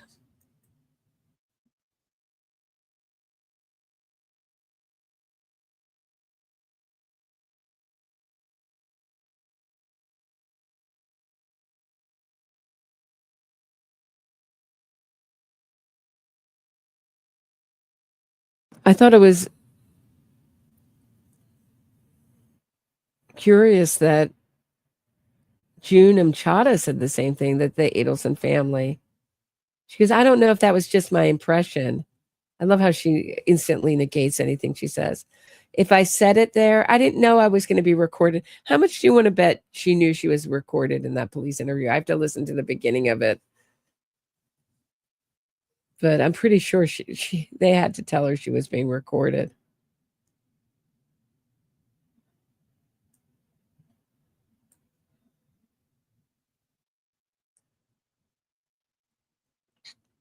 Here's a little of Robert Adelson's testimony. This is from a live stream.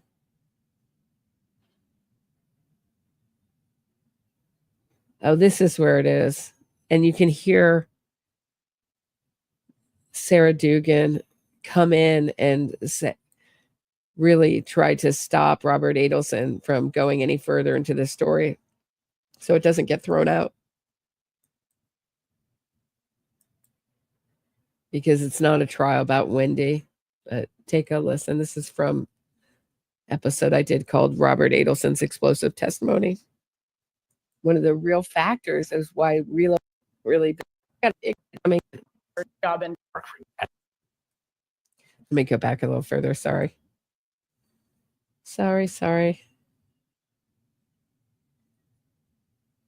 Wendi taking this job with a guy named Gary Cohen in Miami. Yes, that was a common discussion point.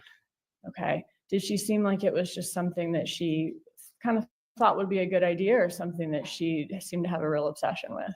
It came up a lot in my discussions with her about this job with Gary, where she'd be making $1 million a year and she'd be a partner. And it was something that was brought up a lot, that she'd be able to take care of her kids in a way that she couldn't up in Tallahassee. Right. She wasn't making enough money. The job wasn't prestigious enough. The area wasn't prestigious enough. This was for her to get $1 million, be a partner in this law firm. And it gets objected to, but listen to what comes next. This is key. And then it was probably the one thing that she mentioned to me, the only time I heard any anger after the murder had occurred, was that I asked, is Wendi going to go work for Gary now? And she told me that. Did the job end up not working out? As far as I know, it didn't. Okay. And that you heard some anger from Donna when that happened? She said that his partners wouldn't let them hire her until they. Okay. The partners wouldn't let him hire her until they solved the murder. That's what's coming next. They didn't want to hire a murderer. So obvious. And Sarah Dugan's trying to be like, ixnay on the murderer comment, ixnay on solving the crime. But Robert's just in the mode of like, I got to get this off my chest. So the plan was, one of the things that we really haven't talked about, because it hasn't really been discussed, is this job for Gary Cohen being had to be one of the real factors as why relocation was so important. And she could not wait. Wendi had to be partner in this law firm, make $1 million, have it all with her 2 kids in Miami. And Dan had to be murdered for this job to happen. But the irony is, once that her name was connected with this murder, they wanted nothing to do with her. She's only had jobs. My understanding is Wendi's career, she's only been hired by people as a, how do I say it? As a favor, like people she knows or people that are in the Adelson inner circle of trust. People don't want to hire Wendi Adelson. They don't want that attached to their. They didn't think that through. They thought nobody would connect them to this crime. But there was some anger there because the job didn't end up working out. Yes, They couldn't hire Wendi or didn't want to hire Wendi after all. that's what I was told. Okay, thank you. What changed? What changed? A murder changed, right? After Wendy's ex-husband was murdered, they strangely didn't want a murderer. They didn't want to talk to a murderer about, I don't know. They didn't want to talk to a murderer about, last night's episode of Netflix around the water cooler, is what I think I said. All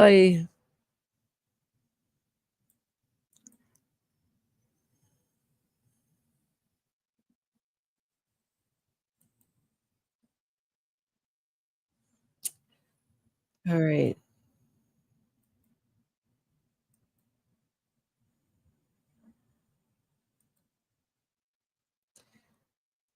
So yeah, I mean, it's defense motion in limine. It's I think Patty and I were talking about, as far as Donna's, that filing is defendant's renewed motion in limine, travel as consciousness of guilt. I don't know, when was it filed?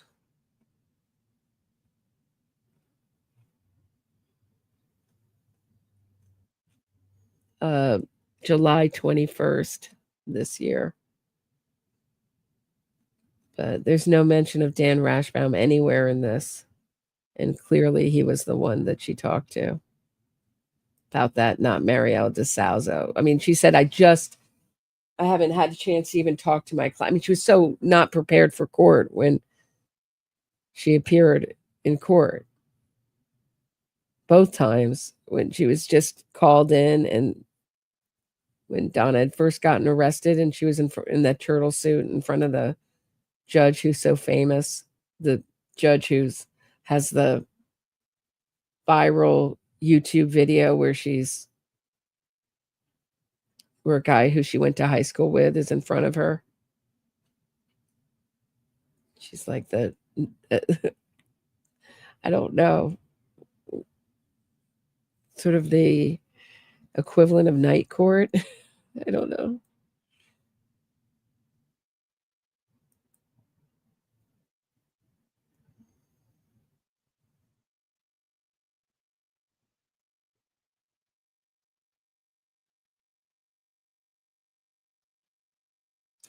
Yeah, welcome to my world, Ekaterina. There's a lot of disappointments and a lot of unbelievable, mind-blowing fraud.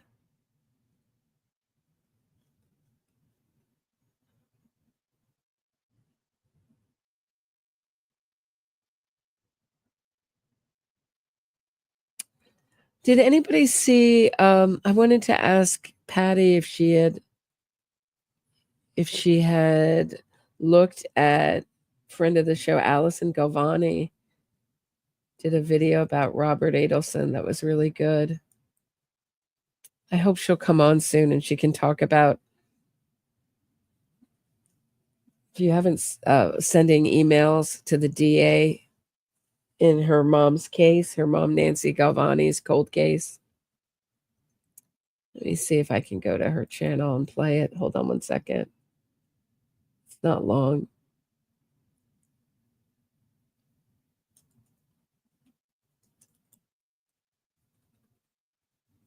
Thought it was really moving.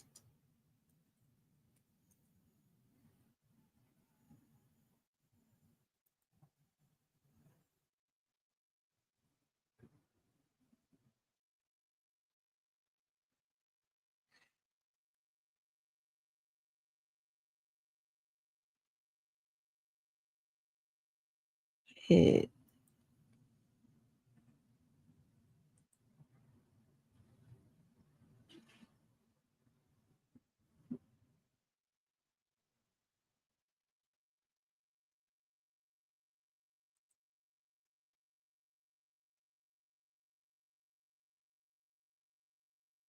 Oh, here it is.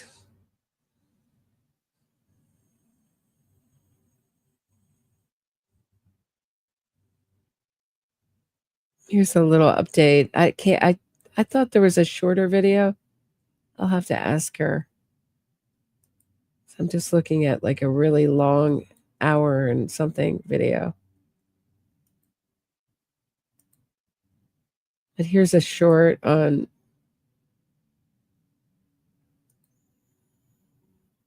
Alison Gilvani's channel about what you can do to help support her.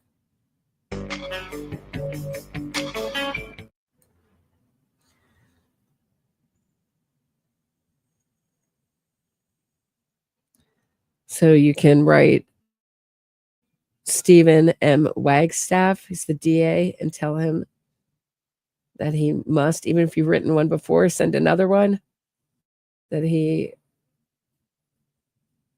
must go forward and prosecute.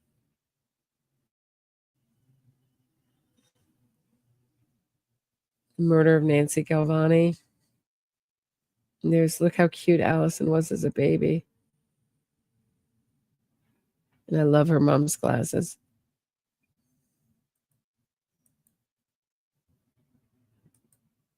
All right, I'm going to take a break. Thank you. So let me just read off the email real quick. It is, actually, I have it here. I think I still have it.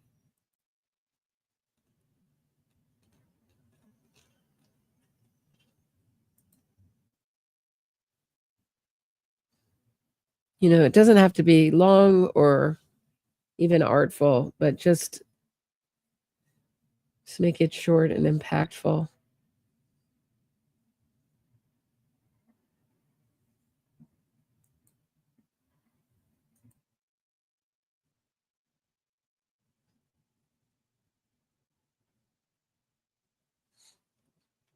All right, I'll be back at 1:20 to watch with you guys. Have a good lunch, everybody.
A small town in rural Kansas. A well-respected family brutally slain in cold blood. The murder shocked the nation and catapulted the killers into the media spotlight. Now, Sundance takes a fresh look at the murders made famous by Truman Capote. First-hand accounts. For a long time, we didn't know who did it or why. Unprecedented access to rare documents. Truman told me the whole experience within Goldblatt scratched him down to the marrow of his bones. And for the first time, the victim's family speaks. A death like that has so many reverberations. It affects the next generation and the generation after that. Discover the murders that made true crime an American obsession. Cold-blooded, the Clutter family murders. Streaming only on Sundance now.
afternoon, everyone can be seated.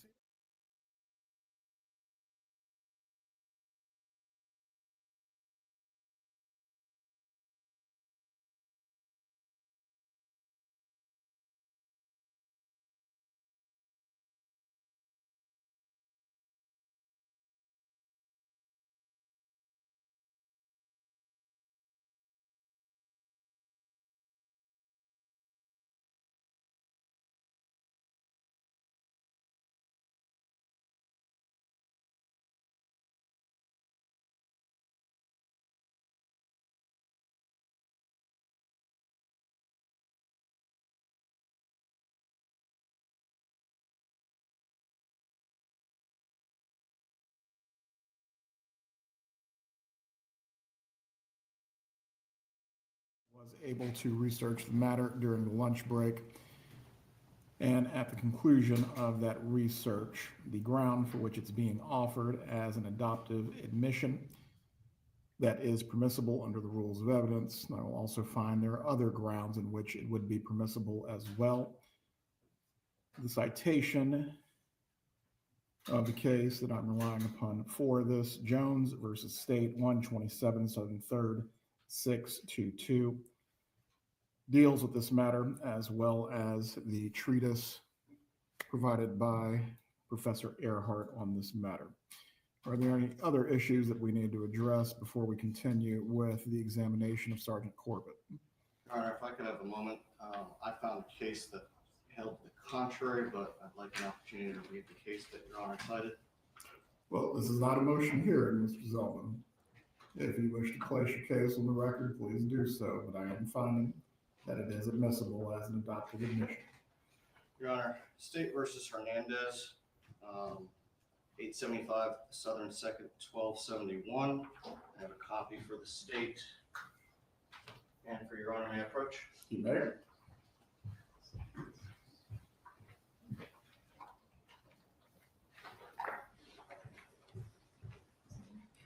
Creates a Crawford issue, Your Honor. I read Hernandez as well while researching this matter. I believe Hernandez dealt with the aspect of silence as opposed to affirmatively making a statement, agreeing with the statement of another. These are distinguishable, but you may briefly speak about Hernandez before the jurors come into the room.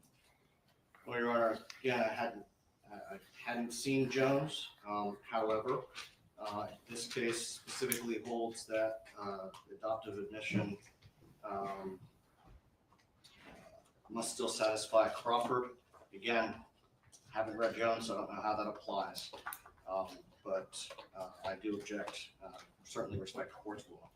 Objection is noted for the record. The testimony of the sergeant will be permitted as an adopted admission. And again, I will find there are other admissibility theories as well concerning this line of questioning. However, as to the one raised by the state adopted admission specifically, I will find it is permitted. You may bring in the jurors. Judge, before we do that, one additional issue. The statement under an adopted admission has to have been heard, I believe, by the party that is allegedly adopting it. There's no evidence that my client watched the trial or heard her son's testimony. As to the foundation of that, Ms. Dugan, you certainly need to lay it. An adoptive admission occurs when there is an express statement agreeing with the statement of another. Concerning any statement by your client that was made in which she agreed or otherwise it stated in some way the testimony of another person at the trial of Charlie Adelson, namely Charlie Adelson was true. This qualifies. Please bring them up.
Everyone can be seated. Members of the jury, I hope you enjoyed your lunchtime rest and break. We will continue with the examination of Sergeant Corbett at this point. Ms. Dugan, you may continue with your examination. No further questions at this time. Thank you. Cross-examination. Just a moment, Your Honor.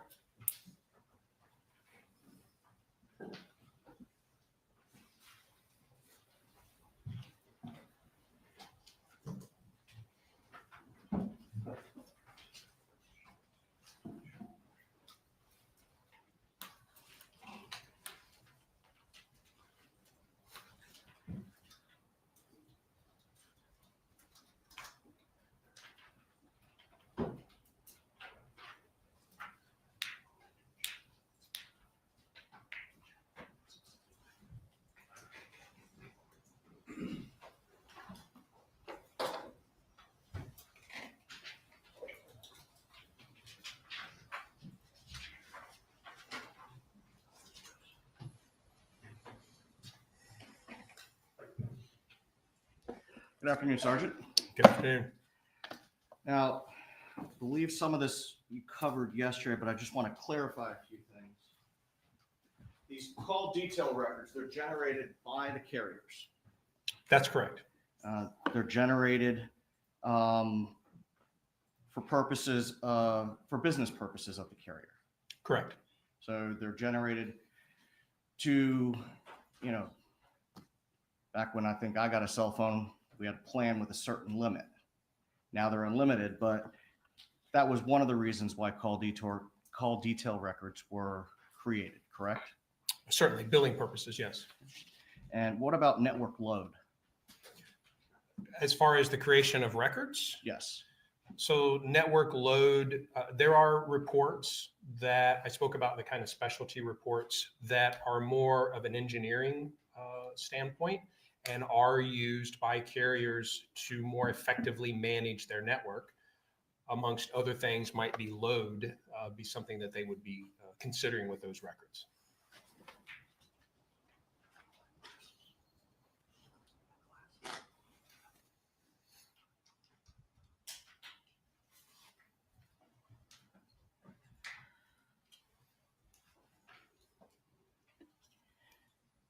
Now, the call detail records that you testified about extensively over the last couple of days, they do not contain precise geolocation data for a handset, do they?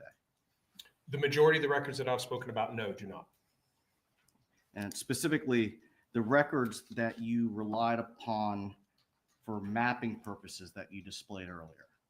That is correct. All of the records used for mapping are strictly cell site locations. So the locations that you've seen were for the cell site or cell tower the handset was communicating with, not the cell phone itself.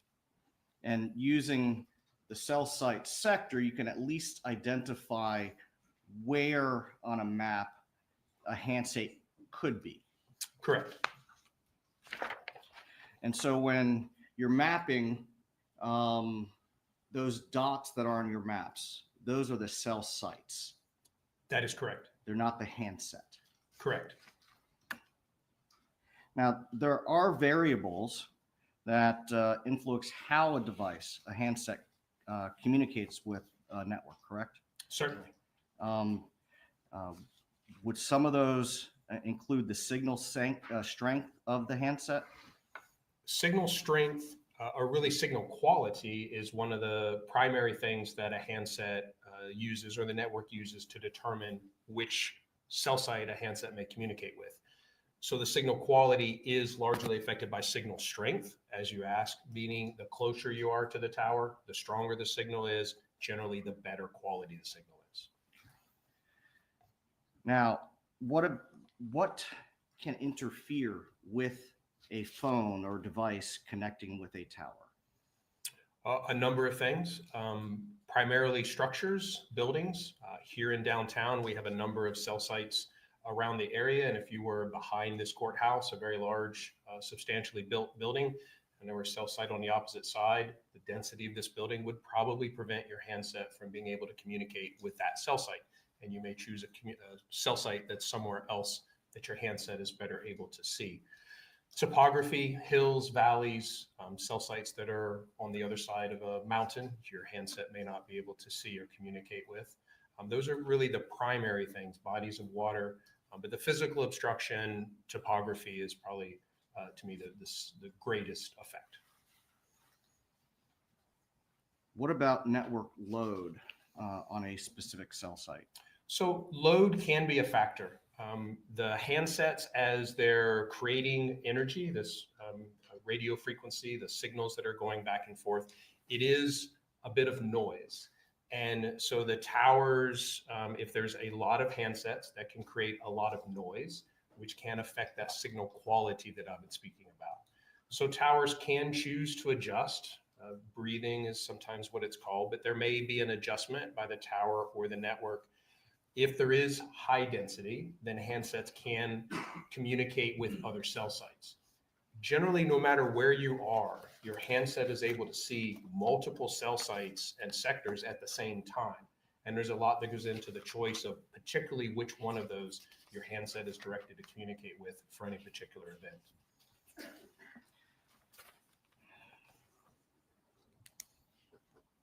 So merely because a handset is communicating with a specific cell tower, cell site, and sector, that doesn't mean that that's the closest one to that handset.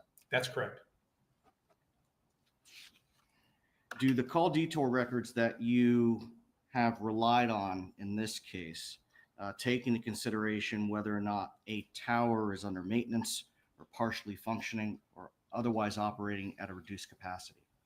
Only in the respect that if it were not functioning, then it would not be listed in the records. If it were not operational, the handset would not be able to communicate with it. So when I see a cell site and sector in the records, I know that it was operational because the handset did in fact communicate with that.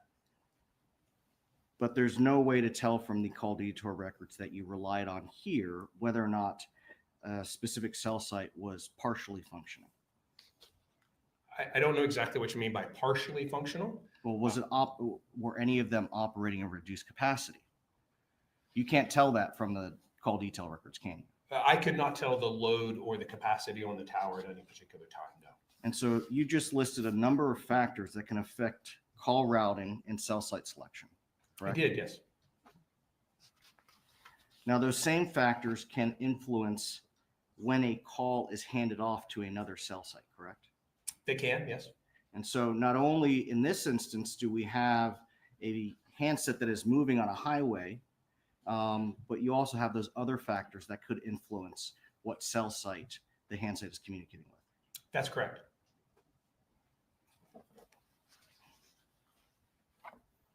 And understanding all of those variables, that's critical to you analyzing and interpreting the data.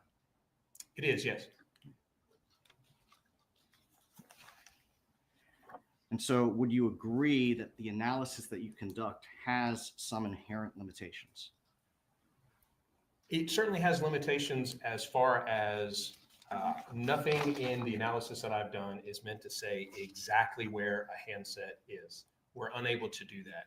Again, I talked about inclusion and exclusion, that we know the general service area of a cell site, and so we include and exclude locations. But the limitation to the effect of we cannot say exactly where a handset is correct. And so in other words, it involves some degree of estimation or inference? I would agree with that, yes.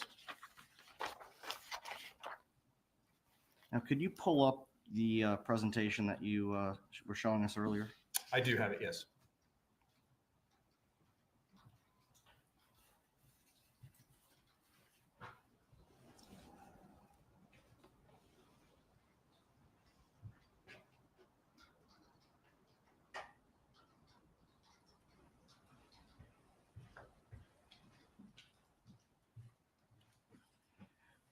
I want you to turn, let's start with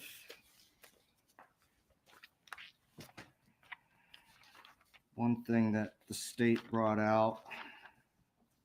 Let's go to the frequency report. I believe it's on slide 28.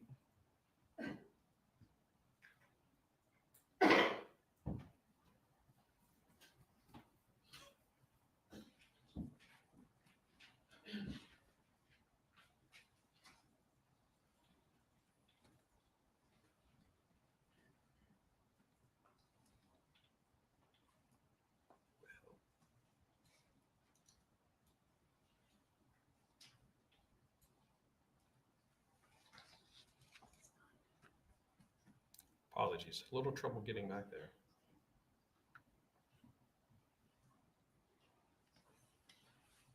Slide 28, the frequency report for Donna Adelson. Okay. Can you explain to the jury again the process of creating this report? I believe what you said yesterday was that you put the data from the carrier into a tool. A program, yes. Okay. And then you did the same for Charlie Adelson's CDRs? Correct. Katherine Magbanua? Correct. Sigfredo Garcia? Yes. Luis Rivera? Yes. Anyone else? Really, most any set of records that we had, the frequency report is one of the first things and most basic things that we do with the records. Now, there's a process that you have to go through called, I believe it's called deduping. Are you familiar with that? It depends on which way you're referring to it. Well, when you're talking about call detail records and frequency analysis, there's a way, and I think you gave us an example yesterday on some of your slides about how one communication event can show up multiple times. Correct. So we do see with certain carriers that a call that comes in that is routed maybe to voicemail creates multiple events and it creates multiple records. And some of those will be tied to the same number. Some of them are tied to kind of a not fictitious, but a routing phone number. So they will really count against the frequency for a particular target. But as I mentioned, these frequency reports are very general ideas of relationships and associations. So for these, we mentioned that it does include things like miscommunications, calls that went to voicemail. It may include the multiple events, because those things are generally distributed equally across all the calls. It's not just one phone that's going to create those multiple entries. All phones calling in should create about the same things. So it's certainly not meant to be an exact number of communications. It's just an idea of, again, kind of relevance and association. Okay, so in that vein, if you could look at, let's see.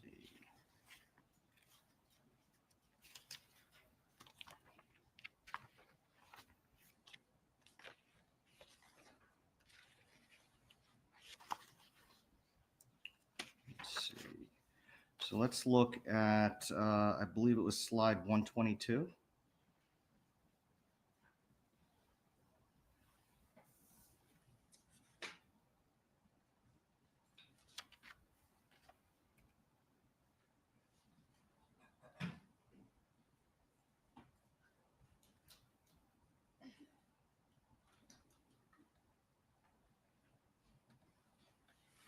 Yes, sir. Okay, now with respect to this slide, have you gone into the data and manually removed duplicate events? I have, yes.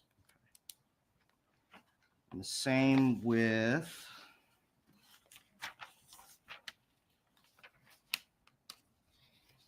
have you done the same for slides 26 and 28?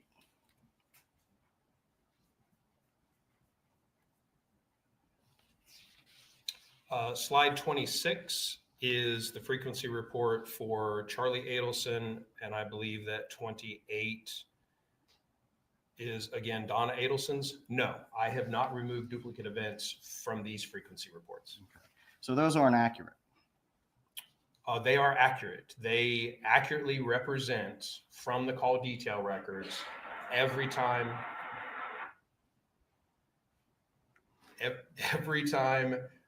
that cell phone number appeared in the records. Okay, there's a poorly worded question. I apologize.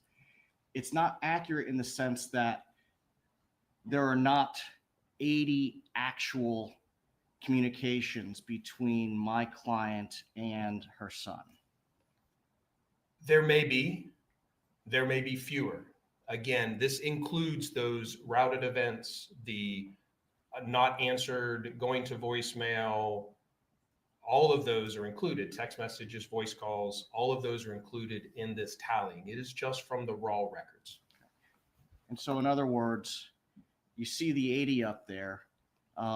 You recall, I believe it's the AT&T records, could have 3 separate events for one communication. Is that correct? They could. That would generally only tally 2 for a particular phone number, because that third event is generally going to have a routing phone number in it. And so this does not account for that. It does not.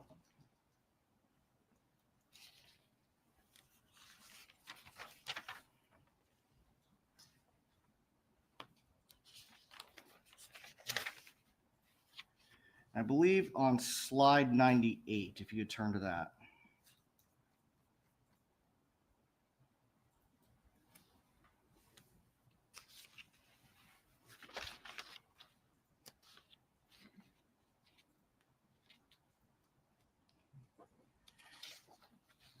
Can you keep going? It might have been the next one. Erase this text after you read it. Was the text erased? The text was still in the iCloud return, so I could not tell you if it was deleted from the device or not. You never got the handset that iCloud is associated with. That is correct. And that would be Charlie's phone. Correct.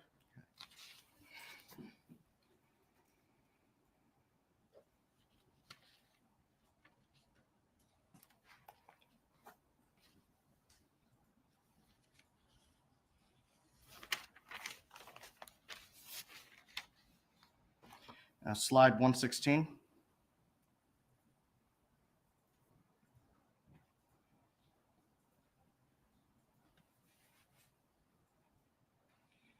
Okay, looks like on this one, there are 2 conversations between Charlie Adelson and Katherine Magbanua, correct? One is an attempt. So as it says, Charlie attempts. Katherine, this was an inbound that I don't believe was answered, or that any actual communications occurred. Well, okay, so the one event, we don't know what was discussed, do we? We do not know.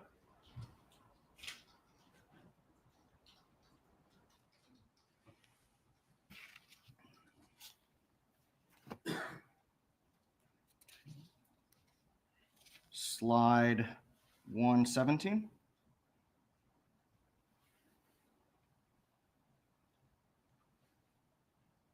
We don't know what was discussed between Charlie and whomever he was speaking with at the Adelson residence, do we? We do not. 119.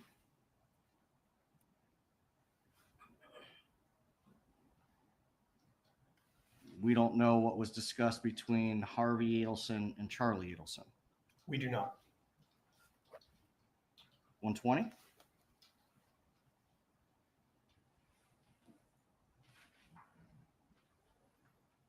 We don't know what was discussed between Katherine and Charlie, do we? We do not. And we don't have the content of the text messages the data indicates took place. That's correct.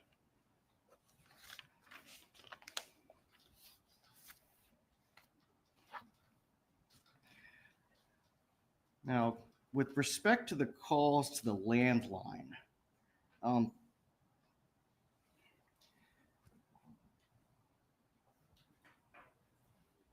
do you know anything about the signal strength for the Adelson residents in Coral Springs? You know, as far as their ability to connect with local towers back in 2014. I only know what I have seen from looking at different sets of records.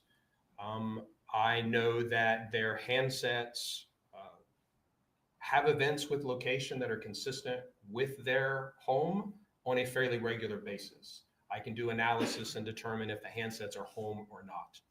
So as to whether that's great signal or not, there are a number of events their handsets are creating with cell sites near their residence that would be consistent with their residence. I know that there are parts of my house where I can have a conversation, but if I walk into the garage, I don't have a good signal. You don't know where in the house that they were to have any sort of conversation in their home. I do not.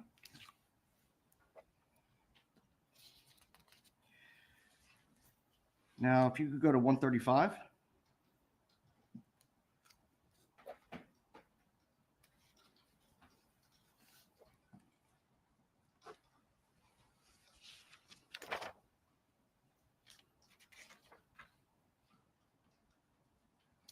advance one.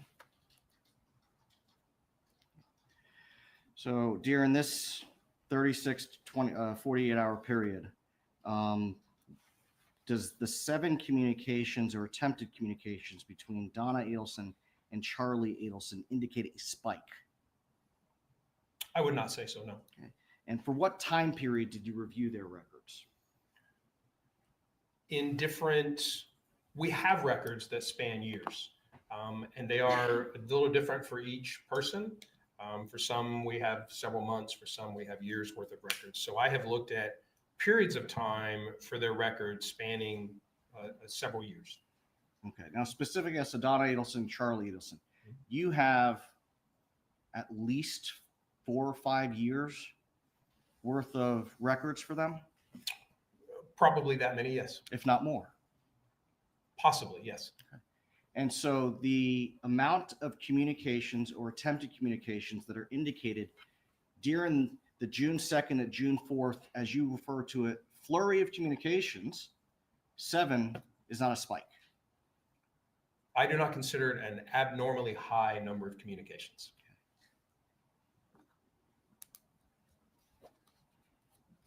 Now, same with respect to the July trip. Can you advance to that slide, please?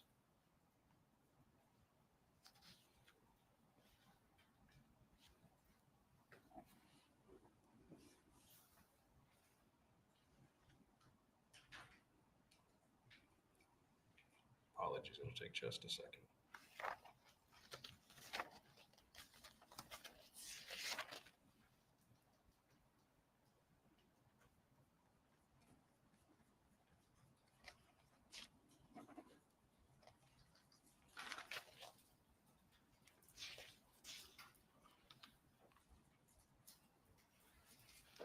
I believe that's what you're looking for. Yes. Now, again, this is approximately 38 hours time period? Correct. The 4 communications or attempted communications between my client and her son, those do not represent a spike, do they? They do not.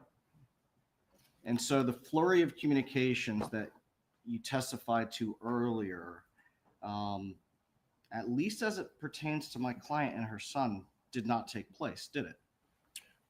I'm not sure where the characterization of a flurry came from. I don't believe that I used the term call flurry. We were looking at calling analysis or calling activity during certain periods of time. And the only question being asked of these, of the analysis in this time frame is, was there the potential for the exchange of information from one person to the other? And that's what we see, that there is communication from one person to the other across the subjects during a time frame that may be more significant than others. It's not meant to reflect a high volume or a different tempo of communication, just that there is at least the potential for the exchange of information.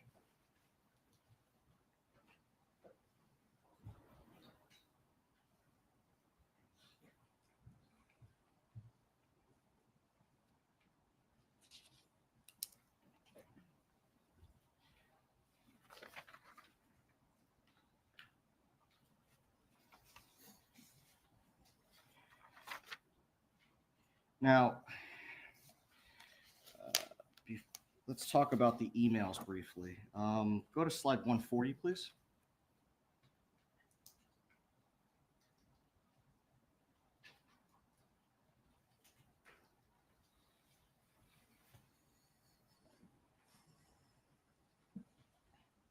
Now, you testified this morning that this was sent out. Now, Evite is an online platform where anyone can go in and create an event and send out invitations, correct?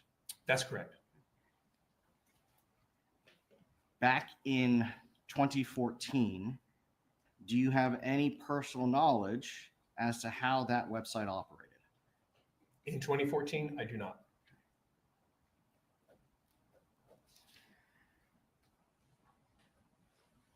And I believe that you indicated that there was an indication that Donna Adelson was unfamiliar with that process. Correct. As we sit here today, you cannot testify that Donna Adelson created that event on evite.com, can you? I can only testify as to the email where she asked if her invitations had been sent yet, and where she describes how she entered the contacts, how she entered the invitees as contacts. That's the only thing that I can take from that email. Now, also with respect to the emails, there were quite a few search warrants done for email accounts in this case, correct? Yes. How many emails were recovered during this investigation? Oh, how many, like total number? Yes. Oh, hundreds of thousands.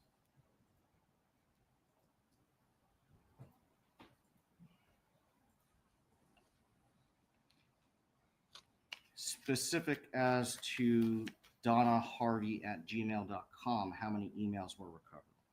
I do not recall the total amount. In excess of 50,000? I believe so, yes. In excess of 70,000? I don't recall, and I've only seen a subset of those. Who decided emails. what subset you would review? Florida Department of Law Enforcement.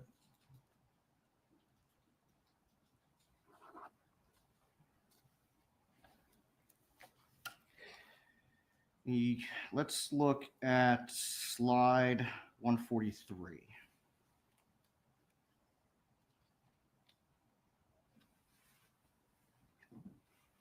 You testified earlier that this was an email from Dan Markel to Wendi Adelson in January of 2024 concerning their schedule with the kids beginning in April. January of 2014, but yes. Yes, sorry. Are you also aware that there were subsequent emails and text messages between the two of them where this schedule changed or was modified? I'm not aware of any changes or modifications. So you have not reviewed them or you're not aware of them? I'm not aware of them. I have not seen anything. I have not done a great deal of research into the schedule with the children, but I am, as I sit here, not aware of any changes. How did you decide to put this email in the presentation? The emails are reviewed by whomever is investigating the case, assisting to investigate. They're provided to the state attorney's office for a determination as to what should be included in the presentation.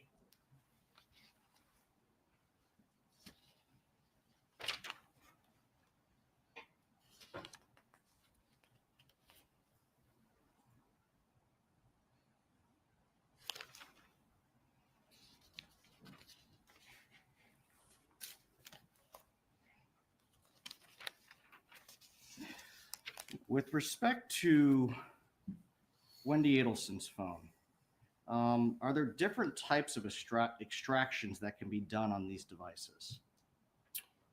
Yes, there are different sort of levels of forensic examinations that can be done, yes. And what are those levels? Well, it kind of varies by device, by time period, by forensic tool, but we generally talk about a logical extraction where we're kind of, we're taking the majority of information we can get access to kind of in a logical fashion. If this appears to be a text message, it's a text message. Phone call is a phone call. It is not as thorough as generally what we may consider a file system or a full file system extraction. So those are kind of the basics. Okay. Which one is preferable when conducting an investigation? We want the most detailed that we can get. And the most detailed for most handsets is going to be a full extraction, correct? It would be, but there are a number of things that may prohibit us from getting that full file system or full extraction. Encryption, passwords that cannot be broken, phones that are not supported by forensic tools. We frequently want the full extraction, but are unable to get it. Now let's talk about Wendi Adelson's phone. her phone was searched pursuant to consent, correct? I believe that's correct. And there were no limitations to that consent. I am not the one who obtained the consent or did the examination, so I don't believe there were, but I don't have firsthand knowledge of that. Okay, well, I believe, are you aware that Wendi Adelson gave a lengthy statement to investigators? Yes.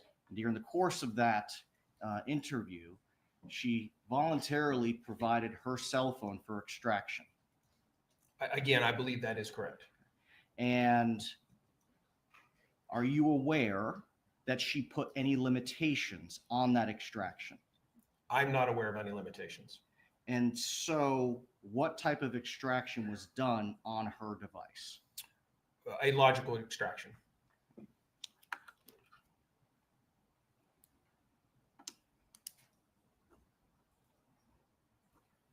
And as we've discussed, a logical extraction is not a complete extraction from a device.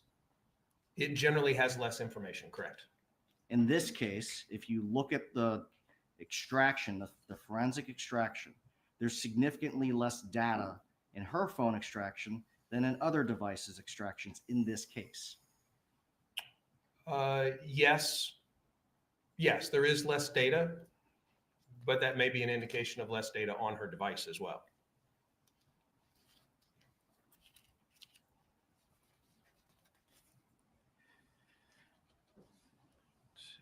I want to talk about the morning of July 18th of 2014. I didn't write down the slide number, but you indicated earlier that, and you had a slide that Wendi called Donna, Donna called Wendi. Can you pull that up? I can. Thank you.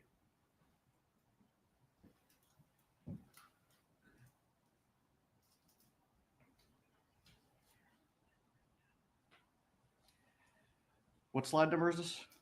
This is slide 196. Thank you. So slide 196, your analysis reveals that Wendi called her mother first, correct? Well, these calls are as noted, at the same time. So they're both at 8:09. And one of the limitations we have with some of the sets of records we have is that some were provided with only hours and minutes of call, and some were provided with hours, minutes, and seconds. So these calls actually occurred in the same minute, but it's possible that Donna's call was first. Don't you have records that indicate seconds? We do have records that indicate specific seconds. for this day. I don't know if we have specific for this day. We have multiple sets of records and multiple overlapping sets of records.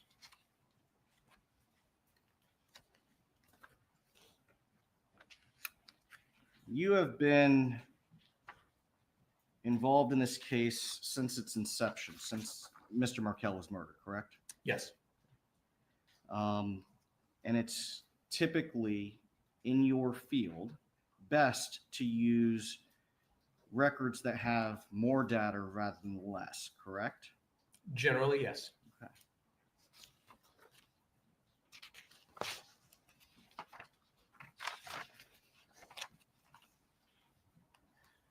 Have you gone back to determine who called whom first? I have not, but I could. And so if I were to tell you that records with seconds reveal that Donna Adelson gets a call from Geek Squad and immediately calls her daughter. And then while Donna is calling her daughter, Geek Squad calls her daughter. Would that also be consistent with both calls happening at 8:09? Yes. And by using the records with more information, you would be able to present this in an accurate order, would you not? They both indicate the time of 8:09 for the calls. And as discussed or as presented, hopefully, that there was a phone tag that occurred here at 8:09. And so that, yes.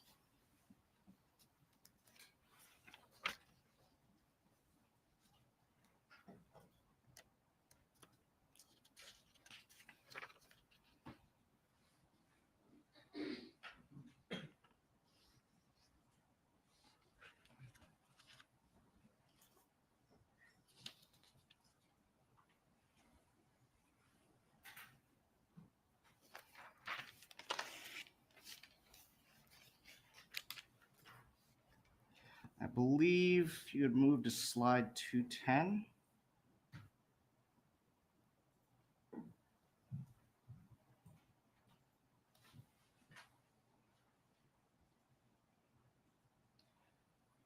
Now, this is after the text message exchange between Wendi Adelson and Dan Markel, correct? Correct. And that's the one where after Mr. Markel had left a voicemail for Wendi, Wendi texts him and saying, swimming won't work today because I'm picking the kids up at 3:30. Correct. And then they kind of have a disagreement about the time that Wendi can pick the boys up. They do. After Wendi gets that information from Mr. Markel, she then calls her brother. Correct. She didn't call her mother. No.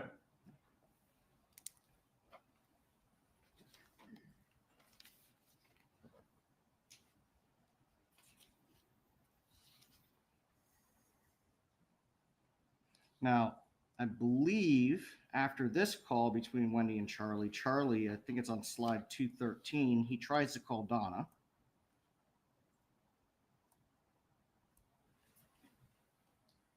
Correct. 30 seconds, that indicates to you that the call did not connect. More than likely.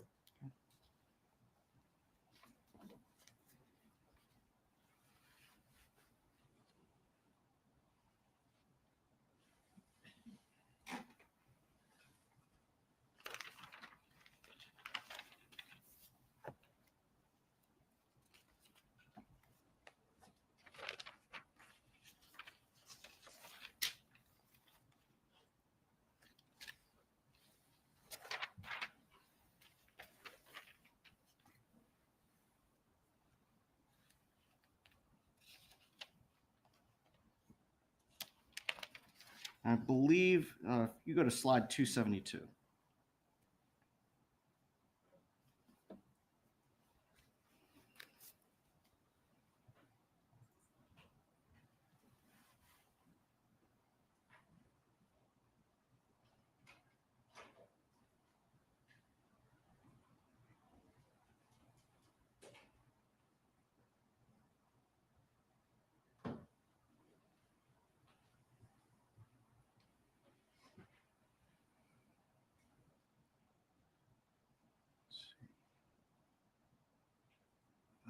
May have gotten the slide wrong. If you can back up a couple of slides, please.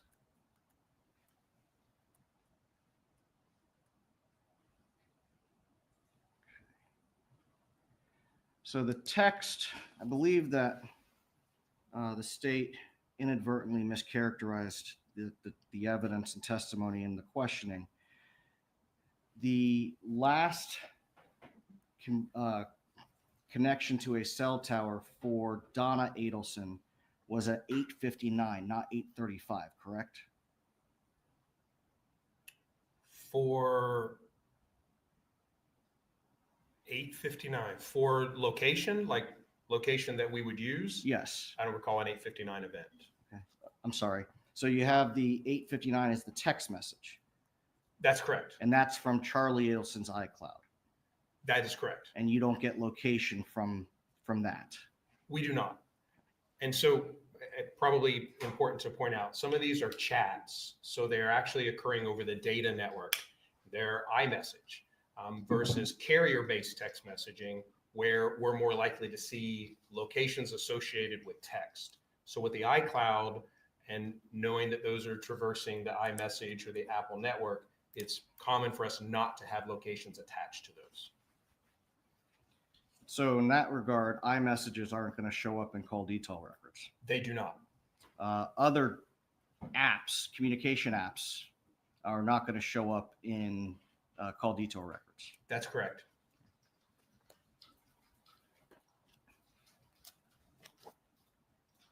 Now, this tragedy took place a little over 11 years ago, correct? Yes.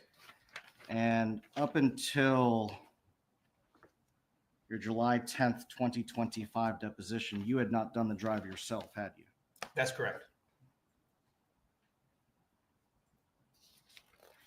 Did you do any research to determine what construction had taken place at I-95 between July 18th of 2014 and July 18th of 2025? I-95 where? Where you drove?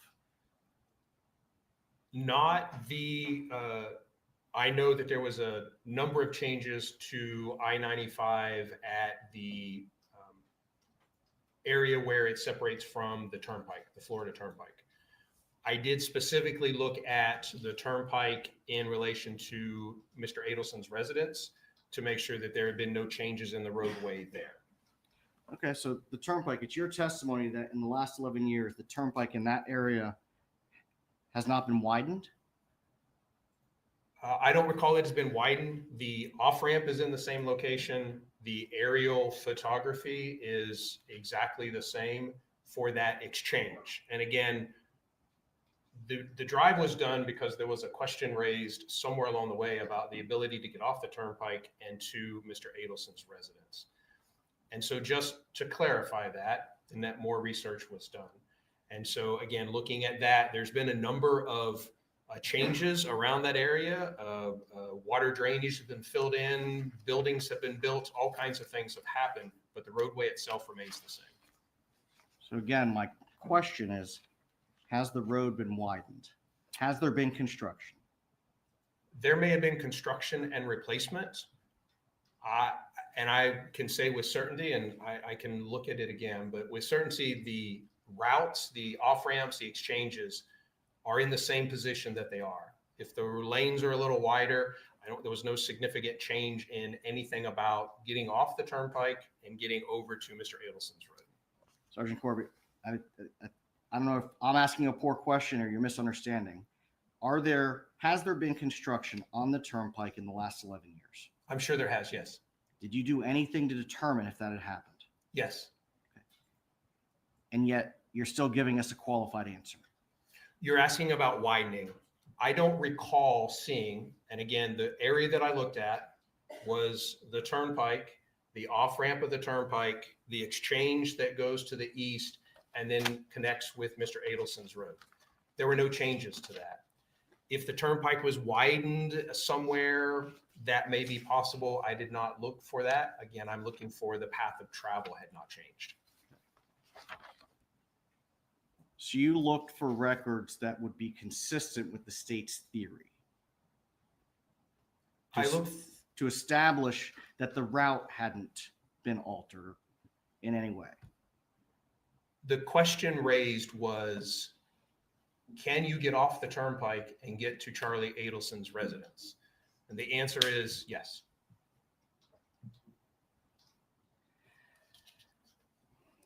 Now, what were the traffic conditions on July 18th of 2014? I do not know. Did you do anything to try to find that out? I did. And what did you do?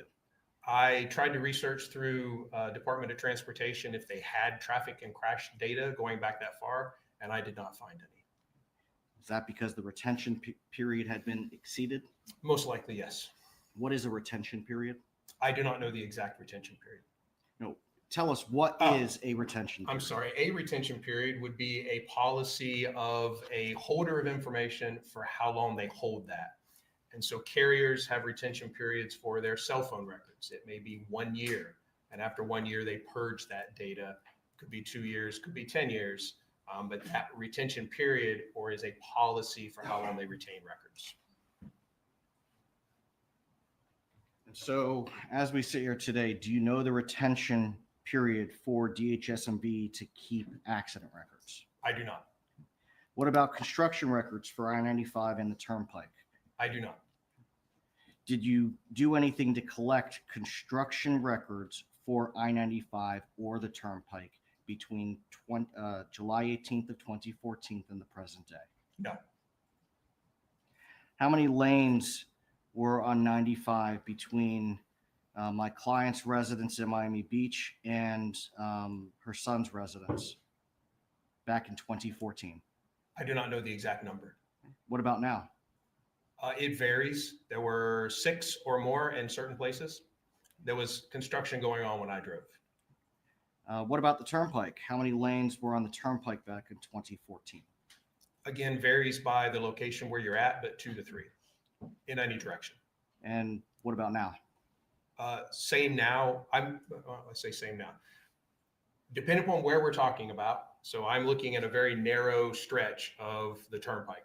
Talk about the turnpike, it's in entirety. I'm sure it's undergone a lot of changes. Now, when you did this drive, you had gas in your car, correct? I did. You did not have to stop for gas while you're doing this test drive, did you? During those particular sessions or sections, no, I did not. You had snacks with you? I did. So you didn't have to stop for snacks? I did not have to. Did you stop for any meals along the way during this drive test? During these particular sessions or sections of road travel, no, I did not. And there's a reason I'm going to ask this question. How old were you at the time you did this test? 55. So not in your 60s, not in your 70s. Not quite.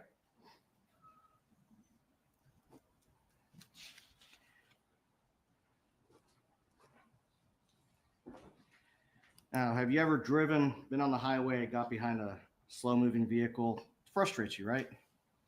It may, yes. And you have an opportunity to pass them, you drive by and you see someone older driving. Sometimes, yes. Do you know how fast Harvey and Donna Adelson were driving on July 18th of 2014? I do not. And so, not knowing how fast they are driving, can you give an accurate estimate for how long the drive would take them? I think I can give an accurate estimate based on speed limit and distance, but as far as how which is, I believe, substantiated by segments of travel. So the travel from the 832 point to Charlie Adelson's was very consistent with the estimations. The travel from 1053 to the hotel, consistent with estimations. Well, I want to stop you right there. The 1053 point, can you pull that up, please? I believe it's actually here. Go to the next slide or series where we show 1053 to Orlando.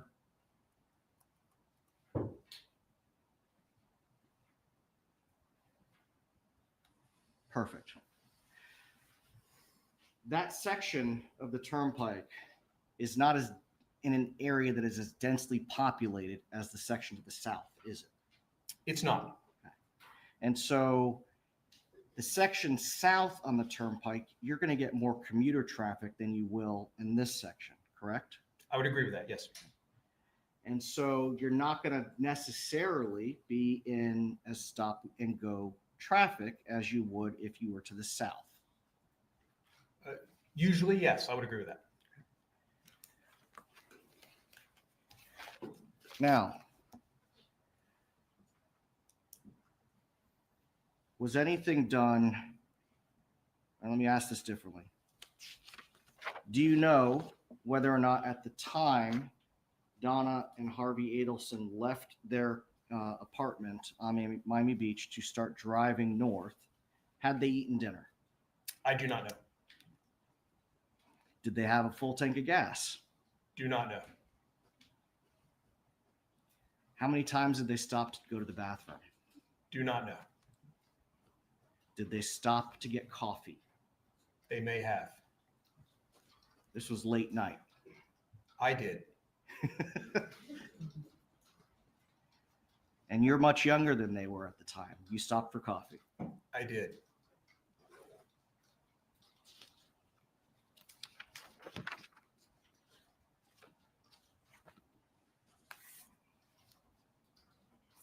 Just a moment, Your Honor. Go ahead.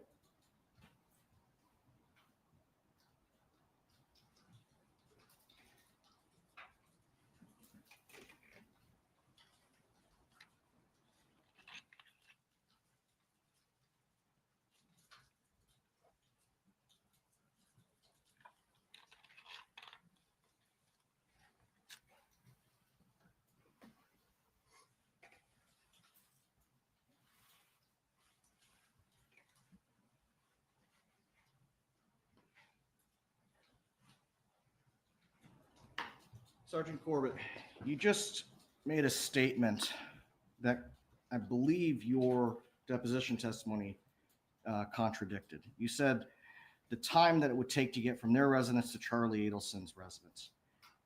Can you, with the call detail records, place my client, Donna Adelson's handset at Charlie Adelson's residence on July 18th of 2014? From cell site locations in the records? No.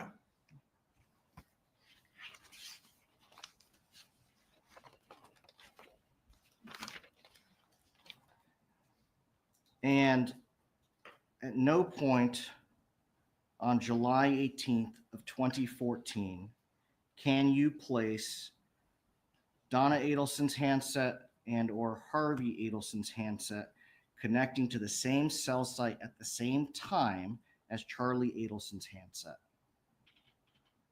That's correct. So from the call detail records, you cannot testify, you cannot tell this jury that my client was at her son's house. That's correct. Nothing further. Yes, sir. Did the text messages place Donna Adelson at Charlie Adelson's house? I believe the outside your house text message is indicative of her being outside his house. Okay, that's what Donna Adelson tells us in that text message, right? I believe so, yes. And then she has an hour and 6 minutes, was it, of unaccounted for time on the stretch of the drive that's on the same stretch of the drive where Charlie Adelson's house is, right? Correct.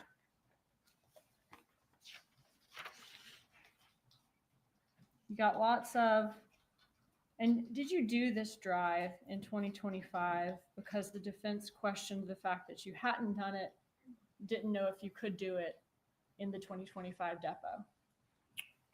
There was a question as to who raised it. I'm not certain. Okay, thank you. You got lots of questions about construction on the turnpike. Defense asked if their client could have gotten stopped for that extra hour that's unaccounted for in construction. Did Donna Adelson tell us in that text message where she stopped on the drive? Did she say she was outside of Charlie Adelson's house? Agreed. Okay, and then Charlie Adelson gave her his estimated time of arrival at the house for 10 minutes from then. Is that right? Correct. If the Adelsons were just driving really slow on that first part of the drive where they have over an hour of unaccounted for time, would they then have had to speed up to normal cruising speed for the second part of the drive where they made it from the 1053 location to Orlando in consistent with a consistent amount of time as the estimated time that we see on Esri? Yes. The second part of that, the second half, if we'll call it, of the trip was done at close to the estimated time. So the speed and travel were close to what would be expected. The first half of that trip, it was not. Okay. And when you did the drive and went from the I believe was it 832 or 834 location? Yes, one of those. One of Before those that, before the end of the 835 call. Okay. 834 location. When you did that drive, were you able to get on the same day of the week, the same time of Friday night, from that point to Charlie Adelson's house in the estimated amount of time? I was, yes. Okay. And same with the second part of the drive from Charlie Adelson's house to the 1053 location. Was that consistent with the estimated time from Esri? With just a few minutes, yes. Or Okay. within just a few minutes. All right. And you would have been driving in the same conditions in North Miami, same date, same time of day as the Adelsons drove in 2014. As close as I could get.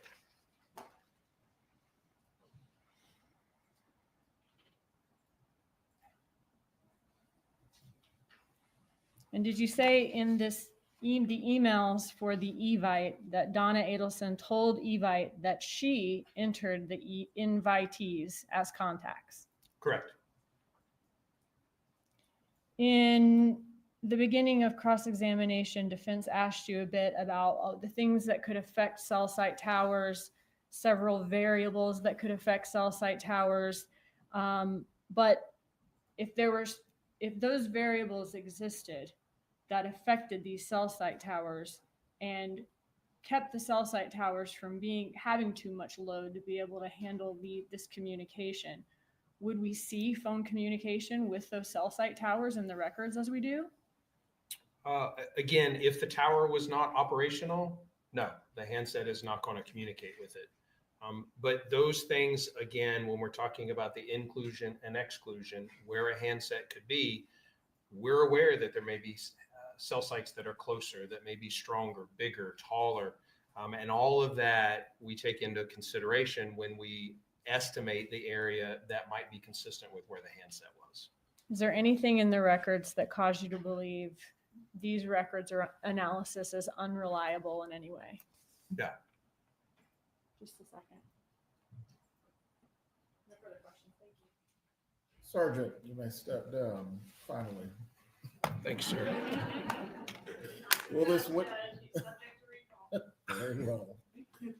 Please call your next witness. That's the next witness based on his former employment as a witness that we've asked him or not display his face. I would ask for an instruction on that at this time. Very well. The witness's face is not to be displayed based on his prior employment in law enforcement. Certainly his voice and audio may be broadcast, but not his face. And we have a very brief recess. That's fine. Members of the jury, the bailiff will take you to the jury room.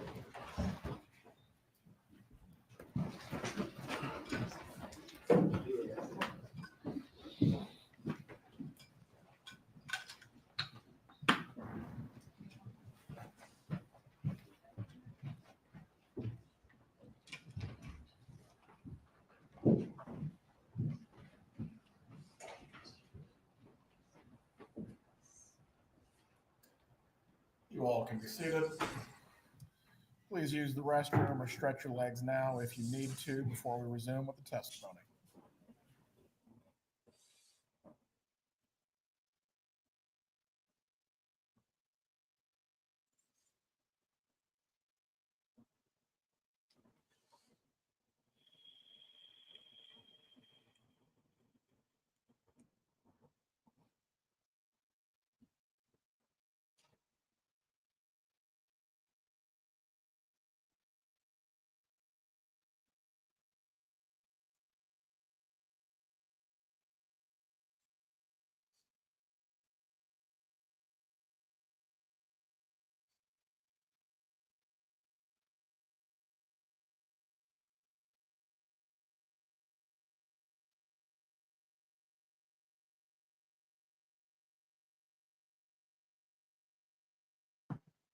So many breaks here, huh?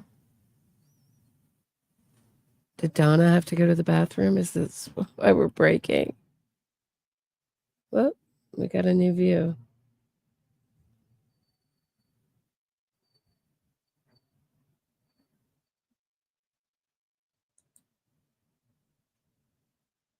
What is that? What is that? Can Patty identify that? What is that?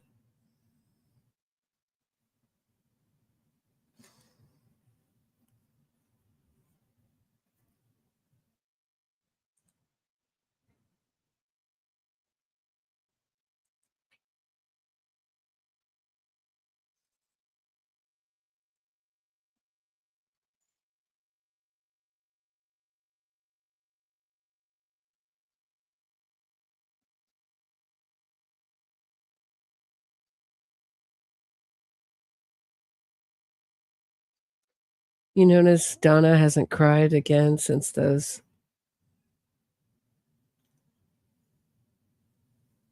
X-ray photos of Dan Markel shown.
Just one moment. For the gallery, once again, just as a reminder, while the testimony is taking place today, if you step outside of the court,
So what was that? Was that just like a tease?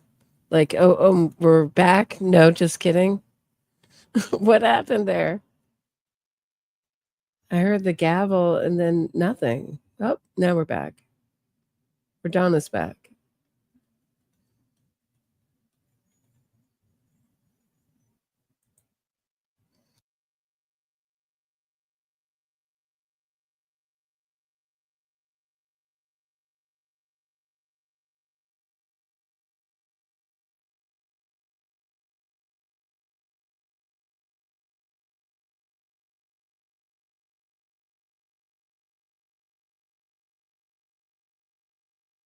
Did Donna have to put herself together to see the bump guy? It's been so long since she's seen him. This case on April 19th of 2016. I was. Can you explain what the operation was? My role in the operation was that May I interrupt you for just one moment? Could we approach, Your Honor? Yes.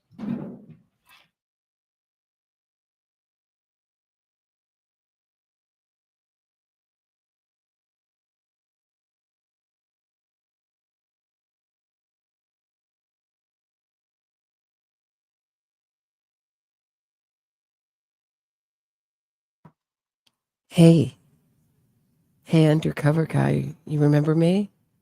Last time you saw me, I was wearing green shirt, the ugliest yellow and green shirt you've ever seen, black shorts. I was going to get my grandkids. How's it going? Been a long time, huh? Been a long time. Good to see you.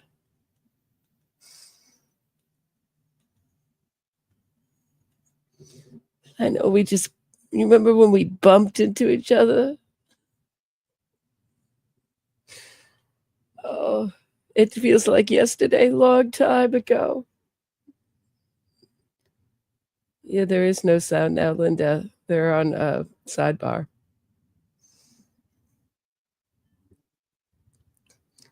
Yeah, I'll give you some veneers. Do you need veneers? Do you have anyone who needs veneers in your family? How about some prescription drugs? What if you say when you get up on the stand that maybe you've had a memory problem? You can't remember. Maybe it was a Donna Adelson that you bumped into. I mean, I look totally different. What if you say it's that other Donna Adelson, the one that 12 of my friends said that maybe you got it wrong, maybe you had the wrong person? What if you testify to that?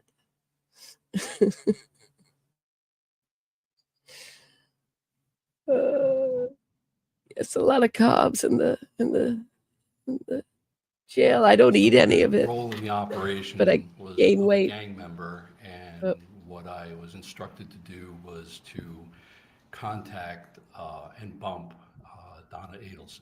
What does bump mean? A bump is a law enforcement operation during which an undercover agent or an undercover police officer would conduct a face-to-face meeting or encounter with a subject or a person of interest in an investigation. And what we look for, the results we look to get would be one or a combination of either I would try to extract, or the undercover would try to extract information, or they would try to pass on information, or possibly set up a future meeting with the individual, or tickle a wire or a telephonic intercept, or tickle a wire. In this case, was it an attempt to tickle a wire? Yes, it was. Okay, so we had a wiretap going at the time that you did the bump. Yes. Okay. And what does tickle the wire mean? Well, when you tickle the wires, when you're doing a Title III, what we call a Title III, a phone intercept, and there's not much activity going on that phone intercept, what you want to do is approach somebody and see if they will start talking about whatever the investigation is looking into. All right. So you were asked to approach Donna Adelson. Is that what you did? That is correct. Where did that happen? I believe that happened in South Miami, somewhere near her residence. Okay. And did you just walk up to her on the street, sidewalk? I did. Okay. And what did you do? Well, I was instructed to walk up to her and engage her in small discussion as to why I was meeting with her, and then eventually handing her a flyer. Okay. Is that what you did? Yes. Okay. And I'm going to show you the flyer. I've marked as States Exhibit 83.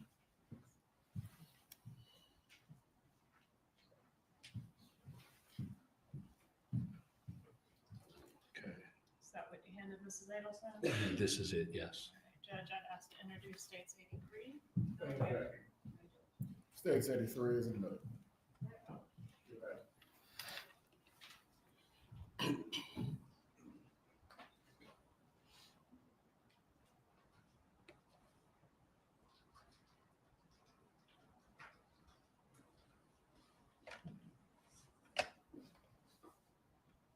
Okay, so it's a standard 8.5 by 11 sheet of paper, right? Regular piece of paper? Yes, Okay, with a printout of an article relating to the murder of Dan Markel, is that right? that is correct. And at this time, it's been a couple of years since the murder of Mr. Markel. Yes. And over here in handwritten, can you say what was printed there? Yes, just call and text, and that's my undercover cell phone number and the $5,000, which was being asked for. Okay, and this cell phone number that it belongs to the phone number that's written here, are you personally going to carry that around and answer it if someone calls it? That is correct. That's solely in my hands, and I'm the only one answering. Or Right. a voicemail would answer. And is there something you need to do if that occurs to record the phone call in question? Well, the way, and I can't reveal too much tradecraft, but if I received a call and it went to voicemail, it would do a remote recording. It wouldn't be on the actual phone. So I didn't have access to any voicemails. Okay, but if you're going to take the call, is there something you do that causes the call to be recorded? Well, yes, I had to do something on the phone. All right. Was the interaction, the bump that we're referring to it as, where you approached Donna Adelson and spoke with her, was that audio recorded? It was audio and video recorded, yes. How was it recorded? I had an audio and video on my person, and I believe the surveillance security team also recorded that. So we've got one angle that's what you're wearing and another angle from across the street. That is correct. Have you had an opportunity to review State's Exhibit 112, a thumb drive containing those two recordings? Yes, I have. And are those fair and accurate recordings, both of what you were wearing as well as the one taken from across the street? Yes, they are. Move into evidence, States 112, Your Honor. Any objection? No objection. States 112 is admitted. I'm showing you States 117. Are there your initials on 117? Yes, they are. Okay. Were there phone calls that were made from or to the phone number on the phone flyer in connection with this investigation? Yes. Are those phone calls contained on State's Exhibit 117? Yes, they are. Move into evidence, States 117, Your Honor. Any objection? No objection. States 117 is admitted. And States 117, those are all the phone calls associated with this number on the sheet here. We've got one from you to the Adelson Institute Family Business. Recall that? Yes, I do. Okay. And then one from Charlie Adelson to this phone number. Is that right? Yes. And one from Donna Adelson to this phone number, correct? Yes, correct. Okay. And those are all the phone calls. Nobody else called the number during the course of this operation that was answered. That was Right? answered, yeah. Okay, there were a couple missed calls, right? Yes, that's correct. Okay. No further questions, Your Honor. Cross-examination.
Good afternoon, sir. Good afternoon. I have a question. Sure. When you indicated that you were playing the role of a gang member, what does that mean? Well, a gang member is anybody that's involved in any type of organization or regarding criminal activity, involved in criminal activity. Well, I know what a gang member is. I'm asking what were you going to do? What were you trying to portray yourself as? How was your demeanor? How were you going to act as a gang member? You mean during the bump? Yes, sir. I was actually very friendly. For the bump that was on the street? Yes. Okay. Mrs. Adelson told you that you scared her, didn't she? I think she was startled. I mean, I'm not good looking, so maybe that scared her, but Were you dressed up all pretty like you are today? no, ma'am. How were you dressed? Just jeans and t-shirt and open, I believe, like a bluish button down, open. Okay. When you say you were friendly to her, was that what you said? You were friendly to her? I was told to be very polite to her. And were you? I was. Did you invite her out to lunch? No, not exactly. Okay. The area that you met her at, how was that selected? That I don't have the specifics. Special Agent Pat Sanford would be better to answer that. Were you aware when you went out there that where you would run into her at that specific time of day? I mean, you just didn't stand there all day waiting for her, right? I did not. Okay. You knew a specific time in general that you thought you would see her there, correct? The investigative team, I'm sure, did their homework and they knew. So Okay. Are you aware that that's the route that she took from where she was living down the block to pick up her grandchildren from school? I was made aware of that, yes. Thank you. Now, in the bump with the flyer that you handed to Miss Adelson, you had some information on there, $5,000. And when you spoke to her, what did you say to her? Well, when I engaged her, to the best of my recollection, I said to her that we know that their problem up north had been taken care of, and that Katie and Tuto are continuing or being taken care of, and my brother Tato has not been taken care of. He and his family have not been taken care of, and that they should take care of him and his family, something to that effect, him and his family, like they are taking care of Katie and Tuto. And who's Tuto? Tuto, from what I understand, was Sigfredo Garcia. And who was Tato? Tato was Luis Rivera. You have a really interesting accent. Yeah, that's because I'm fluent in Spanish. Yes. Okay. Are you of Spanish descent or you just have learned that? I am. You are. Okay. Thank you. You do it very well. Thank you. So you tell her that you know that her family is taking care of Tuto and Katie, but not your brother Tato. Correct. And Tato is Luis Rivera. Correct. And he was incarcerated at that time. Correct. And you told her that in the Broward County Jail, the two of you have been together, right? I don't believe on the bump I said that. Okay. And you tell her that you need $5,000 to take care of Tato, correct? Correct. Okay. And she told you she didn't know what you were talking about. Well, during the bump, I didn't mention the 5,000 or anything. I didn't mention the money. The piece of paper said 5,000. Well, the paper did, but verbally, I didn't say it to her. You said they needed to take care of Tato. Yes, but I didn't say the dollar amount. But you handed her a piece of paper I and it did. had it on there, correct? Sure. Okay. Mhm. She didn't pay you the $5,000, did she? I don't believe they ever did. Okay. And that was on April the 19th of 2016, correct? I believe so. Okay. So that's the 19th. As of the 23rd, you still had not heard from Mrs. Adelson, and so you sent her a letter, did you not? That letter, I did not physically do it. That was the investigative team that wrote and sent that letter. Were you aware of it? At the time, I wasn't. Did you become aware of it? Later on, yes. Okay. And the gist of it was nobody had heard back from her, correct? I don't remember reading that letter.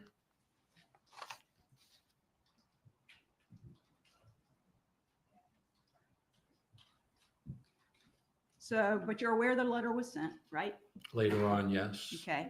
And then move forward all the way up to April the 28th of 2016.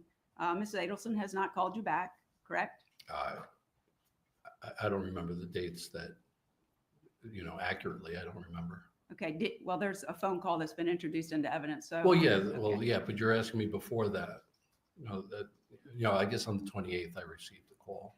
Well, on the 28th, you actually called the Adelson Institute. Yes, I didn't you? did call. Okay. Yes, So you were the first call then. You Yes, called I- the Adelson Institute. correct. And correct. you were trying to reach Donna Adelson. That is correct. But she was not there. Correct. So you left a message saying, you're Sammy, and you haven't heard back from her, and let her know I called. That is correct. Okay. But she doesn't call you back right then, does she? No, she did not. And she didn't pay you the $5,000 you were looking for, correct? Did not. Okay. And so call the Adel Institute and get no response. So then May the 4th of 2016, you sent a text to Donna Adelson at 2:09 in the morning, correct? That is correct. And on that text, you said, still have not heard from Donna. Wait a minute. No, I'm sorry. So you don't take me serious. You think I'm playing. You have some puta? I think Puto.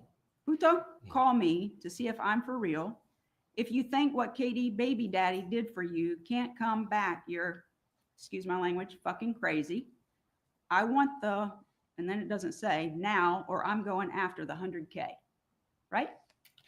That's what I was told to write. Yes. Wasn't very polite there, was it? Well, that's usually how somebody that's blackmailing somebody or extorting somebody in the criminal world would probably talk to somebody. Yes. Sure, it's more aggressive, right? Absolutely. Because you want her to incriminate herself by talking to you, pay the $5,000. You're looking for her to talk, right? I'm just looking for her to send the money. But she didn't send the money, did she? She did not. And then you got a call on, let's see, that was May the 4th. You still don't hear from Donna. But on May the 6th, no.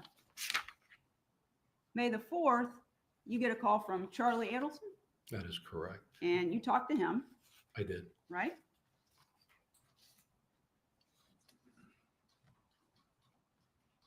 And that recording is in evidence, so we don't need to talk about that. But basically, you don't get anywhere with Charlie. He doesn't offer to pay you the $5,000, right? No, he,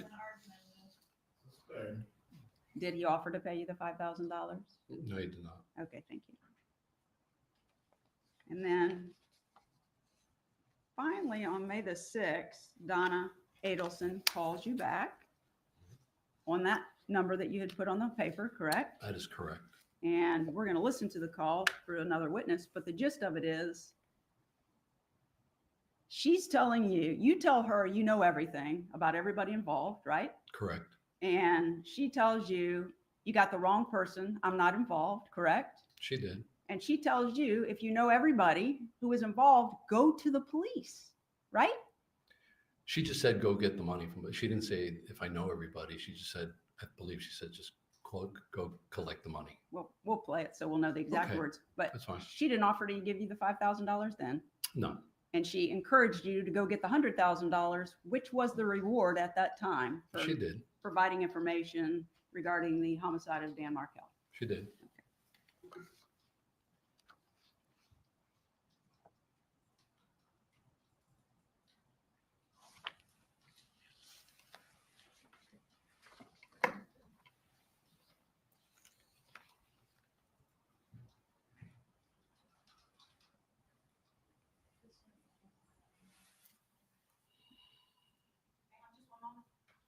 Take your time.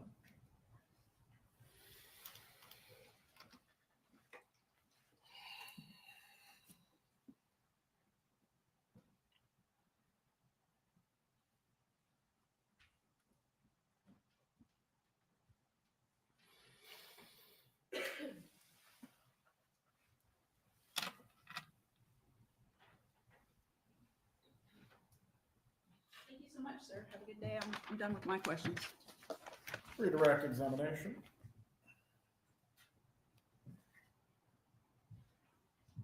So we're going to watch the video a little later with another witness, but did Donna Adelson have any children with her when you approached her? She did not. Okay, nothing further. You may step down. Will the witness be recalled at all? You are released. Have a good day. Keep them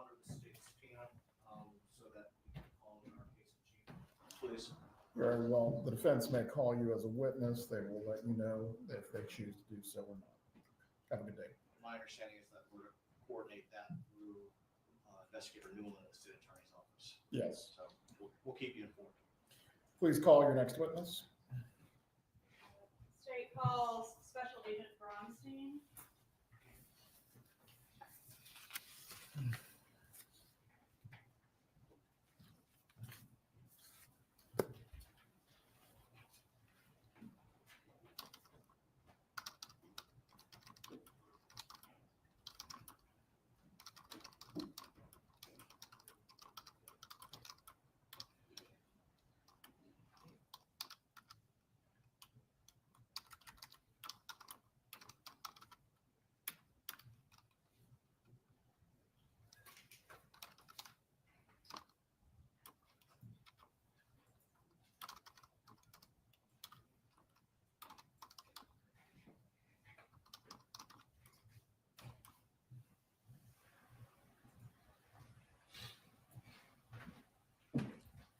Please raise your right hand to be sworn, Special Agent.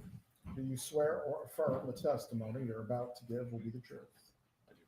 You may take your seat. Please speak loudly and clearly. You can adjust the microphone if you need to. You may examine when you're ready.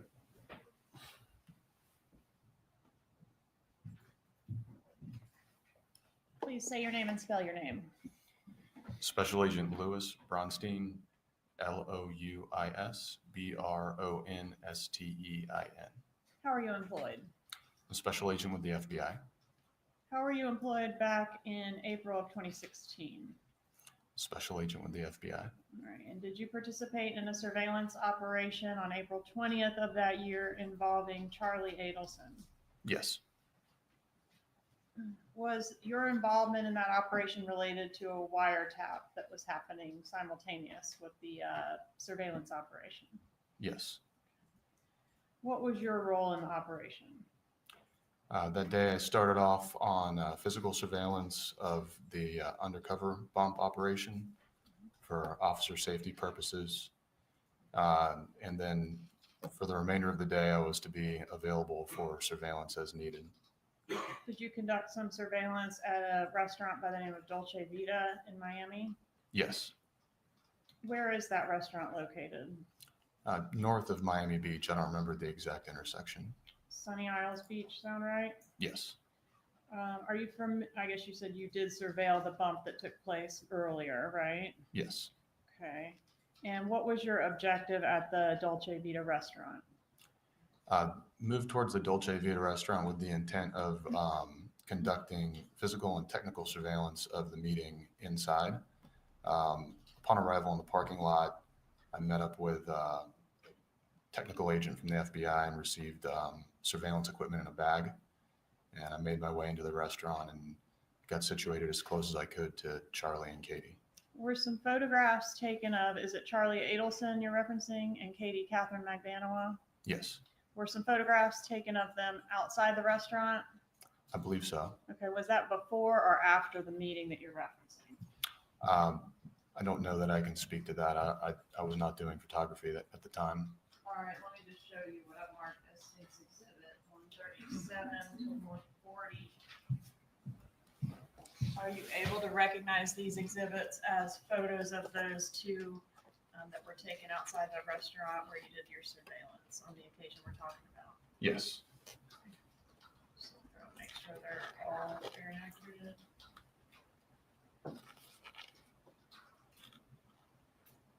Yes. Okay.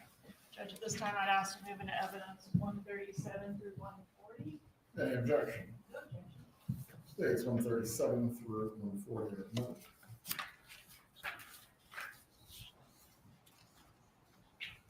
Publishing 137.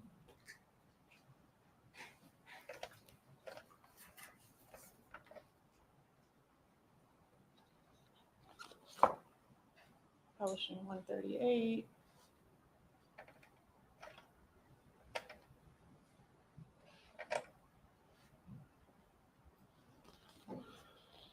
Publishing 139.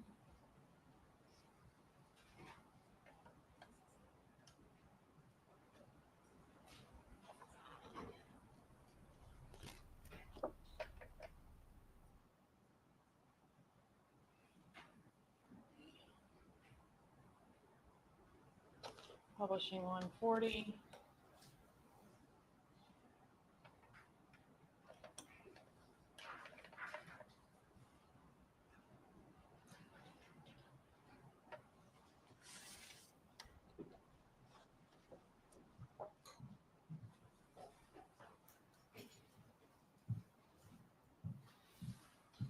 When you entered the restaurant, how close to the target subjects were you able to position yourself? Let's say about 10 to 12 feet. Okay, so just at the next table. So yeah, I want to say it would be the next table over, but there was possibly a span where there should have been a table. So just estimating based off recollection, it would be about 12 feet. All right, and did the bag contain any video equipment? I believe so. All right, so you were recording both video and audio of this restaurant conversation? Yes. Are you familiar with the equipment that was inside the bag there? I had not seen it before that day. That was my first look at it. Did but you understand how to operate it when you went into the restaurant to use it? Yes. Okay, so you were able to successfully capture that restaurant conversation That's with that correct. equipment? Okay.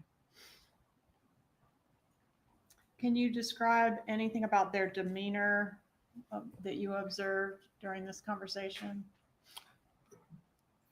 It was tough to hear because of the air conditioning system. Based on visual observation, body language, they were having a conversation with each other. They were paying attention to what each other was saying. I could not make out very many particular words, except there was a moment where the AC was abnormally quiet for the restaurant. I did hear something, but it was a very small snippet of a sentence. They maintained their conversation with each other, and throughout the duration of my sitting in there, I became less and less worried that they would notice me sitting nearby because they were paying very close attention to what each other was saying. Okay. And have you had an opportunity to review the recordings of the that came out of the operation from that day? Yes. Okay, and are they fair and accurate recordings? Yes. And I asked you the date, April 20th of 16, but I didn't ask you the time. Do you know the time that meeting occurred, time of day? Afternoon around 3:45 or 4. And I asked you if you had an opportunity to review it, State's Exhibit 114. Judge, at this time, I'd ask to move 114 into evidence. Any objection? States 114 is admitted. Any efforts to clarify the audio from that recording and try to take out some of that background noise, would that have anything to do with you, or would that be somebody else's job? That's somebody else's work. All right, no further questions, Your Honor. Cross-examination. No questions. You may step down. Will we be recalled by either party? You are released. Please call your next witness. Steve McElveen.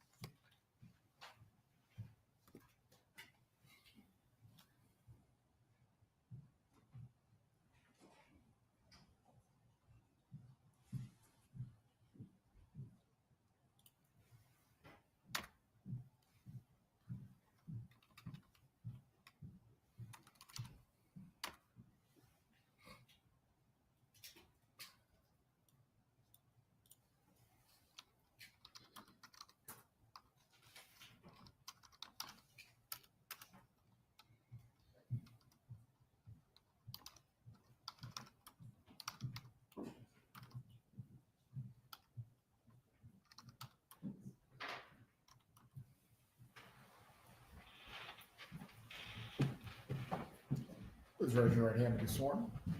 Do you swear or affirm the testimony you're about to give will be the truth? I do. You may take your seat. Please speak loudly and clearly.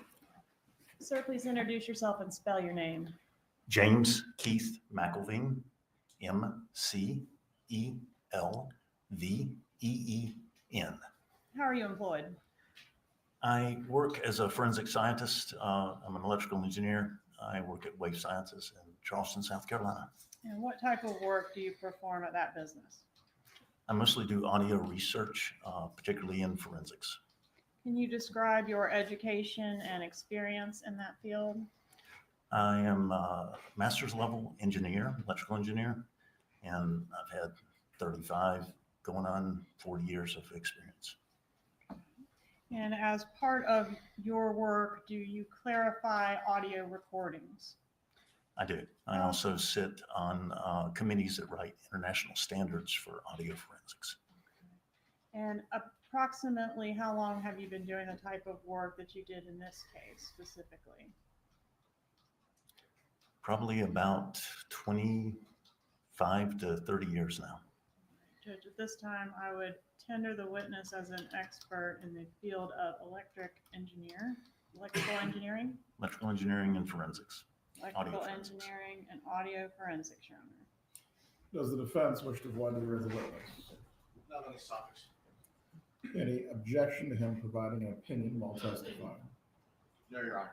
Members of the jury, the witness will be permitted to testify in the form of an opinion in the fields of electrical engineering and audio forensics. You may continue. I think you testified you have a master's in electrical engineering, is that right? That's correct. And you were the program manager for a government organization that included tech ops work? Yes. Okay, and also have done some work with private companies doing government contract type of work, is that right? Yes. Okay. Did you found the company that you're currently with? I did. Have you published articles related to your field? Yes, I have multiple. Have you ever testified as an expert before in this area? I have. Okay, were you asked to clarify some recordings made at the Dolce Vita restaurant in association with this case? Yes, I was. What items were you provided with? 2 audio video recordings from 2 different devices that were in the restaurant, one of which had better video and one of which had better audio. Okay, and were you able to put those together and give us the best product that you know how to give us to help us make out the words the best we can? Yes. All right, and in that process, do you do anything that changes or alters the speaking voices that are on the audio recording? Only how do I put this? We don't alter the subject's voice. We leave it natural and as untouched as possible. What we do is suppress everything else that's not in that place we're trying to focus on. What were the issues with this particular exhibit as far as being able to hear it in its raw form? Well, it was a restaurant and a busy restaurant.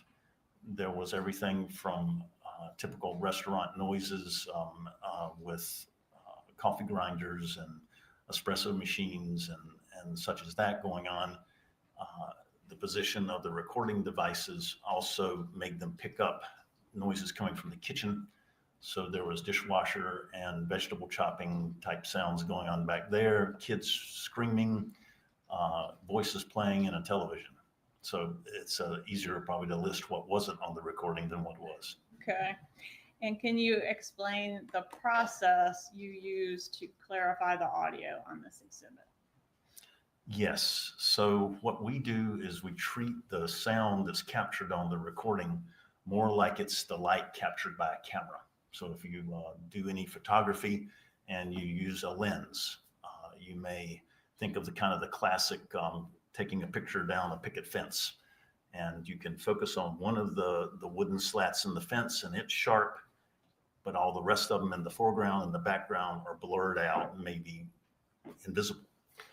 So that's our approach, and we're able to set the focus spot on the subjects that we were asked to enhance, and then blur out, like those missing pickets in the fence, everything else in the restaurant.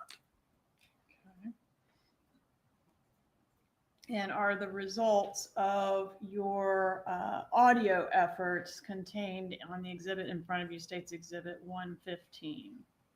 Yes. All right. And did you also, for us, pair the audio with the video that was available of that particular event? In Dolce Vita, we did not. Okay. Have you had an opportunity to review State's Exhibit 116, which does include both the audio, the video, and the transcript of that event?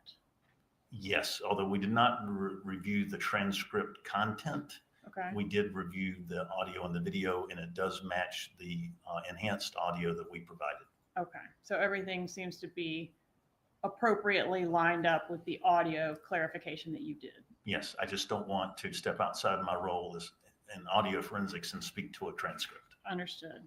All right, Judge, at this time, I'd ask to move into evidence states 115 and 116. Any objection? If I understand the witness's testimony, he's not able to say the transcript is accurate. That was Ms. Magbanua's part, Your Honor. She has already authenticated as a part of her testimony. No objection, Your Honor. States 115 and 116 are admitted.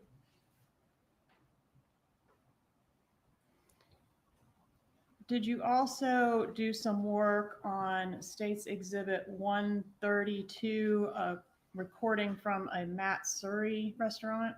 I did. All right, and were the same processes that you previously described with the prior exhibit used on this one as well? They were. Okay, and does State's Exhibit 132 contain the audio product that you generated? Yes. Okay, and has the audio been paired with the video accurately in State's Exhibit 133 also in front of you? Yes. All right, Judge, at this time, I'd ask to move into evidence States 132 and 133. Any objection? Just a moment, Your Honor.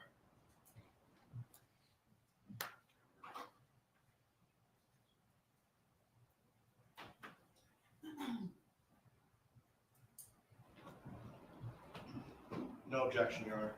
States 132 and 133 are admitted. All right, and then you also have an Exhibit 118 in front of you. Did you do some work on a phone call? Phone call? Yes. Okay, and is the work that you did on clarifying that phone call fairly and accurately contained on State's Exhibit 118? Yes, it is. All right, Judge, that's just for identification only at this time. No further questions. Cross-examination. Just briefly, Your Honor.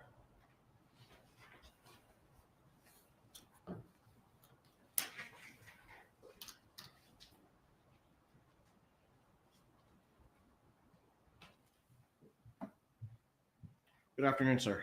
Good afternoon. Okay. With respect to the second restaurant footage that you enhanced, am I to understand that you enhanced an enhancement more recently? Did you provide additional materials recently to the state attorney's office? What we did was not an enhancement. We only took the audio track and put it with the video track. So that's what we didn't touch anything, but just basically saved the processed audio that we did and the original video and just saved it in a different format. Okay, so then that's what you did recently? Yes. Okay. So no enhancement done in that step. Okay. And then, yes, were you ever provided with the audio of the interview done by law enforcement of Wendi Adelson on July 18th of 2014? No, I was not. And specifically the end of that interview when Miss Wendi Adelson calls my client. Not to my recollection. I do not believe so. And so the government did not ask you to do that? Correct. Just a moment.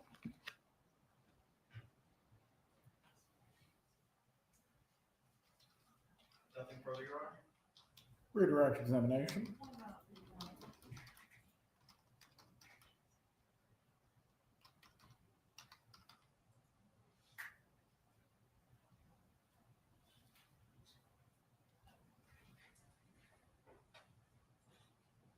Nothing further, Your Honor. You may step down, sir. Will he be recalled by either party? Not from the state judge. No, you're right. You are released. Have a good day. Please call your next witness. They call Special Agent Brian Kimball.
Please raise your right hand to be sworn.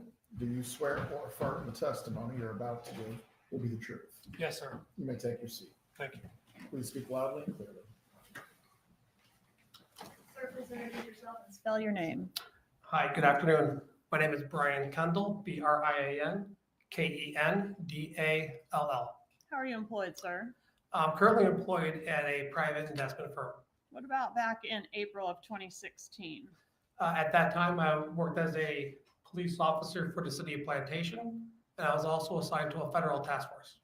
As part of your work with the federal task force, did you participate in a surveillance operation involving a Charlie Adelson?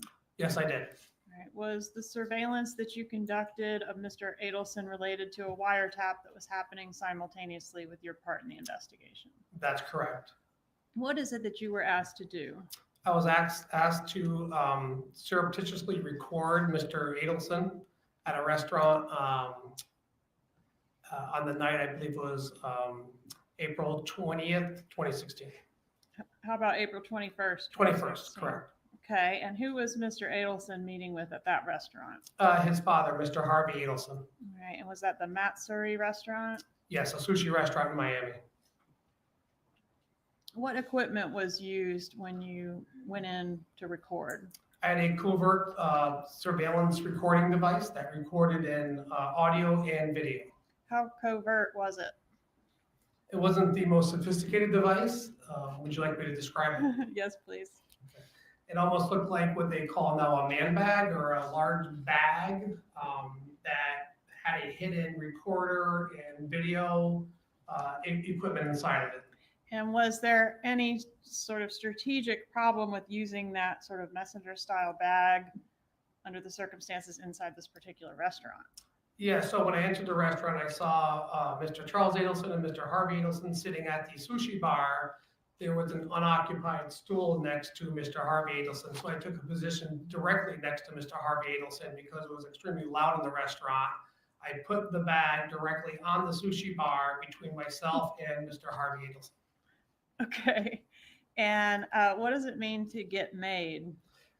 Obviously, when you get made, they identify who you are and they know you're up to, maybe they identify that you're law enforcement or they know what you're doing. And do you think that might have happened on this effort? I think it was pretty obvious that my actions were probably a little suspicious to them, correct? Have you had an opportunity to review the recording from your messenger bag device, State's Exhibit 131?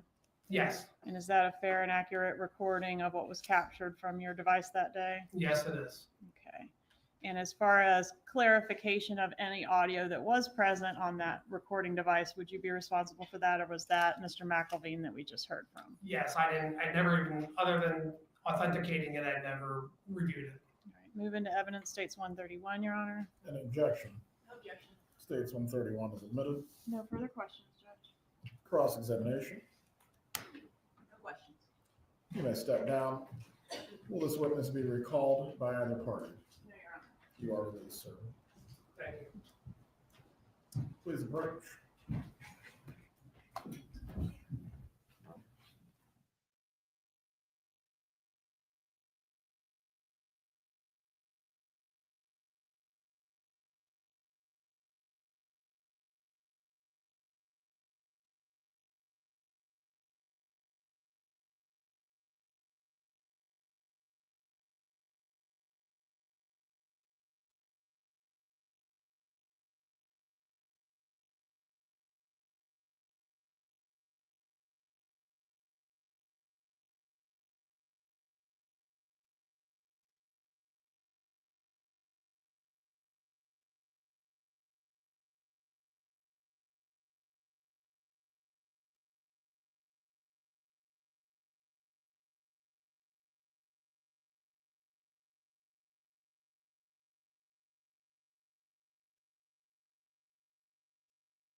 Special Agent Pat Sanford.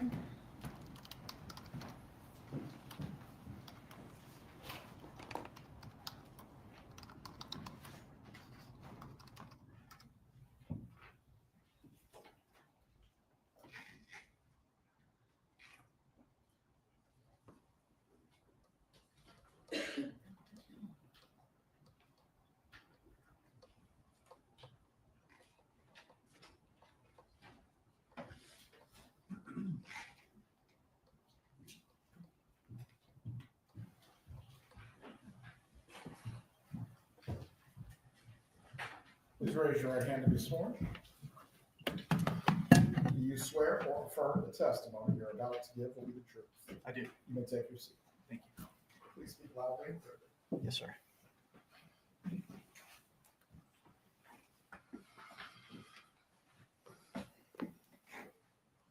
Sir, please introduce yourself and spell your name.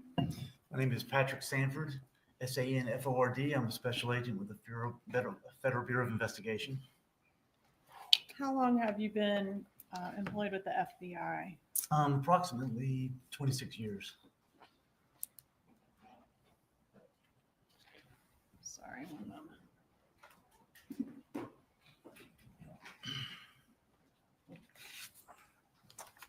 Were you asked to assist in the investigation of the murder of Dan Markel? Yes, I was. How did you get involved in that investigation?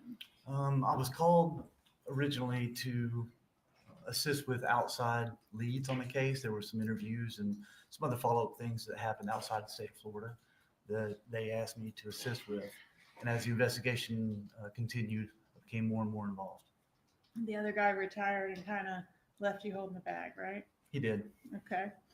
Are you familiar with Luis Rivera and his role in this case? I am. Were you a part of the initial interview of Luis Rivera when he was attempting to become a witness in the case? Yes, I was. And do you know the date on which his proffer was given? I could refer to some notes. Okay, if I said the date, would you be able to tell me if it sounds would. right or not? September 30th of 2016? Yes. All right, and the investigation had been ongoing for some time at that point, right? I mean, the murder occurred in 14. That's correct. Okay, and in the proffer that was given by Luis Rivera, was there anything new, particularly interested in anything new that you were able to corroborate that law enforcement didn't already know before that interview? Yes, there was. What was that? One thing was he told us the day before the homicide occurred that him and Sigfredo Garcia were riding around in the green Prius in Tallahassee when Mr. Garcia accidentally shot a hole in the floorboard of the Prius, and it actually disabled the vehicle, and Mr. Garcia had to actually fix the vehicle to get it running again. At the time that you conducted the interview of Rivera, you knew that they had rented the Prius, right? That's correct. Law enforcement had already traveled to the location in Miami where the Prius was rented and identified the car and the VIN number and all those things, right? That's correct. I'd been down there and done all that. Okay, but we didn't know to look for this hole in the floorboard. No, there was carpet in the floorboard and you couldn't see it. Okay. Did law enforcement, in an attempt to corroborate this new fact, go back to locate the vehicle again and see if there was in fact any evidence of what Rivera was describing? We did. I'm going to approach and show you what I've marked as 48 through 52.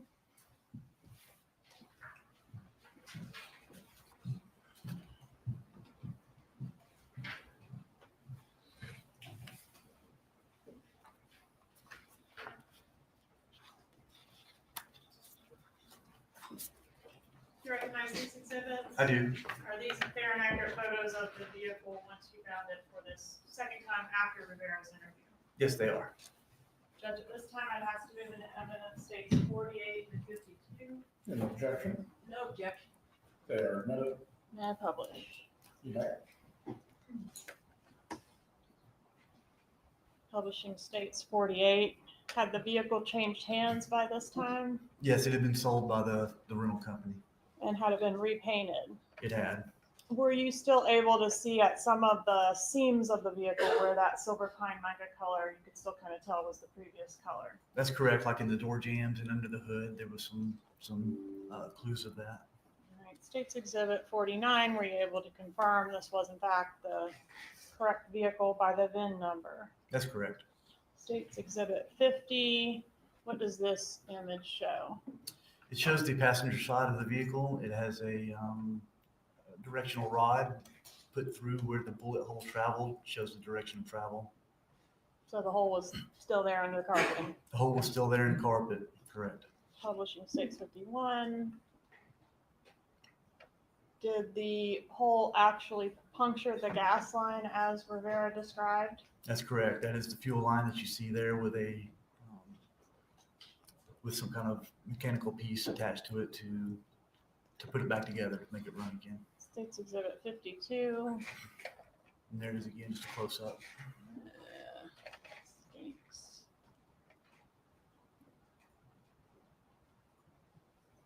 I don't know if I can make it any better.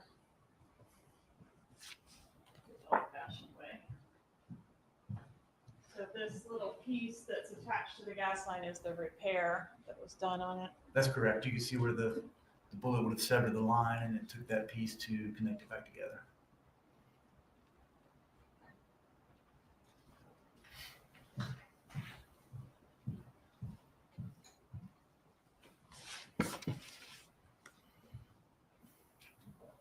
Anything else that Rivera told you that you didn't already know?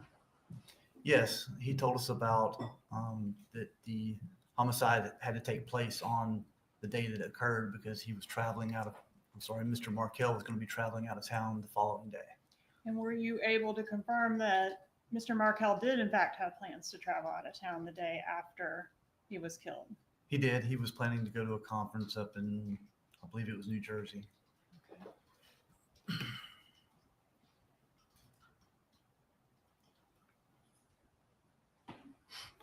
And Mr. Rivera's proffer also enlightened us to the June trip, right? That there was a second trip that preceded the July trip in which Mr. Markel was killed. That's correct. He talked about the June trips also. And were we able to corroborate that through the testimony of Sergeant Corbett that we just heard from? That's correct. We had several instances that were able to corroborate that. All right. Are you familiar? Speak up, please. We're having trouble. You can just speak up a little bit louder, Special Agent. Yes, sir. Are you familiar with the wiretap that was conducted back in 2016 in reference to this case? I am. Whose phones were tapped? It was Charlie Adelson and Katherine Magbanua. How many cell phone calls were intercepted total as a part of that wiretap? Well over 10,000 calls and text messages. And did you review a disc of the calls that have been deemed relevant for this jury's consideration? I did. Okay, and are all of those calls contained on that I guess this thumb drive actually, States Exhibit 99, are those fair and accurate recordings of the calls that we intercepted in this case? They are. All right, Judge, I'd ask to introduce States 99. Any objection? States 99 is admitted. Permission to publish by way of demonstrative B, Your Honor. You may. B as in boy. Did you find any evidence in the calls relating to Donna Adelson meddling in her children's lives? We did. Okay, and I want to ask you about specifically Wendy's life and her purchase of a house. Are you familiar with the fact that Wendi Adelson had a contract to purchase a house in 2013 here in Tallahassee? Yes, I am. All right, and that she pulled the plug on that house on Halloween of 2013. You familiar with that? Yes, I am. Okay. And are you familiar with the evidence that Katherine Magbanua gave regarding being approached on that same day by Charlie Adelson about what ultimately became this murder for hire? Yes, I am. Okay. And have you reviewed I'm sorry, oh gosh. Let's strike that. I'll come back to it. I also wanted to ask you about meddling in reference to Wendy's dating life. Did you hear anything about that on the calls? I did. Okay, and specifically, I think this one's called 989. What's the gist of what is on that call? Mrs. Adelson's talking to Charlie Adelson, and they're discussing Wendy's current boyfriend, which is his name is Dave, and talking about different ways to keep her dating Dave and keeping her from breaking up with him. All right, and is Donna Adelson enlisting Charlie's help in dealing with Wendi? That's correct. All right, managing Wendi. Correct. All right, permission to publish at this time call 989, Your Honor. And if we could start at 8 minutes and 56 seconds or thereabouts.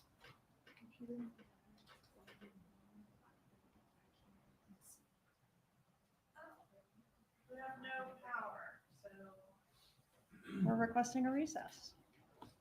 Members of the jury will take a brief break. Preparing for the court in the jury room.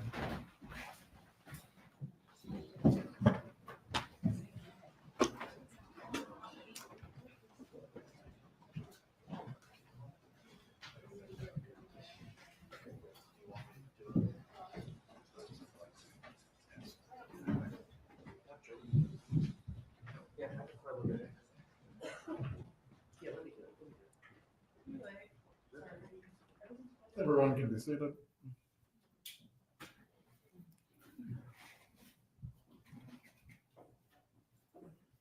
So for all of our advanced equipment, we need the repairman.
Court is back in session.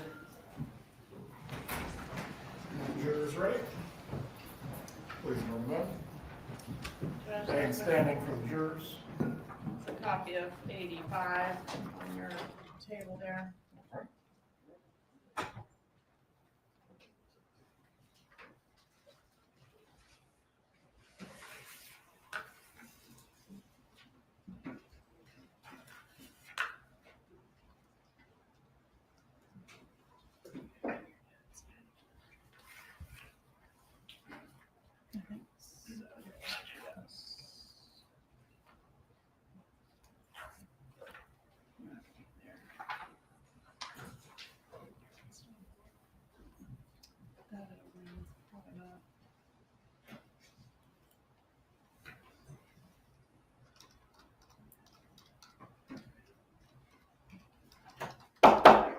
Jury entering courtroom.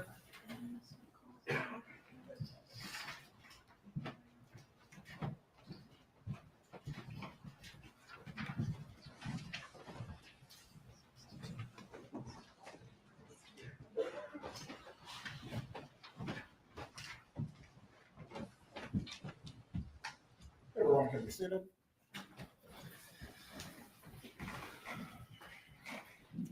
May proceed. Thank you, Judge. Sorry about that. Agent Sanford, in front of you is a copy of State's Exhibit 85, the wire call summary. Can you tell us what is contained in that exhibit? It's a list of calls that we selected, calls in a couple of text messages in a little bit of a timeline, and mostly it's chronological order. The dates that the calls were made and who they're to and from, that sort of thing? That's correct. It And just does has, fairly and accurately depict the identifying information for the calls contained in State's Exhibit 99? that's correct. Okay, Judge, at this time, I would ask to move into evidence State's Exhibit 85. State's 85 is entered. May I have permission to provide copies to the jurors, Your Honor? You may.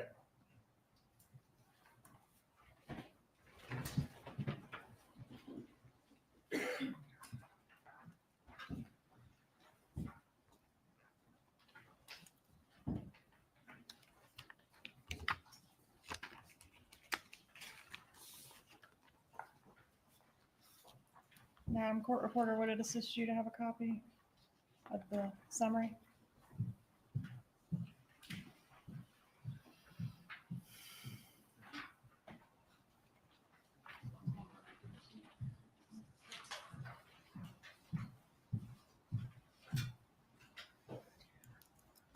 All right, we were about to listen to call 989.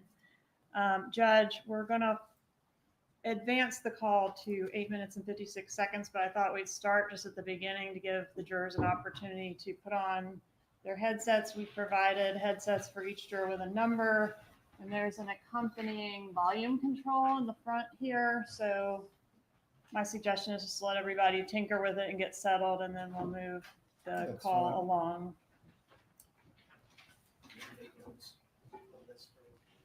For that, use your notepad still. I believe there'll be one copy that goes back later, but use your notepads.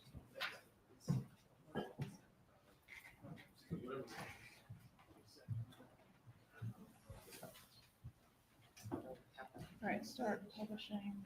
Let's let I think them- they're testing their audio using the headsets.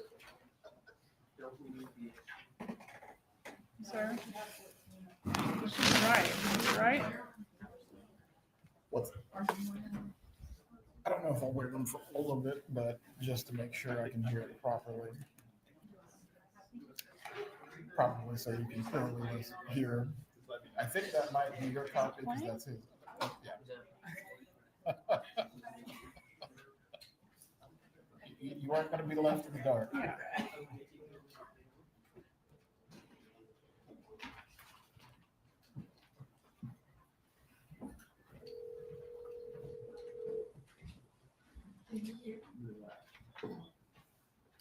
Hey, how are you? Good, how are you? Good, got it off of work. Oh, boy. Yeah, I had some barbecue up there. I just threw it. That's why I just wanted to avoid traffic. Oh, okay, okay. So you're done for the week? You're not working tomorrow, are you? I actually am looking tomorrow. Oh, I know. And then that was off Monday. Yeah, oh, that's true. That's right. That's fine, I don't Very care. good. Yeah, Just trying to earn a living. Tinker. yeah, I know. Okay, let's go to Yeah, 8 you minutes got and that 56 too, seconds. guys, for the week.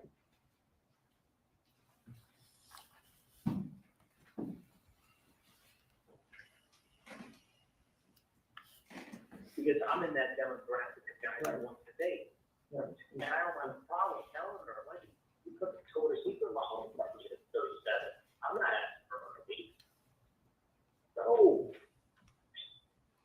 So it's how unusual a guy he is. Of course. Like, people should, and especially for. I have done I know, what to be I on. know, I know him. And I will continue to talk to her.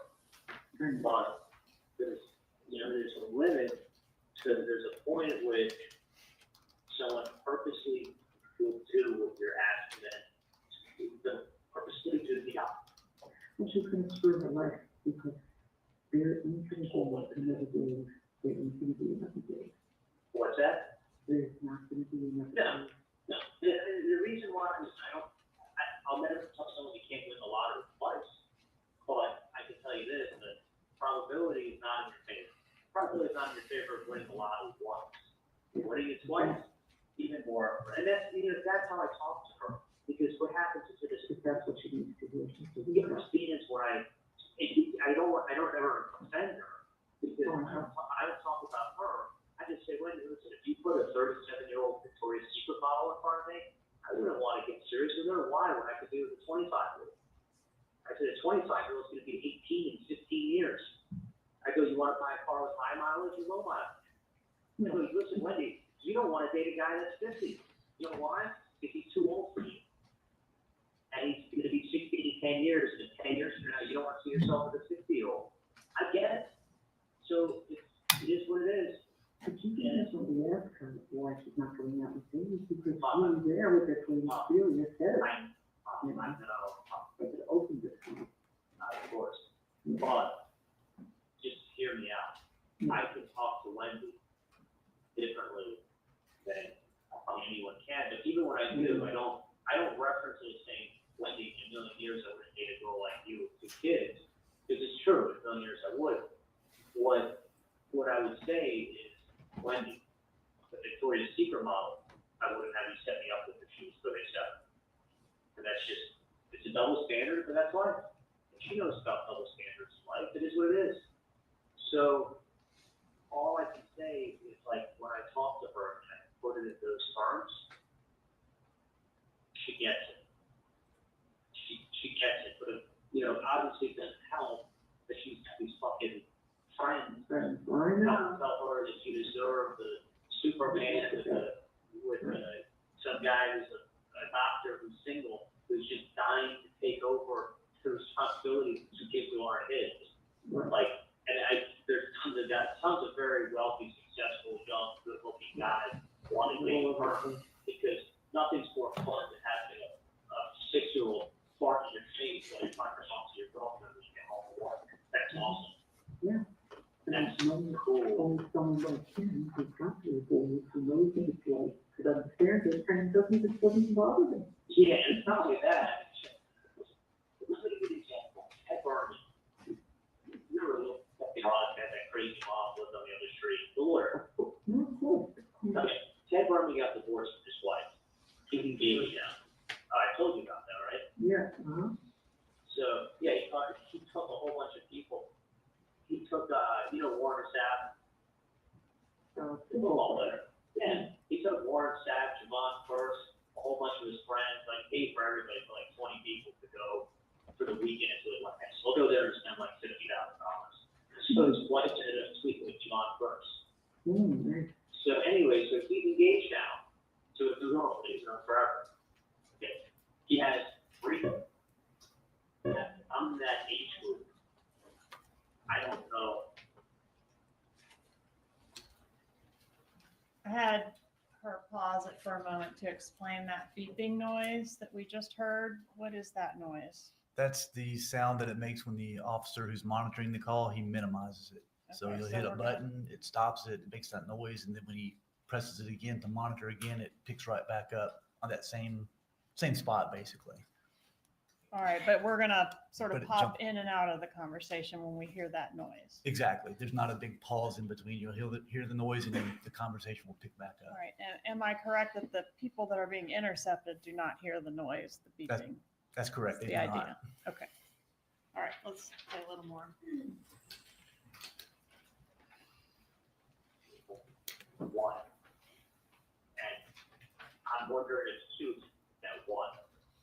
It's, I mean, yes, your kids are a blessing to you, they're or that's somebody else. Yeah, that's right. But, I mean, listen, do I look like the kind of guy that wants to come home from work and talk to my 37-year-old girlfriend while her kid parks in my face? No, with my nephews, I love them. But as far as dating someone, hell no. I want to go ahead and tell my girlfriend, listen, let's go away for the weekend. What time can you get off next Friday? Okay, I don't want to go like, oh, we got to deal with, can we get the in-laws to watch them, what their schedule look like? It's not just Wendi, it's Wendi and the three boys. It's three people you're dealing with. So you can't, and you can, trust me, I know what to say. I mean, and I listen, and a part of me is because, you know what, someone that's handed a golden opportunity. But then, you know what? That's what she has to hear. Sometimes you get the gold ring, and I don't know if she's got her hints or something on that. Because she has everyone telling her that she's such a great catch, and she is. But they're not, but guess what? They're not living her life. They're not living her life, and they're not breaking it down and saying who's, and listen, the guy who may treat her really well just may never really bother the kid. Like, there's so many aspects to it. So you can be a great guy, just doesn't really want to do anything with your kids. What are you gonna do? Kick him out too? This guy not only is crazy about her, yeah, he's got his beliefs, and he's actually treats her, and that's what. That's why. Because the truth is, she can be a great guy. Those aren't his boys. She just doesn't like them. What does she do? Get rid of them? He may treat her well, but he's like okay with the kids. Tolerate the kids. He'll put up with them. I put up with them, whatever. And then what if they're real nice to the boys on day one, but 3 years down the road, he's pretty much had enough of them. Right then, they're going through a tough time. I mean, I'm just saying. Don't you know that she's been given an opportunity that she most likely will never happen again? No, listen. She's away. She's not only throwing it away for herself, she's throwing it away for the kids that deserve it. Yeah. But you don't understand. You could never say that to her. Well, you can. It was that cool. Yeah, I know.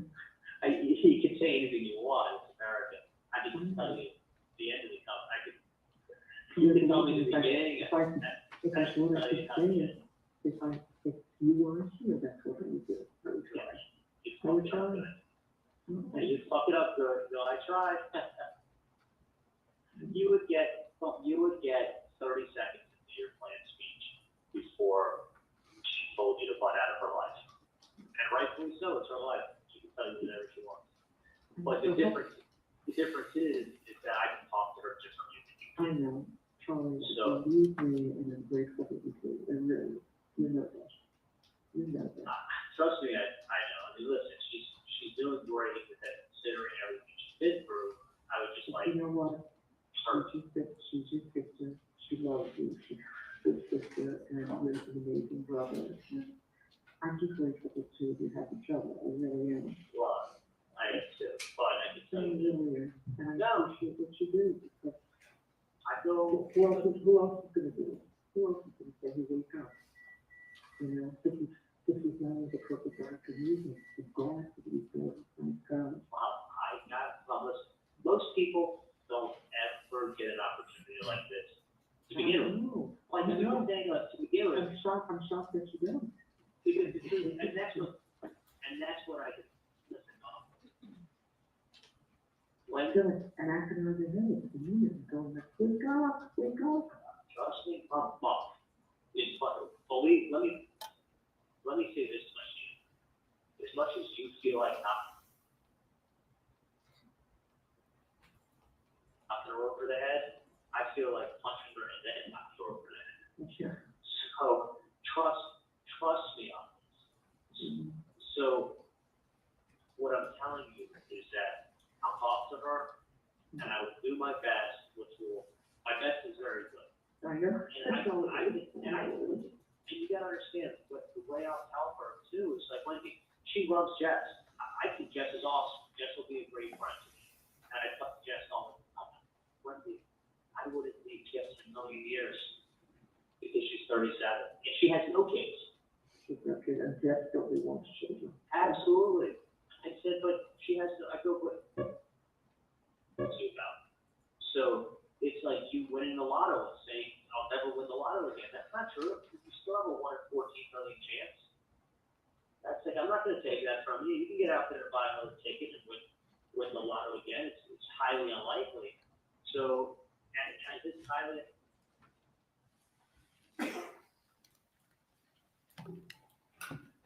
Okay, I think we get the idea. We're 2 years out, right, from Dan Markel's murder. That's correct. And who is Dave? Did you identify Dave through the course of the investigation? We did. He's Dave Atel. He owned he was a successful businessman and lived in South Florida. And is this the only call that happened to be captured on the wire in which these two are discussing Wendy's love life? No, it wasn't. They talk about Dave quite a bit. They did several times. All right, and they talk about Wendy's career options too, don't they? They do. And does the defendant Donna Adelson enlist Charlie to convince Wendy to do her bidding in reference to Wendy's career as well? Correct. She does. I'm going to publish call number 2873 at this time, Judge. You may proceed.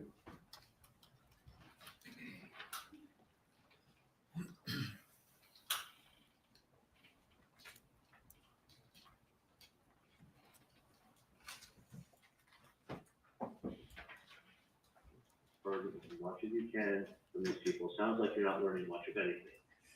But I would take the course. The course is, you could do the course 2 different ways. I think it's either 1 week, but then you take the course, or you could go like every weekend for a month, and then you take the test. I'm not, yeah, but I'm not even thinking about that right now. Like I still, right now, I'm being level good. So I would be. Is this 2873? No. All right, we'll come back to that one. Sorry, folks, wrong call.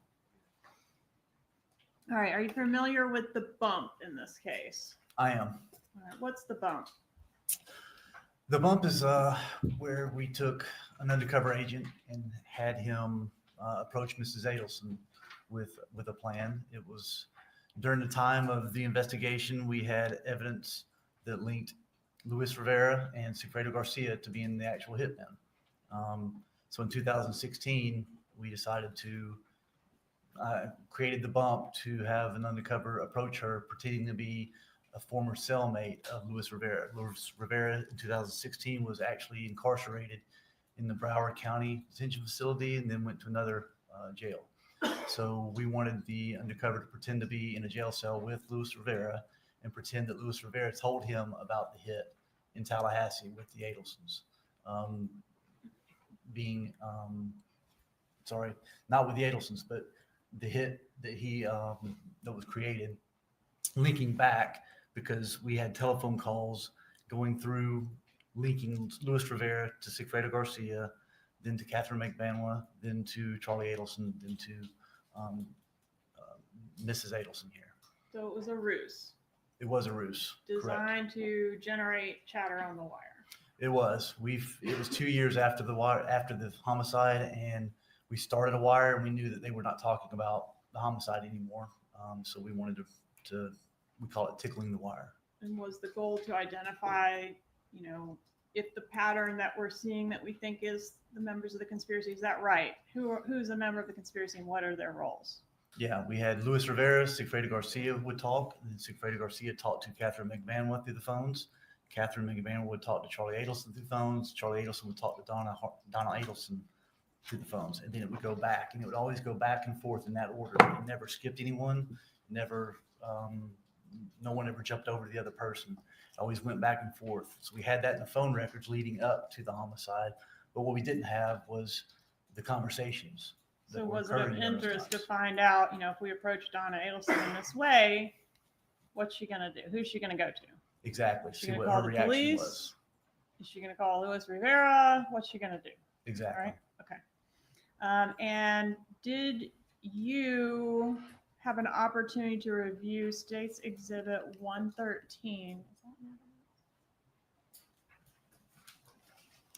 113 contains the combined videos from both the body worn camera of the officer that approached the defendant and also the angle from across the street. That's correct. Okay, and are these fair and accurate recordings of the bump from both those angles? They are. All right, moving to evidence, States 113, Judge. Any objection? States 113 is admitted.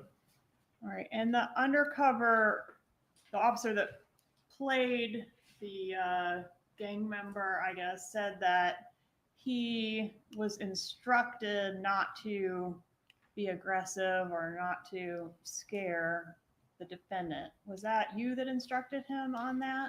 It was. We had, we didn't want to cause concerns for the agent's safety. If he approached her being too aggressive and too scary, we didn't know how she would react, if she would possibly be armed at the time. We had no idea. So didn't want to create a hostile environment to make her become overly aggressive. And cause is that a concern in every undercover operation, that you just kind of don't know what you're going to get? I mean, it's not specific to this defendant, right? That's correct. That's in every case. We try to minimize the risk to the officer's safety and the people around. Okay. Let's publish 113, please.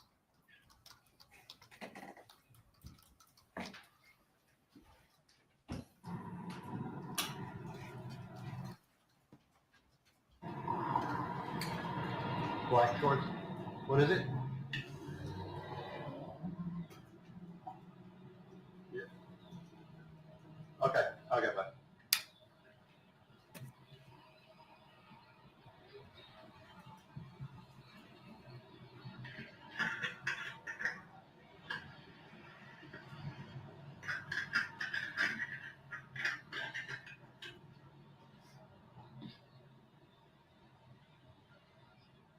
Excuse me, Mrs. Adelson? How you doing? Just want to give you this. Listen. No, don't be scared. Listen, I just want to let you know that we know that your family has been taking care of Katie and her friend Buell for quite some time after your problem up north has been resolved. And I want to let you know that my brother, he's incarcerated. He helped your family with this problem you guys had up north. And we want to make sure that he's going through some rough times. We want to make sure that you take care of what he's going through, the way you're taking care of Katie and Sudol.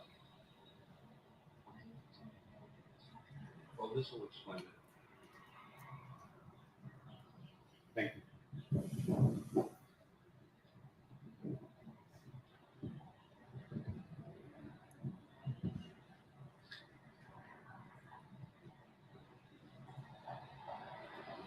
Pause it, please.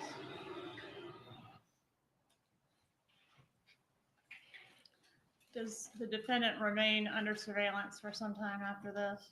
She does. Okay, we see her take the paper from the undercover and fold it and put it into her purse. Does she ever take it out and look at it before she gets back into her building? Not that we ever saw, no. And does she make any phone calls once she goes back into her building? When she goes back into her building, she does. And who is the first person that the defendant calls after the bump? Charlie Adelson. Right, is that call A? It is. Okay, publish call A, please.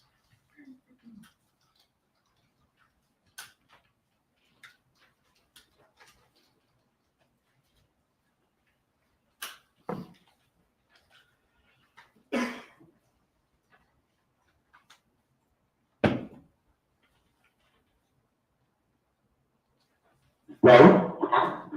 Hey, Harv.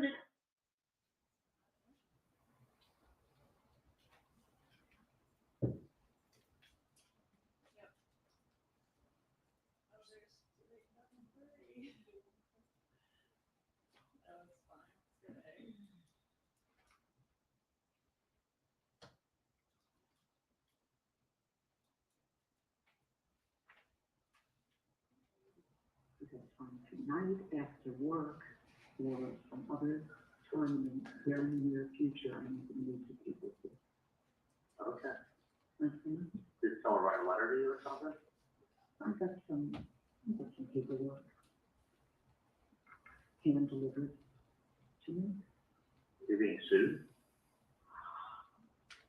No, that's what I thought it was, but I'm going to need to talk to you. Okay. Okay, so, I mean, I can be, you know, I'll have to figure out something. You can tell it will be wherever you are. Well, I'm in Mitch Klein's office on Oakland Park Boulevard. Okay. So I'm right now in the Silent Chili, and I'll be at his office in the afternoon. Okay. So the boys who finished their piano lesson around 4-ish, and they, I've got the traffic up there, and they take a ride with them up there. Does Dad know about it? The dad's at work today, fortunately. What's, IRS? You know, those IRS people, they kind of bother you sometimes, but, you know, fortunately not now. Okay. So I will talk to you. I'll give you a heads up if I'm going to drive up that way. Okay? And, Is Wendy all right? Is it involved Wendy? No. So let me just talk to you later, and, if Yeah, what is it? Is that health okay? Yeah. Does it involve me or other people? Well, probably both of them. What's that?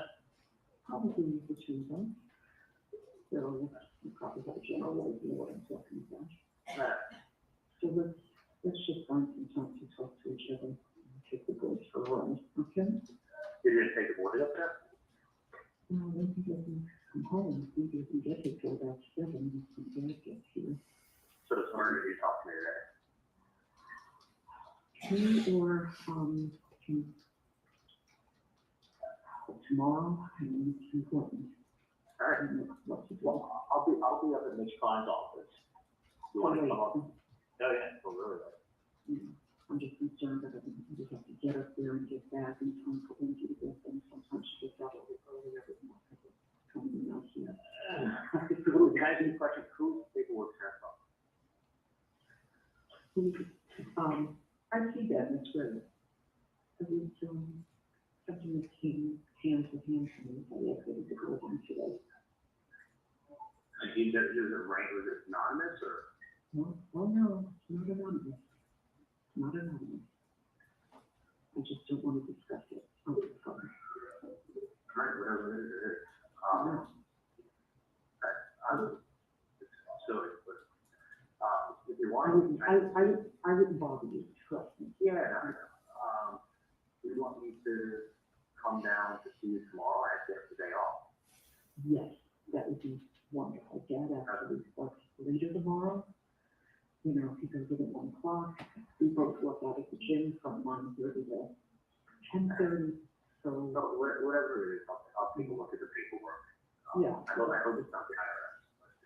I just would like you to review it and give me some input as to what your thoughts are. Okay, so come down tomorrow. Dad leaves at 12, so anytime after 12 is good. 12 tomorrow. Yeah, he leaves at 12, he starts at 1 there, so 12, 12:15. I'll come down and ask you that way. I can hang out with you and see if it's That would be great. perfect. All right, I'll talk to you later. Love you coming by.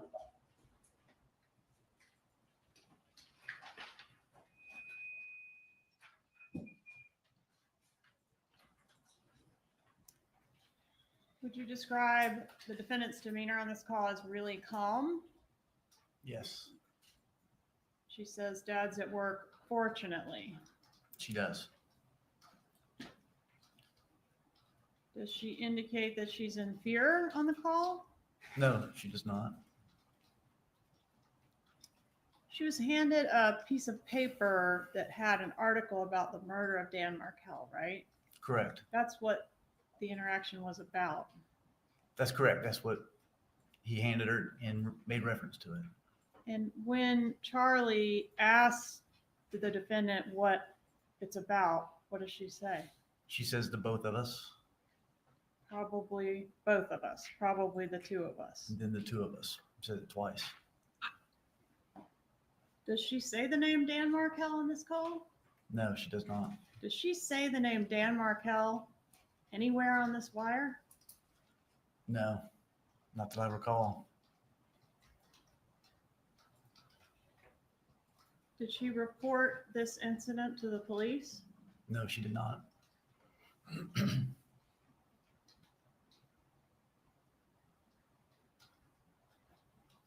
Is there another call shortly after this one? There it is. Tell us about the next call, call B. Call B is on the same day. It's from Mr. Charlie Adelson to Mrs. Donna Adelson, and it occurred about, I want to say about 20 minutes after the call we just listened to at 2:35 p.m. Let's publish call B, please.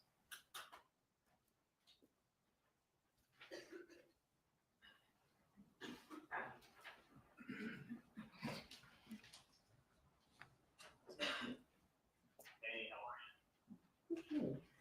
Good. Is it me not paying the sun tax? No, kidding. No, listen, what was I gonna say? Do you mind paying my Brown and Brown insurance? No, it's fine. Okay, because I'm gonna just stick with But the the same topic company. is, Yeah, but the thing is this, if you stay with the same company for 3 years, they then try to bump you down to lower bracket.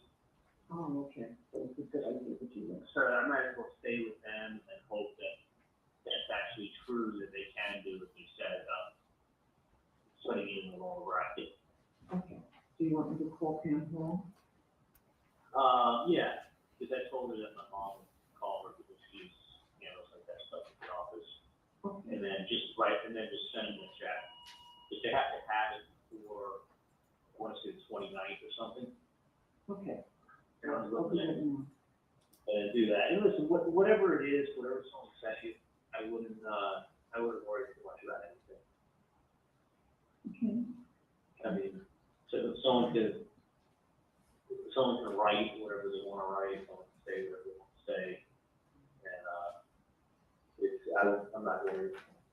Okay. So, was it another bad review on Yelp? You know, there's reviews come in, and sometimes they are bad reviews. This is a particularly bad one. So, yeah. So I'm not being sued. No, no. Okay. All right. Honestly, it's whatever it is, and I wouldn't just judging from what you're making it sound like. I wouldn't stress about too much. Okay. Okay. It's probably not. Yeah, listen, people can always write, people can always say anything they want. It doesn't, someone says you're a bad dentist, it doesn't mean you're a bad dentist. So, but anyway, I'll definitely come down. It actually works out perfect with the type of day off. Okay. You know, so I'll make you take me out to dinner, so make sure you bring cash with you. All right. Okay? Do I need to bring cash? Yeah, if you take me out to dinner, I can give you a little. That's probably a good idea, right? Yeah. Yeah. Was this, look, I should bring cash. I don't have much cash to bring. Yeah, I'll see if I have money for dinner. Let's see what I can hear. Okay. Was it, can I ask you, is someone blackmailing you? Well, it's always a good possibility. Do you think someone's trying to blackmail you? Maybe. Could be. No. That's That's crazy. Is there, I don't know if black one, but is there any way I can see you? You can't come up here at all? It's gonna be difficult because they don't finish the piano because you wouldn't leave till about 4:15. And even if I, came up there and got there a little after, maybe 5:15, it was gonna be tough to, necessarily get back here in time for you to pick them up. Was this, can I just ask you this? Is this anything government related, or is this like, whack job writing a letter to you? Like who? Is it like a whack job writing a letter to you, or is this government related? No, I don't know if it's government related. So it's not government or military or anything like that? No. Who was the letter addressed to? Me. To you? That's crazy. Did it have do you know who sent it to you? I have a pretty good idea. But, let's walk in either, and I would like to try to get you today. I will definitely, I just don't know if I'm gonna get back here in time for them to not know who they're gonna be going to meet. Is it, so whoever sent you a letter, sent you an anonymous letter? Not really anonymous. Did they sign it? It's handwritten. So someone showed up, was it like by a process server? That's what I did was. It wasn't. No. Where did they come to you at? When I walked out of the building, and I was right, and I go past those driveways with the icon. Right. And I walked in about 5 feet from pressing the button so that I could cross the street to pick up the guy this afternoon. Right. And just as I got on the sidewalk. Yeah. Okay, Katie, so you stay right here then, okay? You stay right here. I'll work on the computer and then finish it, okay? Yeah, amazing. Somebody knew exactly who I was. Called me by name. And he came over and was it a young guy, an old guy? So probably mid-30s. I wouldn't forget that face. Really?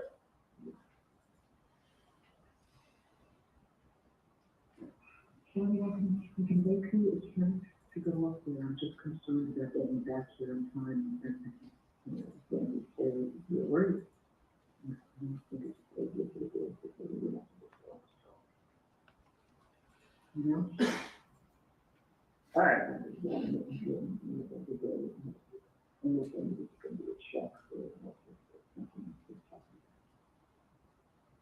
Well, I mean, you have to get into this stuff with insurance, and that's crazy that someone handed you a letter like that. I don't know.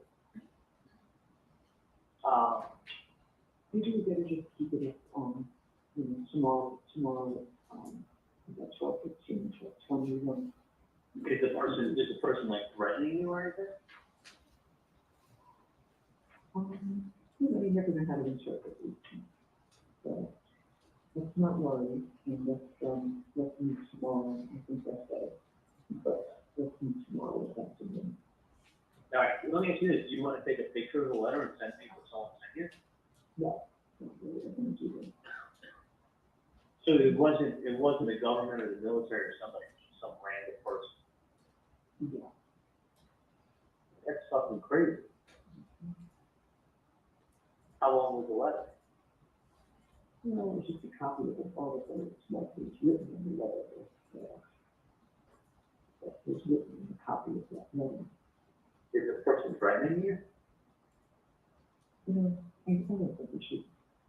Actually, I mean, it's kind of saying if there's a threat, you go to the police. Yeah. But anyway, let me, well, I don't mean it's, people threaten, you gotta go to the police, but let me see what it is, let me see what nonsense it is first. It won't be the first time I've been threatened. Okay, I'd like to just see it, see what you think. I mean, no. Go to the kitchen, right here, right up here. So let's do that, let's make it, 12:20, 12:30, tomorrow, that would be ideal, okay? Okay. You got it. I'm gonna play with the boys a little bit, okay? All right, yeah, no, I'll come down, I'll see you. Yeah. So, Okay. all right, if it's something serious, I'm gonna recommend going to the police, so. Oh, no, I know, that's what I'm supposed to do. So, all right, sounds good. We'll talk tomorrow, okay? All right, On this call, we hear the defendant say that this is a particularly bad Yelp review. Is this an example of code talk? Yes. This doesn't have anything to do with the Yelp review, does it? No, it doesn't. Okay, so already in call 2, we've got code words being used. That's correct. And she indicates that Charlie should bring cash, and if he doesn't have it, she'll bring it, right? She does. Does she indicate she knows who sent her the letter? She does in a way. She knows who the person was by seeing. She says, I have a pretty good idea who sent it. Right.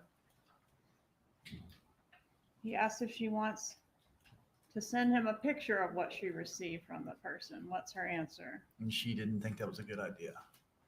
He asks if there's a threat, we should go to the police. What does she say about that? She says at the end, she finally says something like, we might do that, something around there. Okay, but initially says not a good idea. Correct. And did anyone go to the police? No. Does she reiterate in this call, no talking on the phone? Did she indicate that? Mhm. Yes. Okay, and is there a third call in which Charlie calls back and presses for more information again?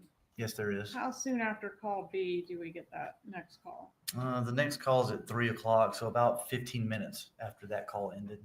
All right, publish call C, please.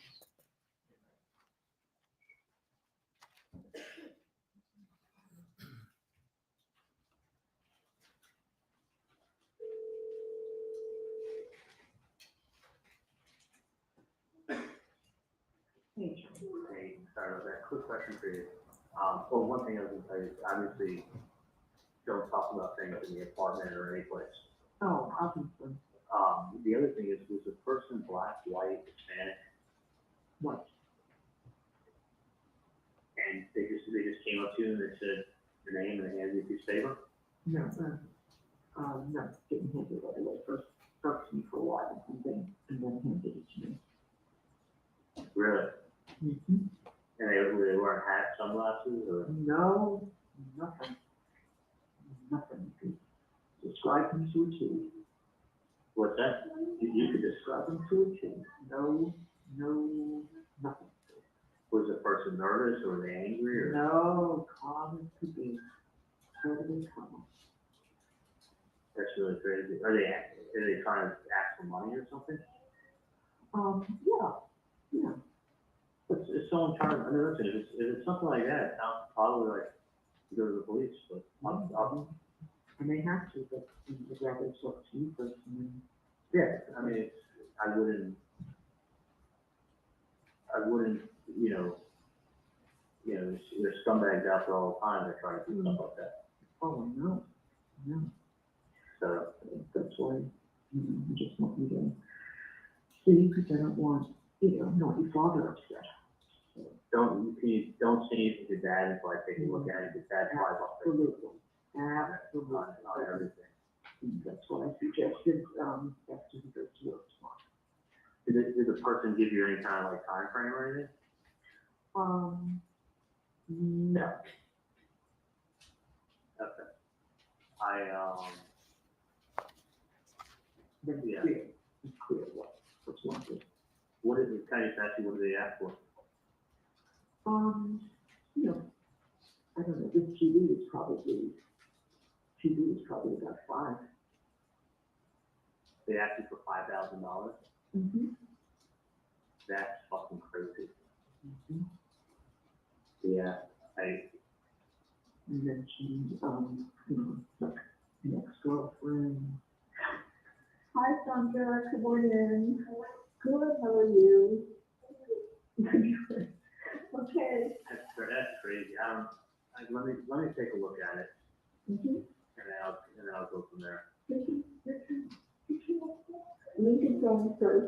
Okay, do that one. Yeah. Okay. Let me take a look, and then I'll. That's why if you wanted to go to dinner, we'll see where we go. Yeah, I'll go down in the afternoon, and I'll take a look at whatever. Yeah. Whatever We'll goes go, on today. we'll go for a walk on the beach or something. It's gonna be nice tomorrow. All right, sounds good. Okay. All right, sounds good. Love you too, honey. Bye-bye. All right, so this call, Charlie says, obviously don't talk about things in the apartment or any place. One moment. What is the objection? His approach.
Objection is overruled. You may continue with your examination.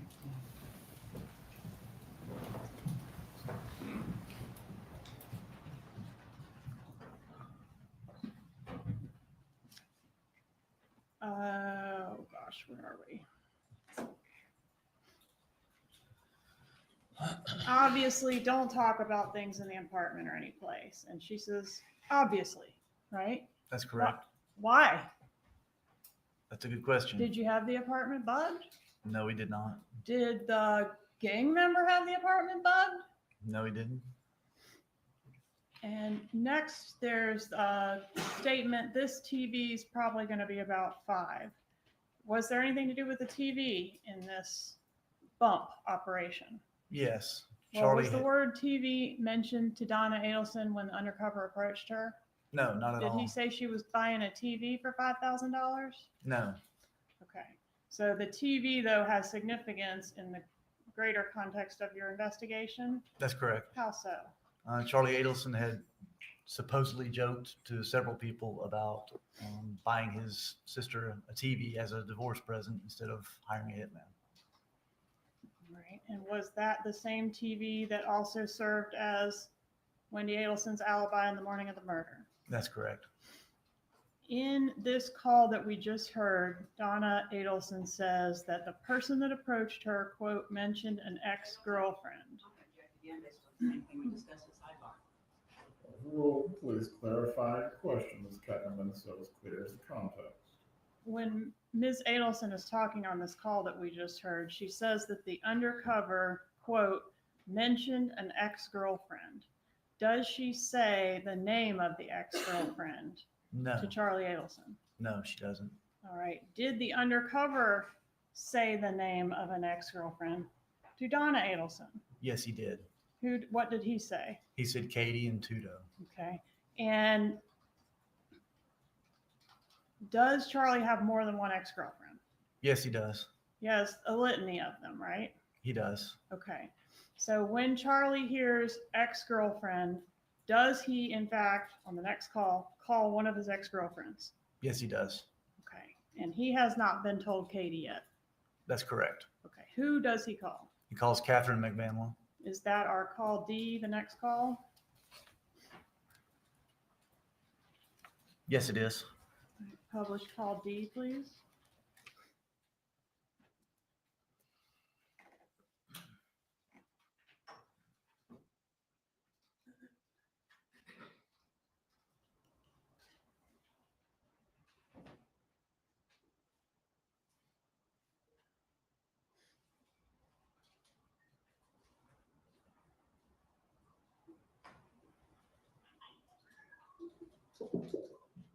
Hello? Hey, what's going on? What's up? No, like, are you someplace you can talk to me? So what? Are you any place that you can talk to me? You can talk to me now. What's that? Just talk right now. Just talk. Okay, you hear somewhere that's not loud when I'm talking to you? I can't. It's like loud, so I can't get out. Okay, I'm trying to walk outside and talk to her now. I can't even talk to get outside. All right, so we run it on. All right.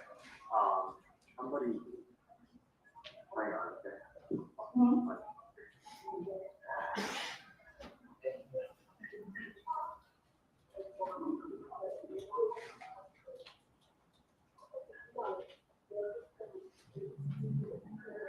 Can you hear me okay?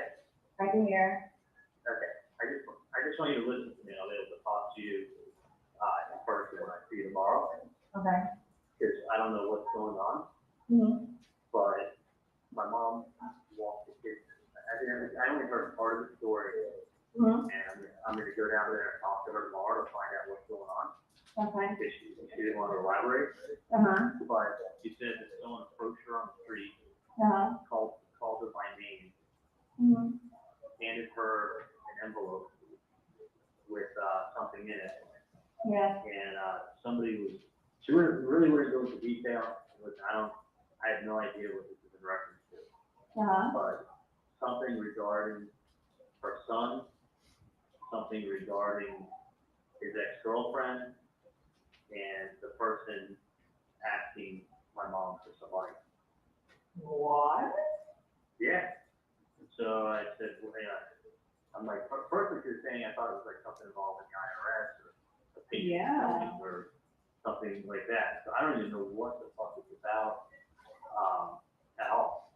So somebody like bumped into your mom like that? Well, they came up to her on the street after she dropped the kids off at school. I guess she brought them to school. I don't even know. But they must know her routine. They must know who she is. Yeah. They walked up to her. They called her by name. They handed her an envelope. And she said they spoke to her for a few minutes. And then she said they were making reference to my ex-girlfriend. I have no fucking clue what that's about. Yeah. And then they explained that they needed to be paid the money. For what? I don't know, Barb didn't want to talk to me on the phone. When I go out. But like, did she see the person? Was she like, she should have like. Oh yeah, I said, That's what I said. I said, someone's gonna try to blackmail you or something. Exactly, Right. right, and you're like, I said, you gotta go straight to the police. She's like, I don't even know what this is about. I don't wanna talk about it. I will take a picture and send me what it is. She's like, I just want to see it in person. So I'm gonna go there. I can't even fucking go there today because I won't get out of work until 10 o'clock at night. yeah. So she's like, just. Well, you were stalking your mom? I don't even fucking know. I don't know what's going on, what my mom's about. You didn't do anything with my mom. I mean, yeah. Look what I do with my mom. Okay, just checking. Just checking. I don't know. No, but I feel Who knows? for your mom, like, what the hell? Yeah, well, I don't Like, a person, like, just going up to your mom, like, hello. Yeah, and my mom said it involves your ex-girlfriend, so I don't even think she said who. I'm just like, you're my last girlfriend, so that's why I'm calling you. What they wouldn't want from her. I have no idea. So anyway, I'm gonna find out. Well, they wanted money. I know, exactly. Did she tell you? Like, what? No, she was just kind of like a little bit rattled and with the kids and was like, listen, just as soon as I have the day off tomorrow, so she's like, come down and talk to me. So I'm going down tomorrow to talk to her, and then I don't remember if it had anything to do with you. If they're mentioning you or any reference to you, I'll keep you posted. What about doing me? Yeah, like I don't know. girlfriend. Well, we'll talk. It could be anything, so I just assumed that. Exactly. But anyway, doesn't matter. So I may want to see you tomorrow if it does have anything to do with you. If it doesn't, then I feel like a fucking idiot for even bothering wasting your time. But if it Yeah, I does, would feel bad for yeah. your mom. Like, what the hell? Like, if that was me, would I call her right away? Like, I know. I said, Mom, was the guy wearing hat glasses? Mom was like, no, I can take the person out one after a second. They came over to me. They spoke to me very politely. There was a white male in the 30s. No hat, no glasses. Just a white male in the 30s came up there and she was addressed her. So, but anyway, either here or there, I feel like an idiot if it was some other hack. But anyway. Yeah, did you have any fight with him over there or something? I don't know. I mean, maybe I should just be calling everybody today.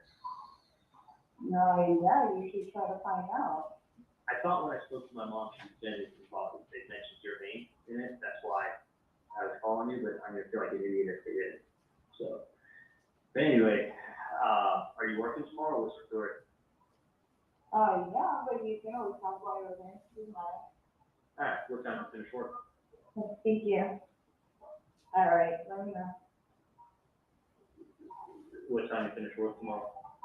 Oh, it doesn't matter. Well, like I told them like I'm usually between like 9:30 to. You want me to get up? Okay. What? Anytime between 9:30 to like 3-ish, 4-ish. It depends. Okay. Like today I was like super like crazy. Okay, I gotta get back in there. I'm gonna be in Miami, and when I'm done hanging out down there, I'm gonna come to you. Okay? Yeah, I'm like right there. So figure somewhere around 4, I'll see you. Okay. All right. No worries, you know. All right. Have a good day. I'll talk to you later. Business.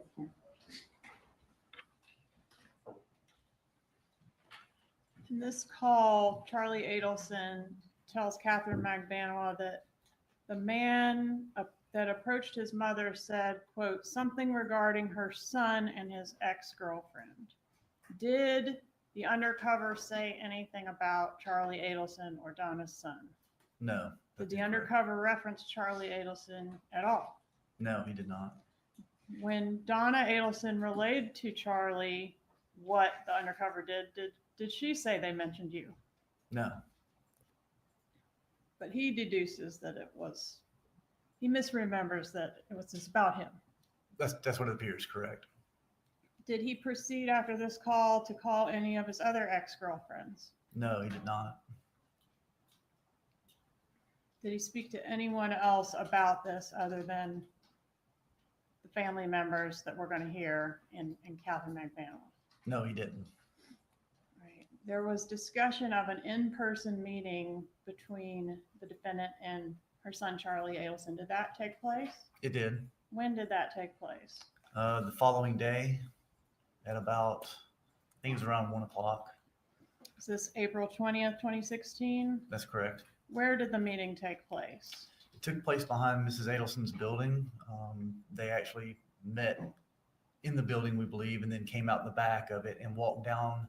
There's a boardwalk, sidewalk along the water behind their building. They walked along the sidewalk to a restaurant called Monty's, and there's a table out by the water, out by itself, just behind the restaurant that they went and sat at and met there and talked. What, if any, efforts were?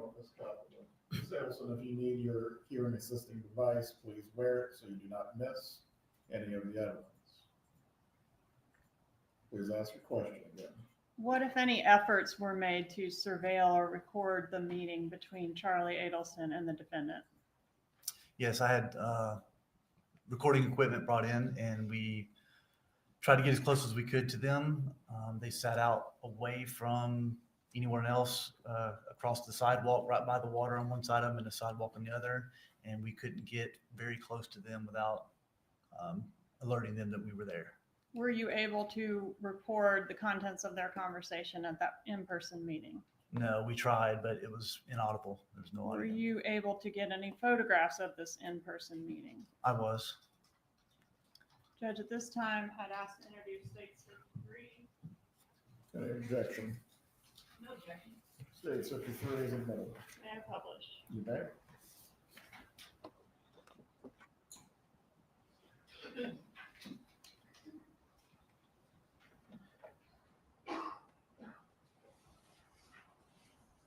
Can you describe for the jury their demeanor, the way in which they were speaking at this meeting?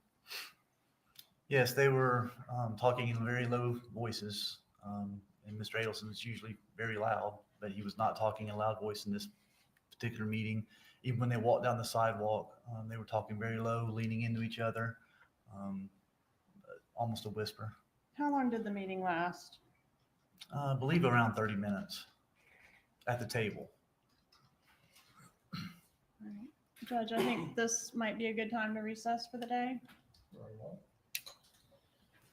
Members of the jury, we are going to take our break for the evening. At this point, once again, I'm going to remind you not to discuss this case with anyone else or each other. Also, as well, do not seek out any information or news reporting concerning this matter. Just leave the items that you were handed in your chair along with your notepads. Please report tomorrow at 8:30, and we will continue with the examination of the witness. We anticipate getting started by 8:45. Have a good evening.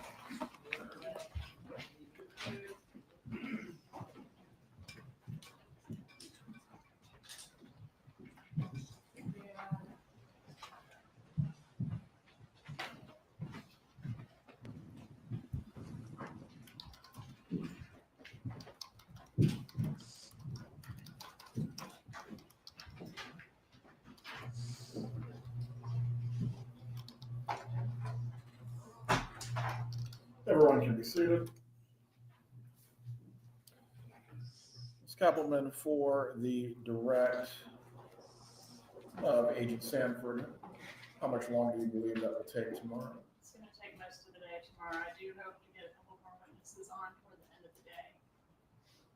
Very well. Does either party need to be heard before we go into recess? Judge, I'd like to be heard. I respect your ruling, although I thought that you had indicated that you were instructing Ms. Kappelman not to provide cumulative testimony when we returned. Well, she is not testifying at all. This is about the form of the question that you're getting to. Well, one of my objections was is that in fact she is testifying, and I failed to mention that at sidebar. So the jury is getting to hear the recorded call. There's a highlighted transcript in front of them that they're reading and reading while we're going through the call. Then Mrs. Kappelman could have asked questions like, did Charlie say this? Was somebody's name mentioned? Instead, she's repeating again what's on the call. And that's not fair to my client. That's not following the rules of evidence, and I just want to make a record. Thank you. Concerning that matter, I've already made my ruling. She is allowed to ask questions that go to context of what has been admitted. There's nothing more I have to say on the subject concerning this. Are there any other matters? Nothing from the stage, Judge. I'll review the recording that the state provided, and I'll have an answer to the court in the state in the morning. Well, please report by 8:30. We will wait the jurors and then we'll continue with the examination of Agent Sid. Have a good evening, everyone. Thank you, Judge.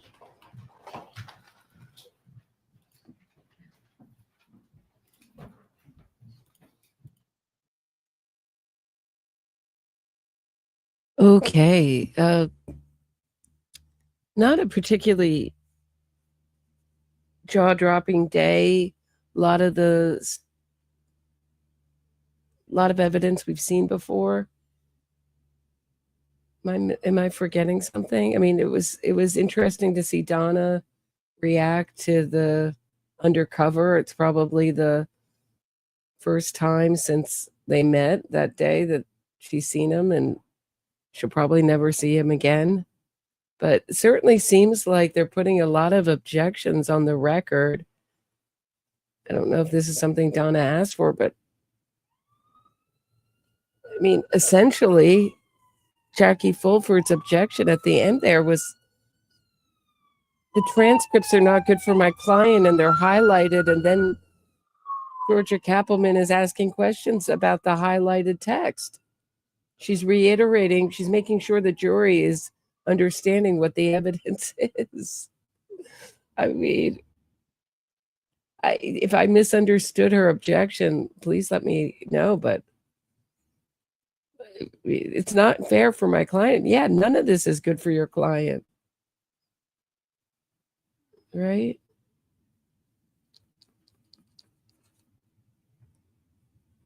She's just such a dark figure in the courtroom, Jackie Fulford. Rashbaum was a little different. He seemed out of his league and a little, he had that sleazy poker playing loving element. I mean, I love playing poker myself. So, but I mean, he was like a professional poker player. It's a little different than having like a friendly game or even a game that you love, for money for among friends. He really liked that gets into a different kind of life. Right. He doesn't want the bad evidence repeated. I mean, what is this? I don't know. Let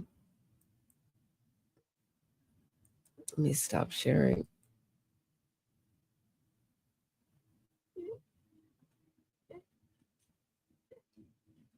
I mean, what did you guys think? Hey, you're like tech spouse. Do you want to jump on here and talk? Can you talk for a second? I mean, what did you, hold on. Let me just, I'll throw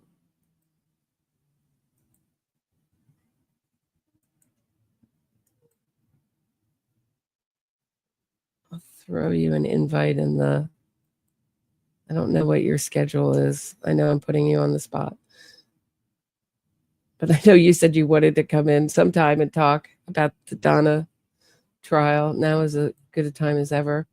Thank you, Julia, for gifting 10 memberships. Very kind of you.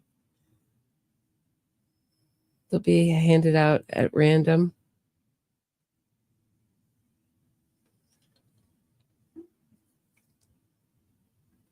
So is Charlie testifying for I thought he was testifying for the defense. Is he on, let's look. Is he on the, I would think that they would bring in the snitches after this, after Pat Sanford.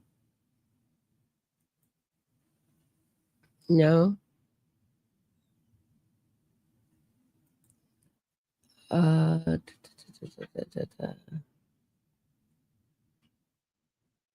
Okay, she's working. Okay. All right. Cool. No, I just meant now you're latex, but I guess you're working tonight. Oh, I get it. Okay, tonight. It is tonight.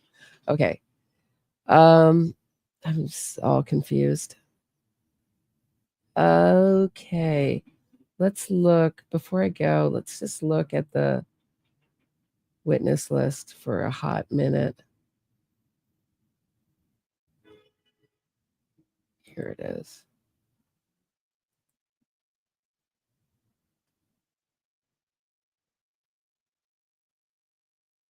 Let's see where we are. Is Charlie Adelson on? I know he's on the defense list. Yeah, I think he's testifying for the defense. I don't see what the point of bringing him up for the prosecution would be. Yeah, no, he's not on the. Yeah, he'll be testifying for the defense.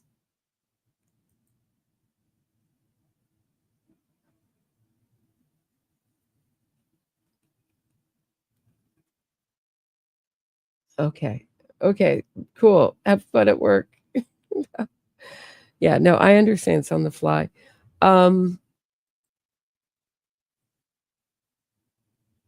So we get into I think it's like going to be Friday or Monday the state's going to wrap up.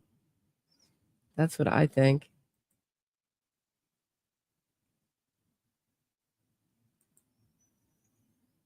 Raise the Road says, I think it was great. The jurors haven't heard any of that. Was great. No, I agree. I think it was a great day. Don't misunderstand me. I'm just saying for us who know the case very well, we've had these jaw-dropping days. Jeffrey Lacasse, Rob Adelson, Wendi Adelson. I mean, it wasn't exactly a jaw-dropper, but it's always interesting to watch it, the sparks fly with Georgia Kappelman and to see what she's going to be asked and to see how she answers. But this is evidence that we, are really familiar with. It's great for the jury. I think the state is doing well.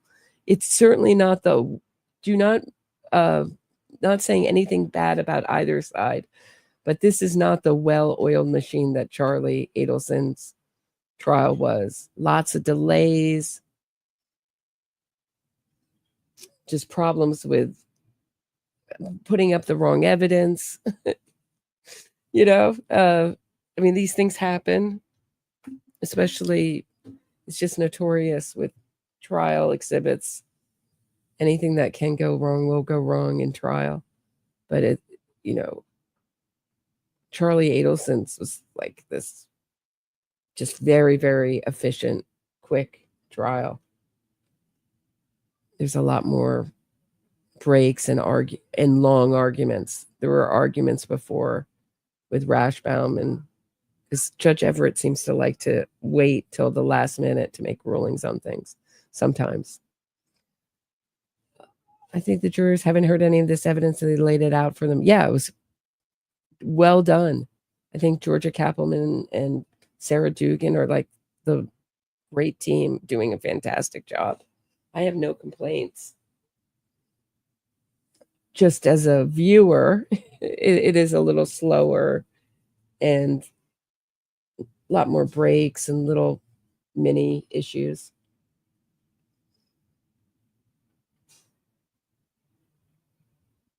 Yeah, I think it will be that fast. These are fast trials. They're going to wrap up, I think, Friday or Monday. We're almost through all the witnesses. If it goes later than Wednesday, I'd be shocked. No, Charlie is not going to testify for the prosecution. He's going to testify for the defense. So he's not coming, I don't think, till next week. And then we have Donna testifying, and that's going to take Charlie Adelson is any example. She could be up there for days. And then up there for days and cross. I mean, it was like 3 days altogether, Charlie Adelson's, when he took the stand. And Monday is Labor Day. Thank you. Monday is Labor Day. Thank you. I'm going away, Jean. I'm taking my stuff, so I'll be reporting from the road. I don't think Georgia is nervous. I just think there's a lot of new evidence, a lot of new stuff in this trial. And there's been a lot of stops and starts. It's just sort of like, I don't know how to explain it.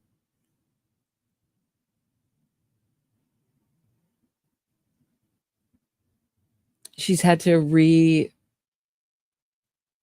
they pushed her off her stride early on by insisting that she have foundation for everything.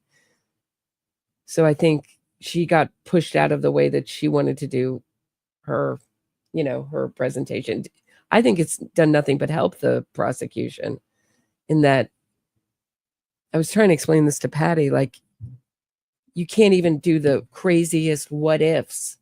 The state has had to prove everything they're saying, every little thing. There's nowhere for Donna to go.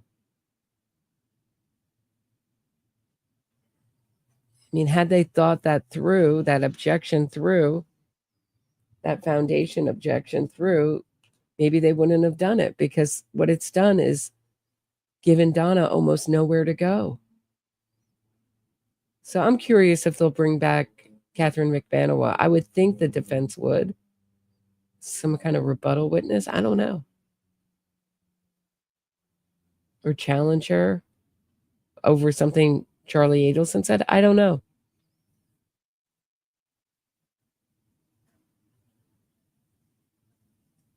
What do you mean powdered sugar all over Donna? Yeah, he wasn't good. He wasn't effective.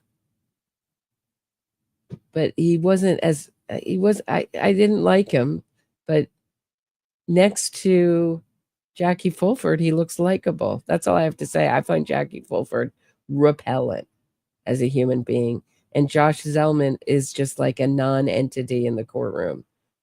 He doesn't really have a presence. And his cross-examinations are not effective.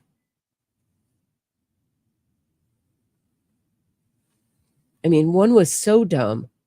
Do you guys remember the cross-examination he did? What was it? Oh, that Donna Adelson she may be calling Jibbers, Dan Markel Jibbers and saying he's a jerk and all these things, but she never said she hated him. I mean,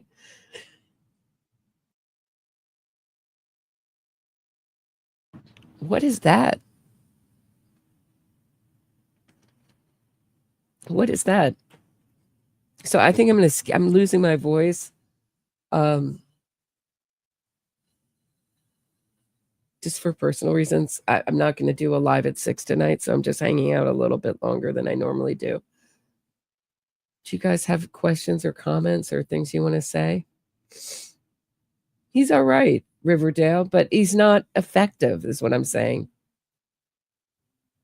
Jackie Fulford, sadly, is repellent personally, but she's had more wins than, I mean, this is on such a small scale, but more wins working with nothing than Zellman. Yes. Who just asked, is Charlie? Raise the Road just asked, is Charlie going to tell his extortion story? Yes, he has appeal in the works, but his story isn't different than his. I mean, I'm sure on appeal, you can't really appeal on like issues of actual innocence. I'm sure he's appealing on issues of, I haven't read his appeals, but my understanding is his appeals are over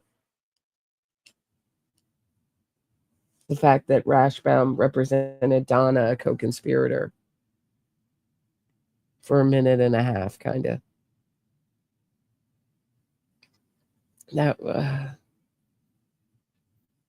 So he doesn't have anything to lose by testifying, and he's helping his mother out. Something his mother could have done for him, but didn't. Really telling about the dynamics in the Adelson family. There was nothing stopping Donna. She was actually subpoenaed to testify for Charlie's trial. There's nothing stopping her from getting on the stand and saying, my son was extorted. She certainly was in touch with Rashbaum a zillion times a day. And Charlie, she could have found out what his defense was and lied for him on the stand. But they didn't even get anywhere near the Tallahassee courthouse. But he's going to do it for Mama.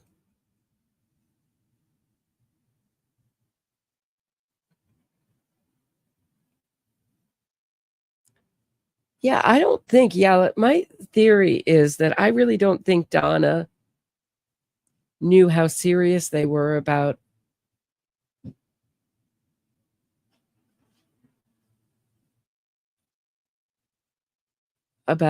indicting her until she heard rumors of it during his trial. But I mean, you look at the way that she got emergency visas. Wasn't something she was, it may have been rolling. Yeah, you may be right. It may have been rolling around in the back of her mind. If he gets convicted, I'm out of here.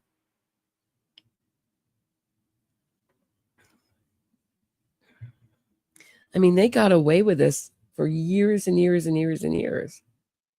Here we are 11 years later.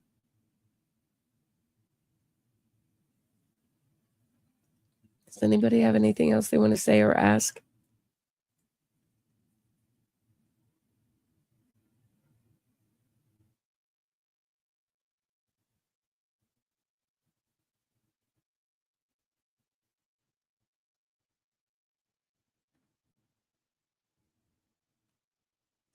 Okay. All right. I'll see you all tomorrow bright and early. They all believed Rashi would get Charlie off. They did. That's a great point, Jean Louise.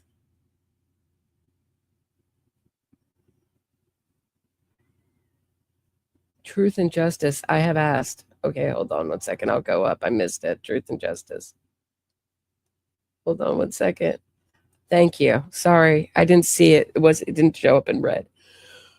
Katie's testimony has bothered me.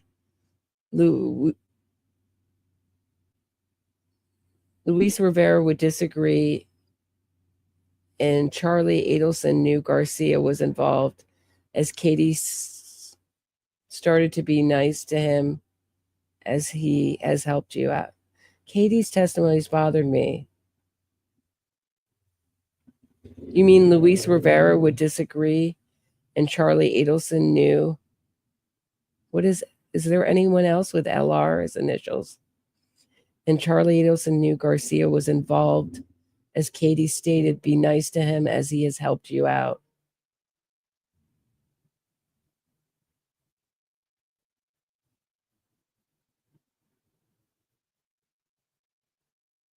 I don't know what you mean. Can you be more specific?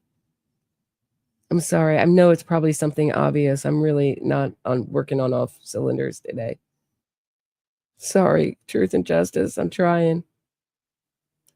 Forensic RN says Donna never thought it would come to get her. Yeah, they were protected by friends in high places. They thought no one would believe these people with a criminal past. Next to them, the Adelson family, a dentist and his wife, and with money and power. They thought if someone talked, they'd all be protected, and they were protected for years and years and years. I mean, it says something about the spirit of Dan Markel and all the people that loved him, that insisted that the Adelson family get arrested. I mean, they stayed on it.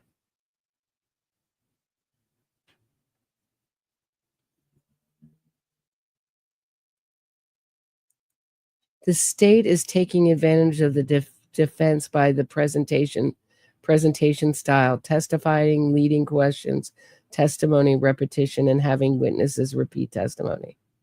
Okay. So you agree with Jackie Fulford? You think it's unfair to Donna?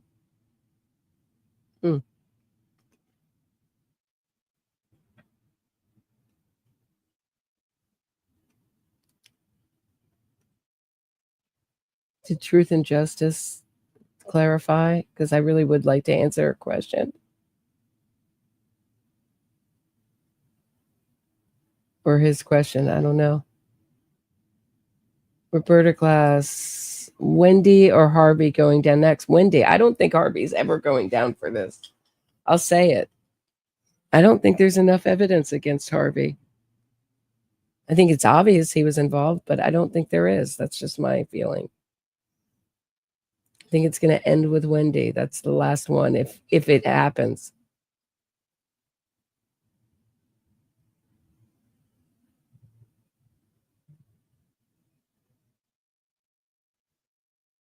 What do you make? Okay. What do you make of Katie's testimony about not counting money? Yeah, wasn't that weird? Hard to believe she didn't count the money. And not knowing Rivera was involved. Why is she still lying? Because it doesn't make her look good. I think that she set up her baby's daddy to do something that would put him, almost give him the death penalty. But she did tell more of the truth. I feel like she's getting close to there. Yeah, I couldn't believe she didn't. I mean, it's a lot of money to count, but she didn't look at her half and see how much was there. I don't know what they agreed on as far as money.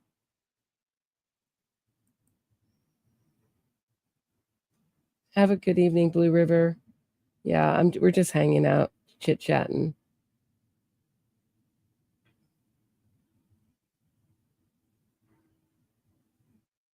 Yeah, that's something Patty's been on for a while.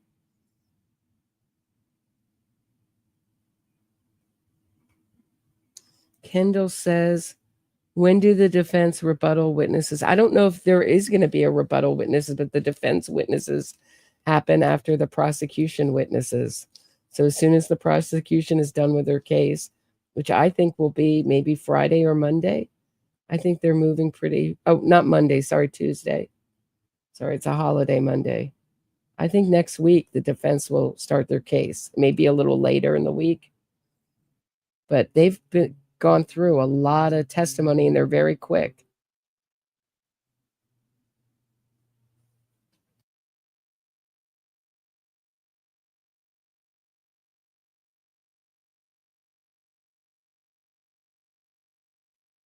Okay. All right, guys. I'll see you tomorrow morning. It's fun hanging out, just chit-chatting.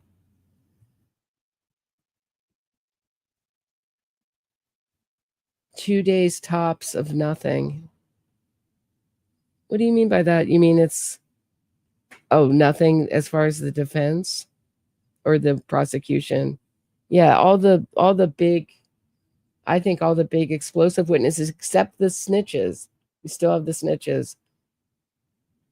And there may be some wiretaps we haven't heard. It sounded like maybe they were going to play something we hadn't heard right as we went for break. Did anyone else think that?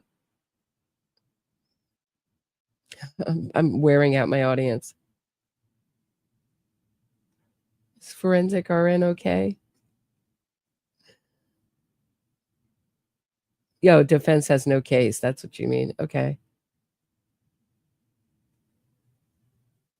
That'll be interesting. Yala says the defense has all these character witnesses to tell us how selfless Donna is.